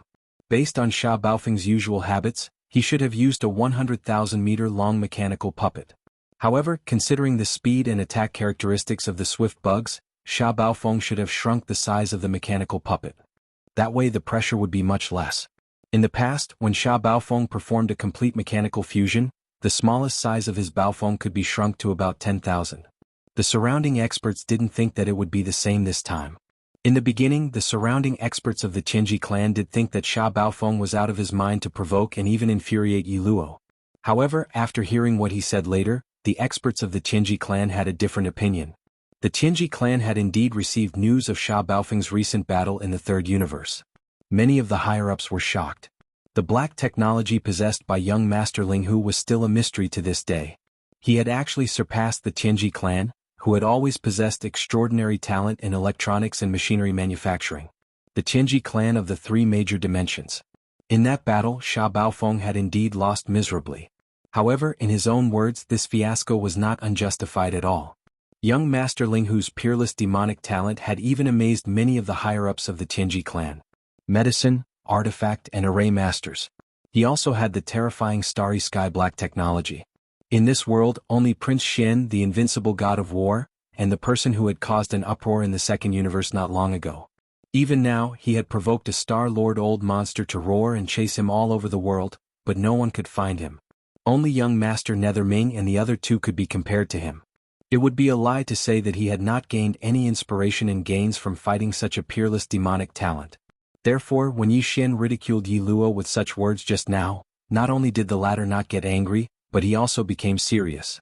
Although he was not convinced by young Master Linghu, he was actually fascinated by the other party's demonic talent. It could be said that whether it was the higher-ups of the Tianji clan in the surrounding void or Yi Luo, who was about to fight Yi Xian at this moment, there was an inexplicable expectation in the bottom of their hearts. They were all looking forward to Sha Baofeng really gaining something from that battle and not just bragging. Yi Luo was so fascinated by young Master Linghu. Although he could not fight young Master Linghu because the other party had been proven to be exiled, if he could beat Sha Baofeng, who had suffered a crushing defeat at the hands of young Master Linghu and had gained some inspiration and gains, he would be scared witless again. Because, at least on the surface from a certain perspective, his demeanor was at a level comparable to young Master Linghu. At least he was not inferior. As for the higher-ups of the Tianji clan in the surrounding area, their expectations were related to the entire clan. There was no doubt about Yi Luo's strength. If Sha Baofeng could really defeat him, even if it was a tie, it would be enough to prove that there would be another peerless genius in the Tianji clan. Although this genius was trained by the peerless demonic talent of the human clan, it did not matter. Being able to constantly improve oneself in battle with the enemy was the attitude and talent that a real expert should have. If Sha Baofeng could do it, the higher-ups of the clan would regard him more highly from now on. So what? So what? Yi Xian was completely unaware of all of this. Following his orders, the sound of machinery grinding could be heard from the inside of the Baofeng. Very quickly the mechanical changes were completed. Yi Xian did not choose the combat form of the mechanical demon bug. The speed of the rapid bug was too fast. Although the mechanical demon bug had a strong jumping ability and 4 antimatter death ray cannon barrels, it was very likely that it would not be able to lock onto the target. Therefore Yi Xian chose the combat form of the humanoid alloy war god this time. Of course, while the Baofeng transformed into the humanoid alloy war god, its original terrifying size of 100,000 meters was also constantly shrinking. In the end, when the humanoid form of the alloy war god was completely revealed, its height of 100,000 meters was also constantly shrinking. When the alloy war god was fully formed, its height had reached only 5,000 meters. This was not Yi Xian's limit. The limit he could shrink a small fortress of 50,000 meters to 1,000 meters, and a large fortress of 100,000 meters to 2,500 meters. But that was not necessary. On the one hand, it was not suitable for this battle. On the other hand, Yi Xian did not want to expose his limit. Chapter 35-37. After a series of mechanical clanking noises, Baofeng completed its mechanical transformation. A humanoid alloy war god stood in the void, and the huge fortress with a diameter of 100,000 meters shrunk to a height of only 5,000 meters. In its left hand was a huge alloy shield, in its right hand was an alloy spear that was more than 10,000 meters long, and behind its back was a pair of energy beams that flapped from time to time, creating ripples in the void. It looked majestic and extraordinary. This scene shocked all the spectators and a wave of exclamations came from the surrounding void. Oh my god, what the hell is this? A humanoid? A humanoid? What is Baofeng Sha trying to do? Isn't the mechanical fusion ability only able to transform into various forms of mechanical combat insects? I've never heard of humanoid mechanical transformation before. It's indeed a little strange. The reason why the mechanical fusion ability of our race can transform into various forms of mechanical combat insects is because the characteristics of these insects are suitable for combat. However, everyone's understanding is different, and the form of the mechanical combat insect may not necessarily be correct. Baofeng Sha has broken the shackles of this thought. The appearance of mechanical transformation has undoubtedly opened a bigger window for the mechanical fusion ability, opening up a new way of thinking for our people. That's right. Since mechanical transformation can transform into various forms of mechanical combat insects, why can't it be humanoid or other forms of dire beasts? This is a new research direction. Just this point alone is enough to prove that he has indeed learned something in that battle. It was worth it to be beaten up.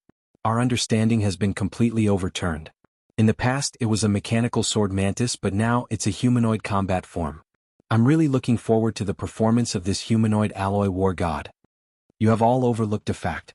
Did no one notice that this humanoid alloy war god is only 5,000 meters tall? Just like the swift bug, this shows that Baofeng Sha's mechanical fusion ability has indeed improved greatly. Among the younger generation of our race, the only one who can fuse a huge fortress of 100,000 meters to a height of 5,000 meters is Baofeng Sha.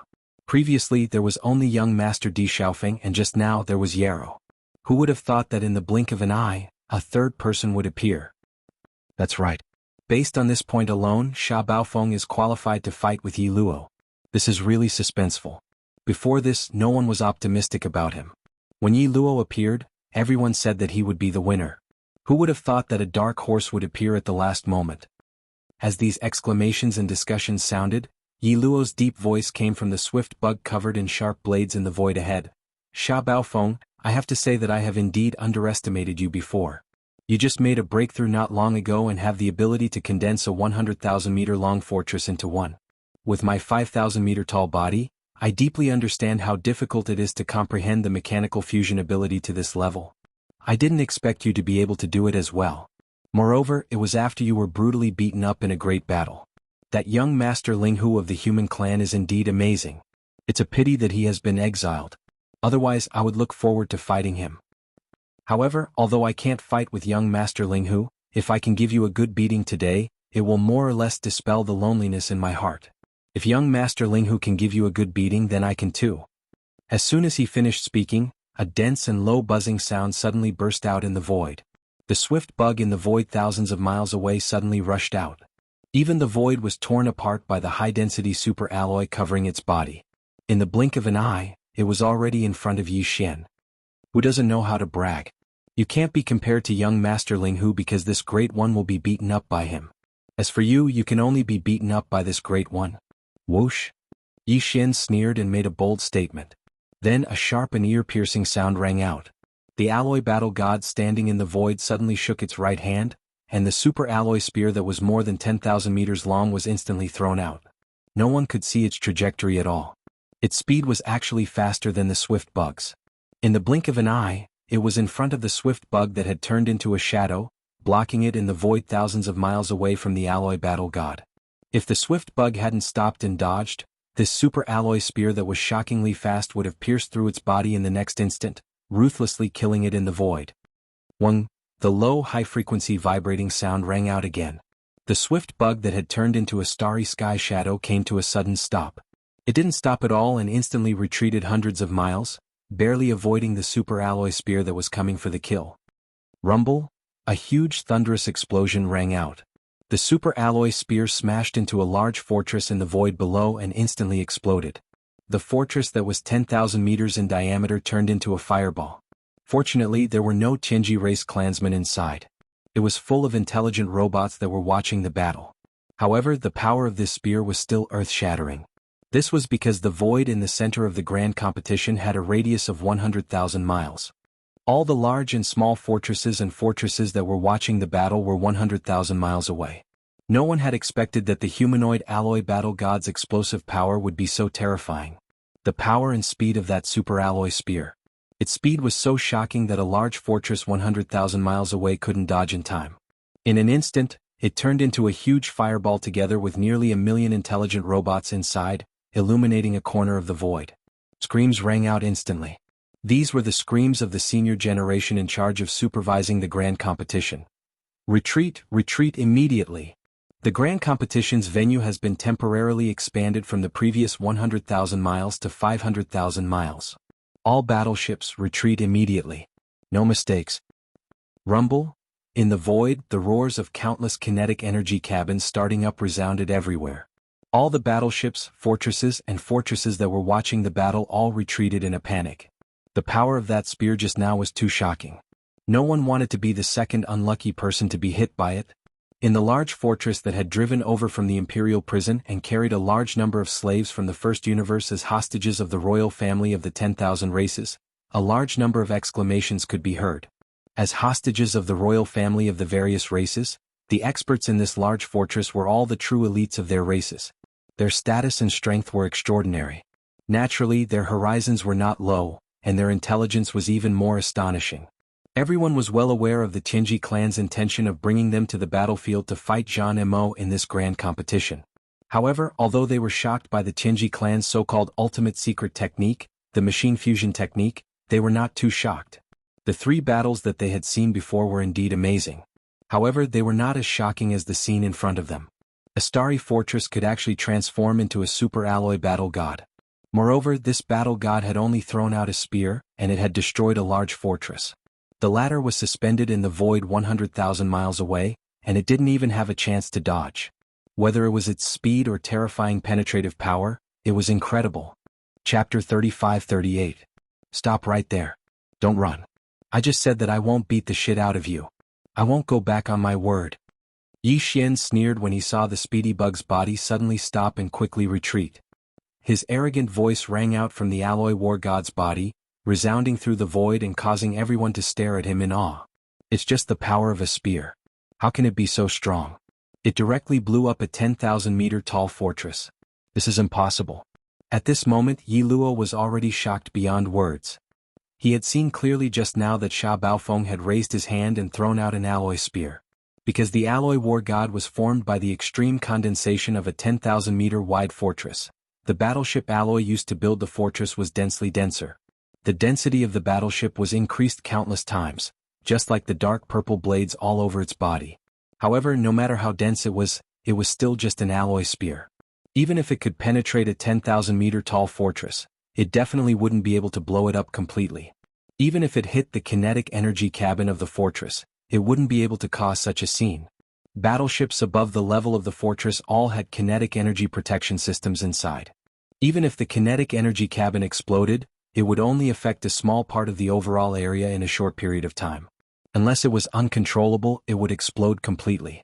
There would be a time difference between this. However, a 10,000-meter tall fortress had actually turned into a fireball in an instant. This feeling was as if what had hit him was not an alloy spear at all, but a super energy cannonball that had been condensed to the extreme. In fact, this was indeed the case. The Starfield Life Fortress was formed by the evolution of the world bugs. This kind of mysterious existence between life and non-life could evolve everything, including the antimatter death ray cannons fired by the Life Fortress. They were all evolved from their micromolecules. They were all transformed. Although the spear that Yi Xian threw out looked like an alloy spear on the surface, it was formed from countless micromolecules of the world bug.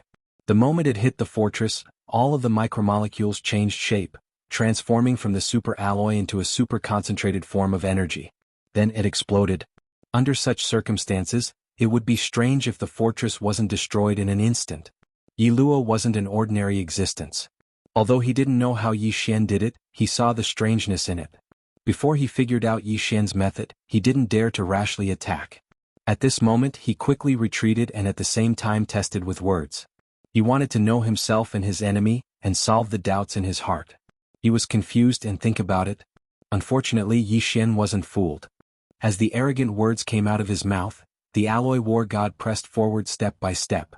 With a single step he was already 100 miles away. His empty right hand buzzed as it once again condensed an alloy spear. At this time, the fortresses and strongholds of the battleships watching the battle in the surrounding void had already retreated to 500,000 miles away. The void in the central district was much wider, and the speed bug's speed advantage had more room to play.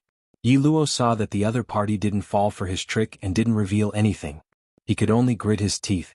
The void hummed, and his body instantly turned into a starry afterimage. He circled around and shot toward the alloy war god's left arm. The alloy war god's right arm held the terrifyingly powerful alloy spear. Once it was thrown, even the speed bug could only narrowly avoid it with its terrifying speed. Yi Luo didn't dare to take the risk again. At this moment he attacked from the left side of the alloy war god. As a result, the alloy spear in his right hand was blocked on the other side. It could be said that he was using the alloy war god's body as a shield. Of course, the alloy war god could turn around and throw again, but the speed bug needed a very short time. With its speed, it could reach the front of the alloy war god in one charge. Then, with a scratch, the super alloy blades all over the speed bug's body could easily cut off the alloy war god's left arm. In the void. With a heart-shaking buzzing sound in the void, the speed bug arrived at the left side of the alloy war god in the blink of an eye. The speed of the alloy war god's spear could match or even surpass the speed bug's, but this didn't mean that the alloy war god's original speed was the same. At this site, some of the Celestial Legacy race members in the distant void sighed. They could almost see the alloy war god's entire body being dismembered. The speed bug was too fast. After dodging the terrifying spear in the alloy war god's right hand, it only needed to circle around the alloy war god's body a few times, and the human-shaped alloy war god would be reduced to giant pieces of alloy scrap and fall into the void. In the void. Yi Luo also thought the same. At this moment, even his heart, which had been in his throat, gradually calmed down. At this time, the alloy war god's left shoulder and left rib suddenly burst with light. A partial energy shield was raised, protecting half of the alloy war god's left body. It seemed to want to use this to block the cutting of the dark purple alloy blades that covered the speed bug's entire body. Yi Luo laughed. His mocking voice came from the speed bug. It's useless. It's just an energy shield. You can't block it at all. Chila. The next moment there was a slight sound like silk being torn apart. The super alloy blades on the speed bug's back cut through the energy shield and pressed down on the alloy war god's left shoulder. If nothing unexpected happened, the alloy war god's left arm would fall into the void and be cut open in the blink of an eye. Yes, it's useless. This is exactly what I wanted to tell you. Within the alloy war god, Yi Xian laughed coldly. Did you forget? I still have a battle shield in my left hand. Contradictions are one. If the battle spear can make you afraid, how can this shield be simple? When he finished speaking, the alloy war god had already raised its left arm. The huge alloy battle shield protected the left side of its body, replacing the previous layer of energy light shield that had been cut open by the alloy blades in an instant.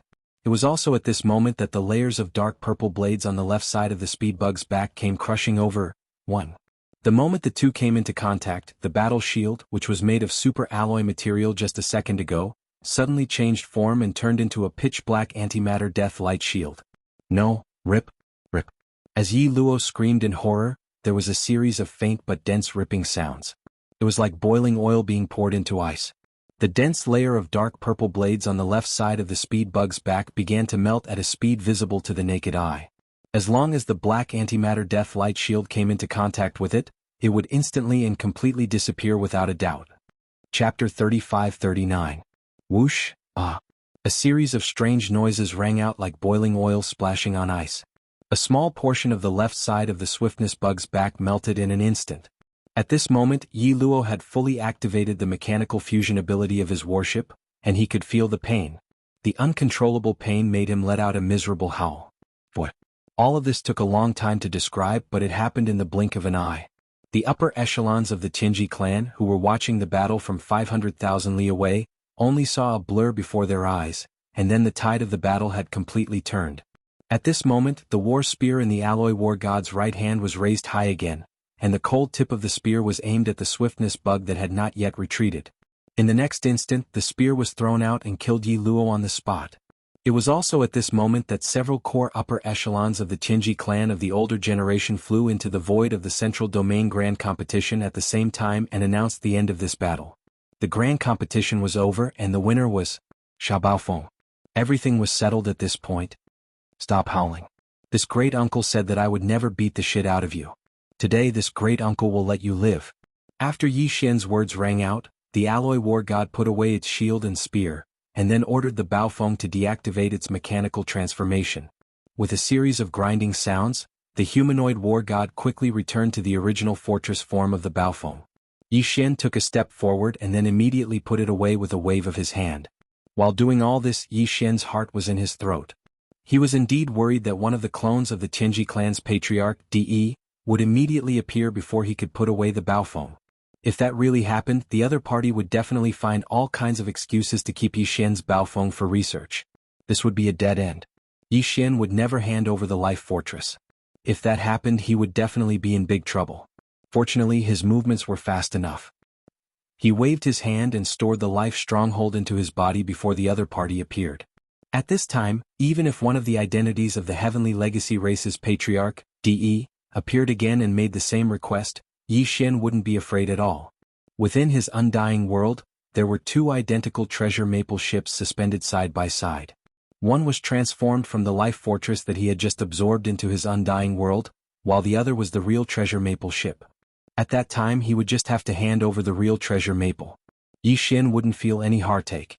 Now that the life fortress had grown to such a height, even 100,000-meter-wide fortress wouldn't be able to move him. Compared to the life fortress, no fortress could compare. Stuffing them would be useless. I accept my defeat wholeheartedly. Very soon, Yarrow also deactivated his mechanical transformation state, and the swift worm returned to the appearance of a light purple fortress. Its surface was bumpy and it looked rather pathetic. The super alloy blade that had been corroded by the black antimatter shield in the left hand of the alloy war god had been formed from the toughest part of the outer wall of the light purple fortress. That was a real corrosion, which had directly led to the terrible appearance of the light purple fortress. However, this was the headquarters of the Heaven's Legacy race, and there were countless industrial planets in the periphery. It could be easily repaired. Moreover, Yarrow had also been deeply affected by this battle. Thus, when he waved his hand to absorb the light purple fortress into his body, he turned to look at Yi Xian. His expression was strangely calm. There wasn't the slightest trace of resentment. However, there was a complicated expression in his eyes. He suddenly stopped midway and stared at Yi Xian for a while before suddenly sighing. Young Master Ling Hu is truly a peerless genius. I didn't think that just by being beaten up by him, you would actually have such a huge change in your understanding of mechanical fusion. That antimatter shield is dead. It can ignore any attack and there's no need to worry about close combat. In terms of long-range attacks, you have that alloy spear with terrifying explosive speed. Even the speed of the swift worm is slightly inferior. TSK. You have trump cards in both long-range and close combat. This is simply heaven-defying. You have a big brain hole but no one can think of a way to break it. Impressive. At this point, Yarrow seemed to have suddenly thought of something. He changed the topic, and the expression on his face became even more strange. If I'm not wrong, that alloy spear should also have another kind of transformation, right? Antimatter Death Light Spear? This is what it means to be truly invincible. In the end, he smiled bitterly and sighed again. It turns out that you were still holding back. You didn't even use your full strength in this battle. Your real trump card hasn't been used and I've already lost. Back then in the battle with young Master Emperor, although he won, I wasn't convinced. However, in today's battle, I'm completely convinced. It's just a pity that in this life, I have no chance to fight with that peerless genius of the human race, young Master Linghu. As these words spread, exclamations came from the surrounding void again. Oh my God, did I hear it wrong? With Yarrow's arrogant temperament, he actually admitted defeat in front of everyone and expressed that he was convinced of his defeat this time? This is simply unbelievable. What's even more shocking is that Sha Baofeng's speed of growth is too amazing. He easily defeated Yarrow without using his full strength. This is simply unimaginable. What a crazy idea. That antimatter death light shield is simply the best. It's absolutely invincible in close combat. Any kind of attack, including energy attacks, can be blocked by this black shield. The special characteristics of antimatter light energy have determined all of this. But how did he do it? How can he actually turn the antimatter light energy generator? After moving it to the hands after the mechanical transformation, can the volume of that equipment be compressed? This doesn't make sense at all. Maybe it's a guide. How thick are the arms of a 5,000-meter tall alloy war god? The antimatter light energy generator of the big fortress has a diameter of at least 10,000 meters. How can it be compressed into 2 arms? It must be a channel-channel strategy, but there are too many technical difficulties. This is a new research field. The domain has opened a new door for us. There's also that battle spear. It already has such power when it's only in its superalloy state. If it can be transformed into an antimatter death light spear like Yarrow said, its power will definitely increase by a large margin. It will definitely be unstoppable and invincible, even if it's a fixed super fortress. Even the Starry Sky Fortress might not be able to block it. It will be pierced through by a single spear. Monster. He's definitely a monster. Sha Baofeng was beaten up, but who would have thought that a pheasant would turn into a phoenix? It's like an undying phoenix that underwent nirvana in the flames and completely matured. How many people have this kind of terrifying talent to grow in adversity? That's right. There's a saying that there are 4 peerless monsters in the current era. Prince Xian, Invincible War God, Young Master Linghu, and Young Master Netherworld. In my opinion, we can add Sha Baofeng to the list. Our Tianji clan can finally claim a spot among the 5 peerless monsters of the current era. Chapter 3540. At the end of the grand competition, the commander and deputy commander of the Vanguard fleet were immediately determined. They were Sha Baofeng and Yi Luo. Although this result had long been expected, when the several senior core members of the Tianji clan announced it in public, it still caused an uproar in the surrounding void. Quite a few people shot strange glances at Yi Luo, but his expression was calm, without the slightest hint of embarrassment. He exuded a self-cultivated temperament that would remain unperturbed by favor or humiliation. When the senior core members of the Heaven's Legacy race saw this, they immediately nodded to themselves. Obviously, Yi Luo had also gained a lot in this battle. Perhaps Sha Baofeng had been tortured by young Master Linghu, but this was the Phoenix Nirvana rebirth, which had created a miracle for him. It was unknown whether this miracle would happen again for Yi Luo. He indeed had the strength, foundation, and temperament to do so. Yi Xian also realized this point. He turned and looked the expressionless Yi Luo up and down a few times, frowning slightly, somewhat unhappy in his heart. If this battle had really helped the Tian's Legacy clan create a monstrous genius of the younger generation, then it would truly be too shocking. At the same time, in a secret room in the core area of the Tianji continent, there were no doors, windows, or passages at all. Sitting cross-legged in front of a holographic 3-dimensional screen, the high priest of the Demon Imperial City, Wen Xing, was frowning at this moment. His eyes were deep, as if he was thinking about something. There was no one else in the entire secret room, and the holographic 3-dimensional screen in front of him showed the vast grand competition void in the outer star field of the Tianji city.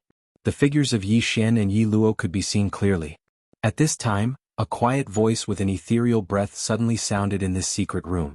It was unknown where it came from. How is it? Did you find anything? The person that the voice asked was obviously Old Devil Wen Xing, and he did indeed respond immediately. Still frowning, he shook his head and said, "It's a bit strange, but I can't tell what the problem is yet. I just don't know why, but I always have a feeling that I seem to have seen it before. I don't know if it's this fortress or this person. Unfortunately, the heaven measuring technique can't be derived at all. It is forcibly interrupted at every critical moment, as if there is some kind of power blocking all of this." At this point, Wen Xing did not say anything else, and the secret room fell into silence. After a short while, the voice of De, the leader of the Tianji clan, sounded again. "Since there is a problem, we must investigate further. However, Sha Baofeng's words are barely acceptable. We can't be too reckless. It's rare for our Tianji clan to have such a monstrous genius. Outside, he will be the next young clan leader, so we can't be at odds with him because of this. So, let's start with the Baofeng first. If there is no problem with the battleship, then it must be the people's problem. Then we'll make a decision based on the situation. At least the target range has been narrowed down. We have a clear target." "Are you suspecting that the treasure maple is the life battleship that Old Ghost left behind?" Old Ghost Wen Xing's voice rang out once more. The so-called life battleship was nothing more than a legend back then. Whether or not it really exists has yet to be confirmed. In these past few years, you and I have been searching for it, but to no avail. How could it appear in the hands of a core member of the Heaven's Legacy race's younger generation? We can't be too careful. You've seen Sha Baofeng's mechanical fusion ability. Even I can't use the antimatter death light spear and the antimatter death light shield, not to mention the rest." De's voice suddenly became serious. "According to my analysis, even if Sha Baofeng's mechanical fusion ability improved by leaps and bounds because of that battle, it should not have reached this level. So the problem basically lies with his battleship. It is very likely that there is something hidden in it that we don't know. If Sha Baofeng is innocent, as the leader of the Heavenly Legacy race, how can I sit back and watch a rare genius of our race fall into a trap? Besides, the disappearance of Xiaofeng and the others is too strange. The two auras detected at that time were clearly unparalleled beings beyond the Star-Lord state. There must be a great secret hidden in that star zone, the source of all evil.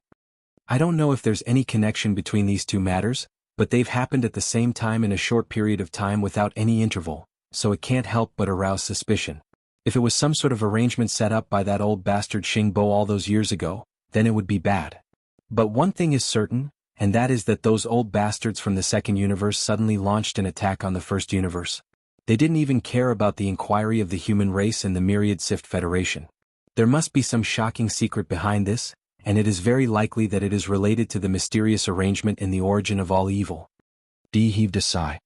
"Unfortunately, I've explored that star zone many times, but I was only able to enter the central region's buffer zone every time. All I saw were some void rifts and a lot of black beetles.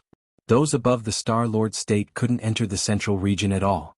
I can make a trip there. In fact, I've always been suspicious about the source of all evil. I once went to the edge of the central region, but I almost didn't make it back because I ran into a Star-Lord Black Beetle Queen, when Xing took over the conversation and took over this matter. You also know that the hidden cultivation of this clone of mine is only at the late stage of universe realm. Facing that kind of existence, being able to come out alive is already a great fortune.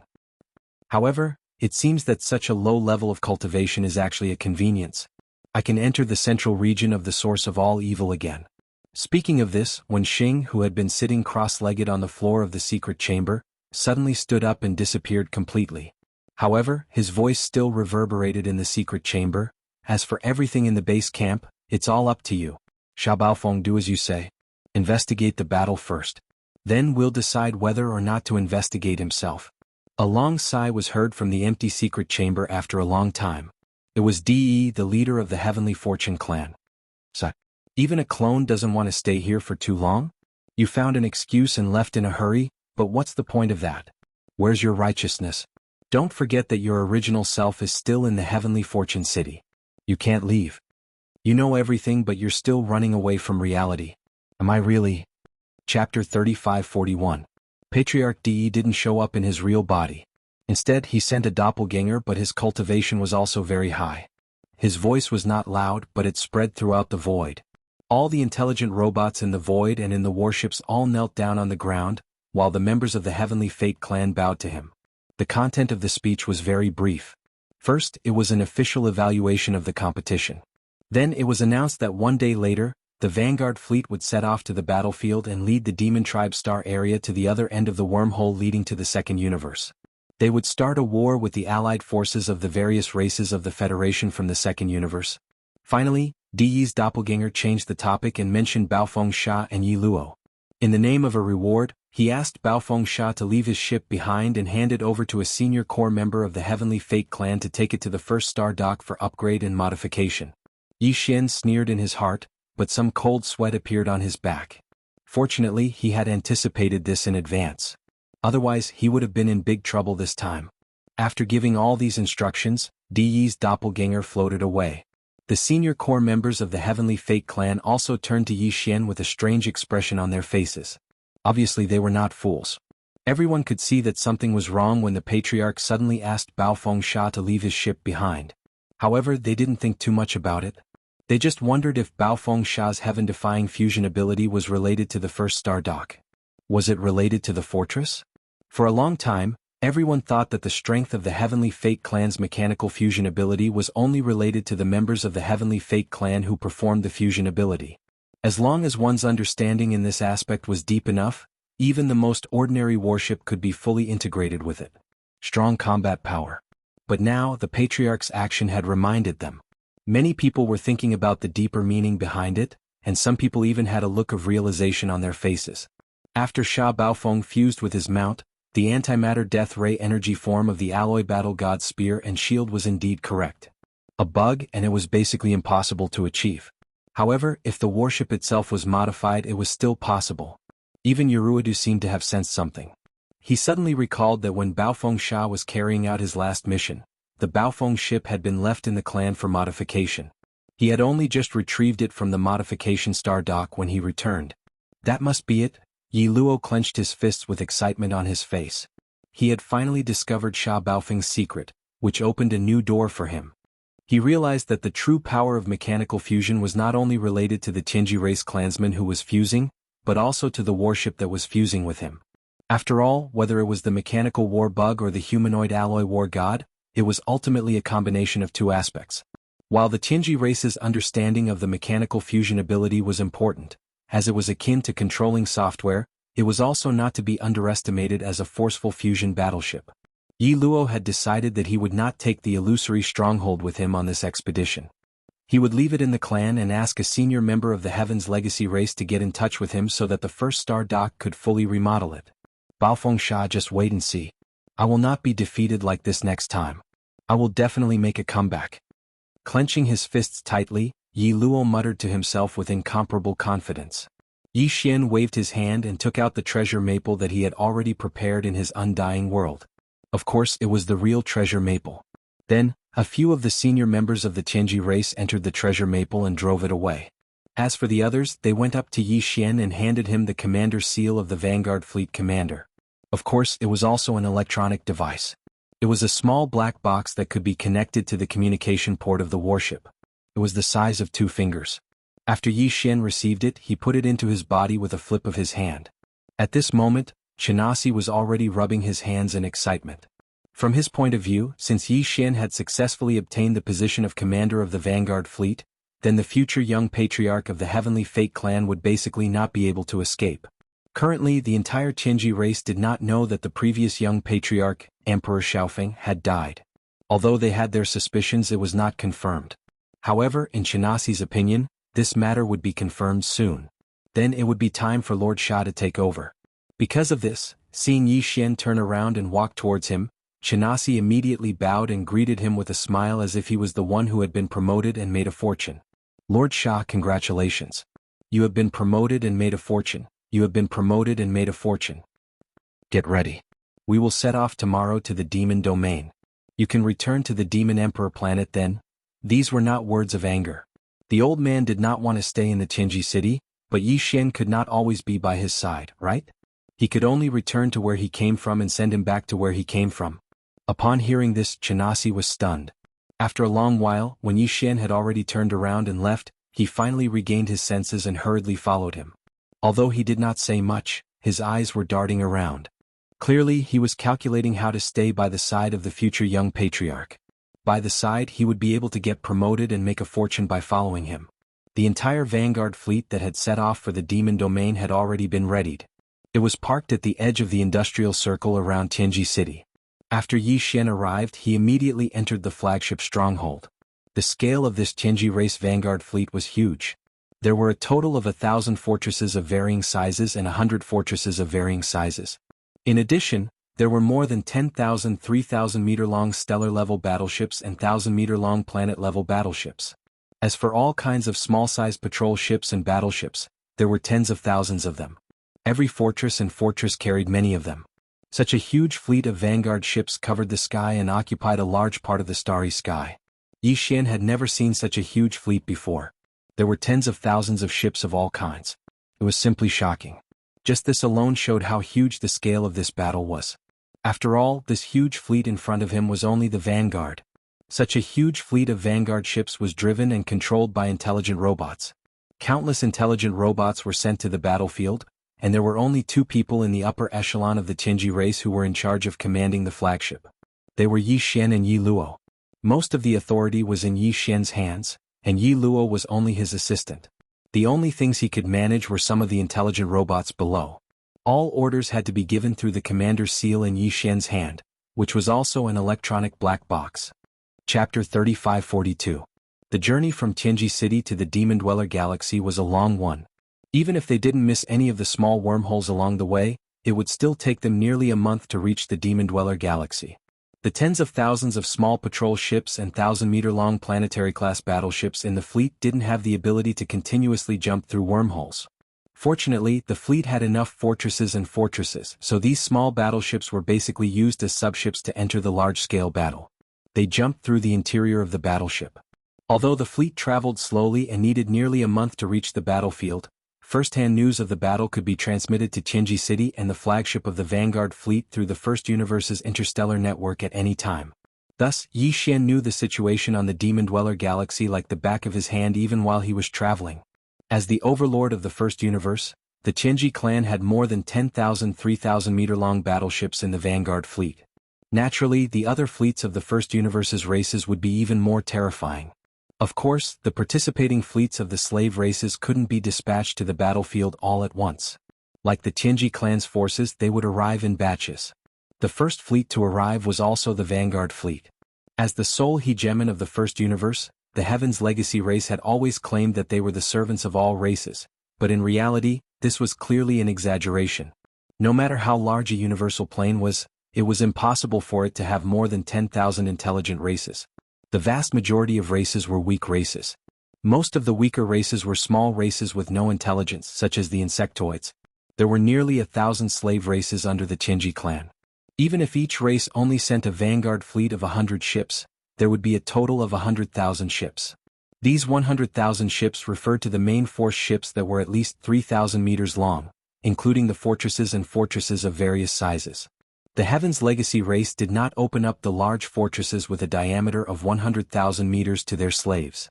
In addition, there were all kinds of small patrol ships and 1,000-meter-long planetary-class battleships.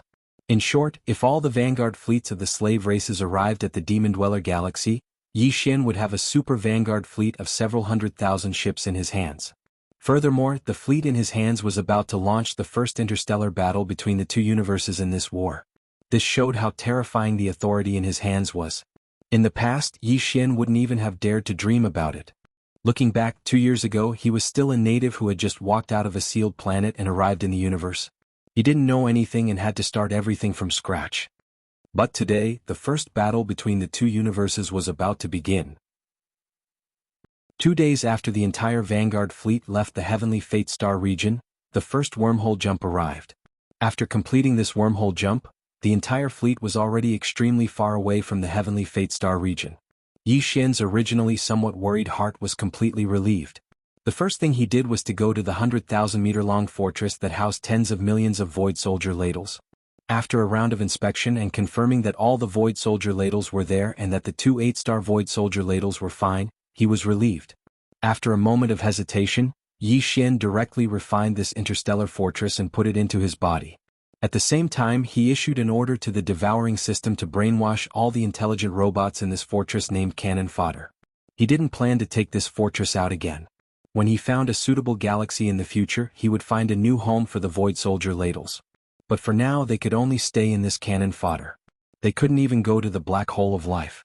Otherwise they would be captured sooner or later, or even on the spot. Exterminated. Why did you put away those cannon fodders? As soon as he returned to the flagship fortress, the vice commander of the Vanguard fleet, Yi Luo, came over with a suspicious expression. He asked Yi Xian the reason for his actions just now. Can't this commander have other uses? Are you the commander or am I? You have a vice commander on your head and you're still not being honest. You're asking for a beating. Yi Xian didn't care at all. He rolled his eyes and scolded him. In the end, he waved his hand and said, "Now, the command of the fleet will be temporarily handed over to you as the vice commander. This commander needs to go into seclusion to cultivate or something. Remember not to make decisions on your own if there are important matters. You must report to this commander.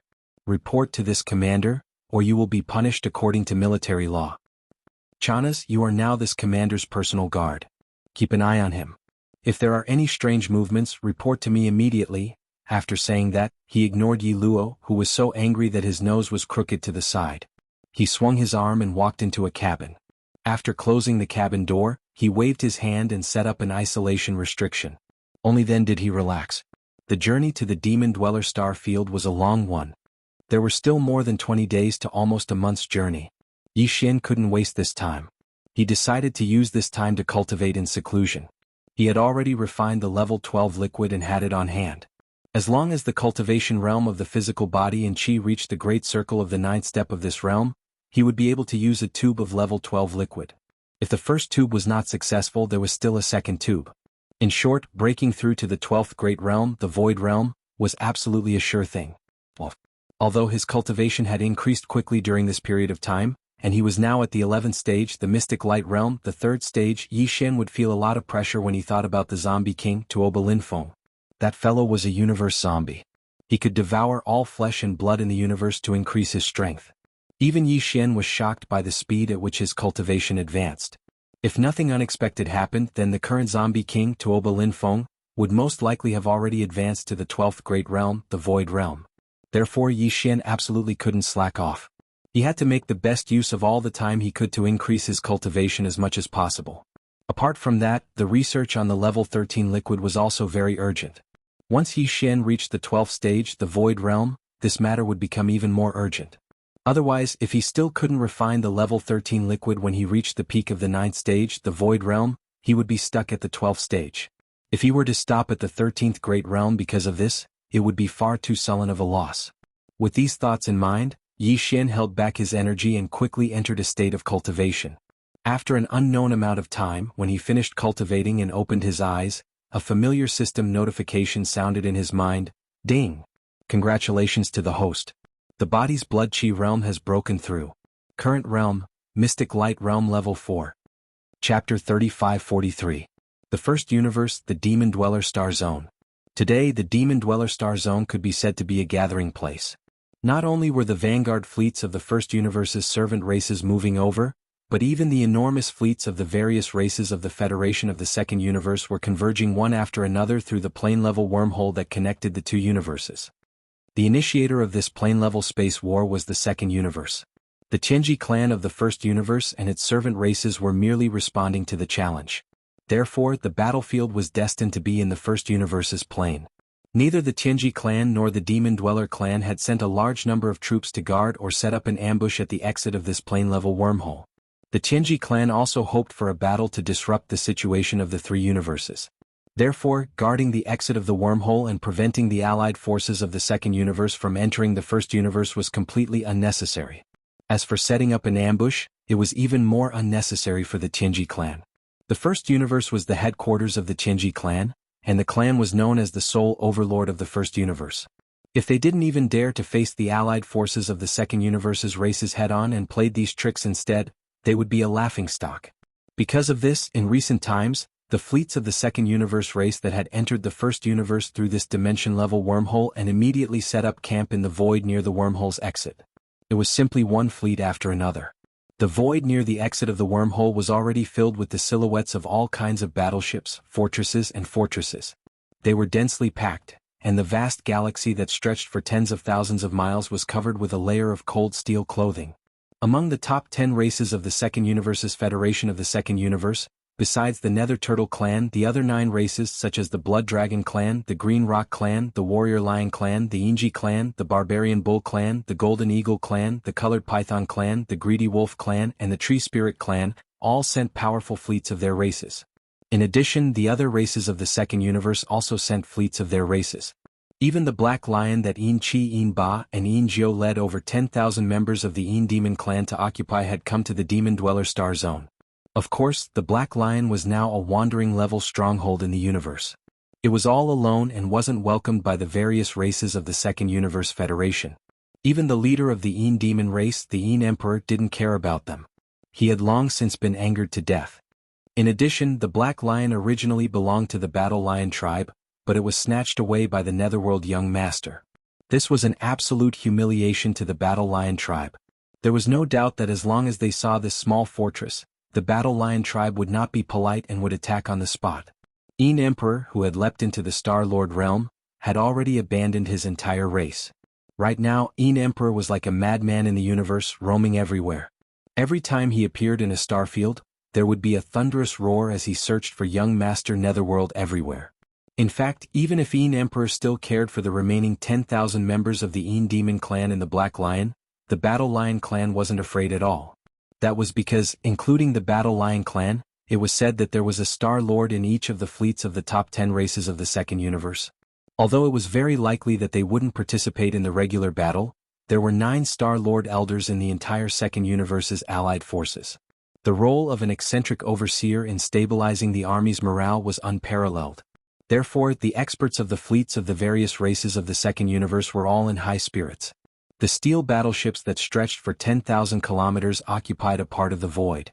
Even the starry sky was shocked by their momentum, and the light of distant stars dimmed. Although the Black Lion Clan had sneaked over for some unknown purpose, it didn't dare to appear in the huge Allied forces fleet. It kept its concealment array active, and occasionally it wouldn't come out to take a breather. It would stay in the distant void at the edge of the Allied forces fleet. They didn't dare to approach, or the Battle Lion Clan would definitely take action. It was said that even the former leader of the Yin Demon Clan, the Yin Emperor, had gone crazy and was rushing over to the First Universe at that moment. He said that given the nature of young Master Netherworld, there was no way he would miss a planar battle of this level. He would definitely rush over to extort something. Revenge. When the news spread, the higher-ups of the vanguard fleets of the various races of the Federation of the Second Universe didn't feel good. On one hand, it was because the current Yin Emperor was not only a Star-Lord old monster, but he also seemed to be a little crazy. For him to crazily interfere in such a solemn and sacred planar space battle was truly worrying. If this old thing were to cause a ruckus, what would the final battle situation be? It was really hard to predict what would happen. Although there were super old monsters that surpassed the Star-Lord realm in the various races, including the Heavenly Fate Clan and the slave races of the First Universe, such existences wouldn't take action. It was basically impossible for such an existence to show up for a Star-Lord who was a little crazy. It was a luxury. In addition, the more important problem was young Master Netherworld. For the various races of the Federation of the Second Universe, that name was definitely an eternal pain in their memory, especially for the top 3 races of the Second Universe, the Blood WRM Clan, the Cyanpun Clan, and the Battle Lion Clan. Back in the Nether Turtle Star Field, they had been suppressed by young Master Netherworld to the point that they couldn't breathe. That matter had already become the #1 laughingstock in the history of the universe. Of course, the experts of the universe who were qualified to laugh were mostly loose cultivators, and there weren't any relatively large forces. That was because more than 60% of the major forces of the 3 universes were involved in that scandal. It was really a big brother who didn't laugh at his second brother. However, if young Master Netherworld really came, it was really impossible to predict what would happen in the end of this planar battle that hadn't happened in 10,000 years. Even now, the higher-ups of the various races of the Federation of the Second Universe were still covered in sweat when they recalled the shameless methods of this freak. They were all sweating profusely. Some people sighed. It was a pity that young Master Ling Hu had died prematurely. Prince Xian was even more silent, as if he had disappeared. The invincible war god was still in the territory of the cultivators of the Third Universe, playing hide-and-seek with a group of old monsters from the 10 Ultimates' heavenly palaces. He had no time to come. Otherwise, any one of the three would have been able to restrain young Master Netherworld. It was also at this time that the various races of the Federation of the Second Universe were discussing and worrying about the news that the Mad Dogging Emperor and the unknown young Master Netherworld were about to come to the battlefield in space. Another piece of important news came from the Heavenly Fate Clan, the overlord of the First Universe. The news was transmitted from the Heavenly Fate Clan's base camp, Heavenly Fate City.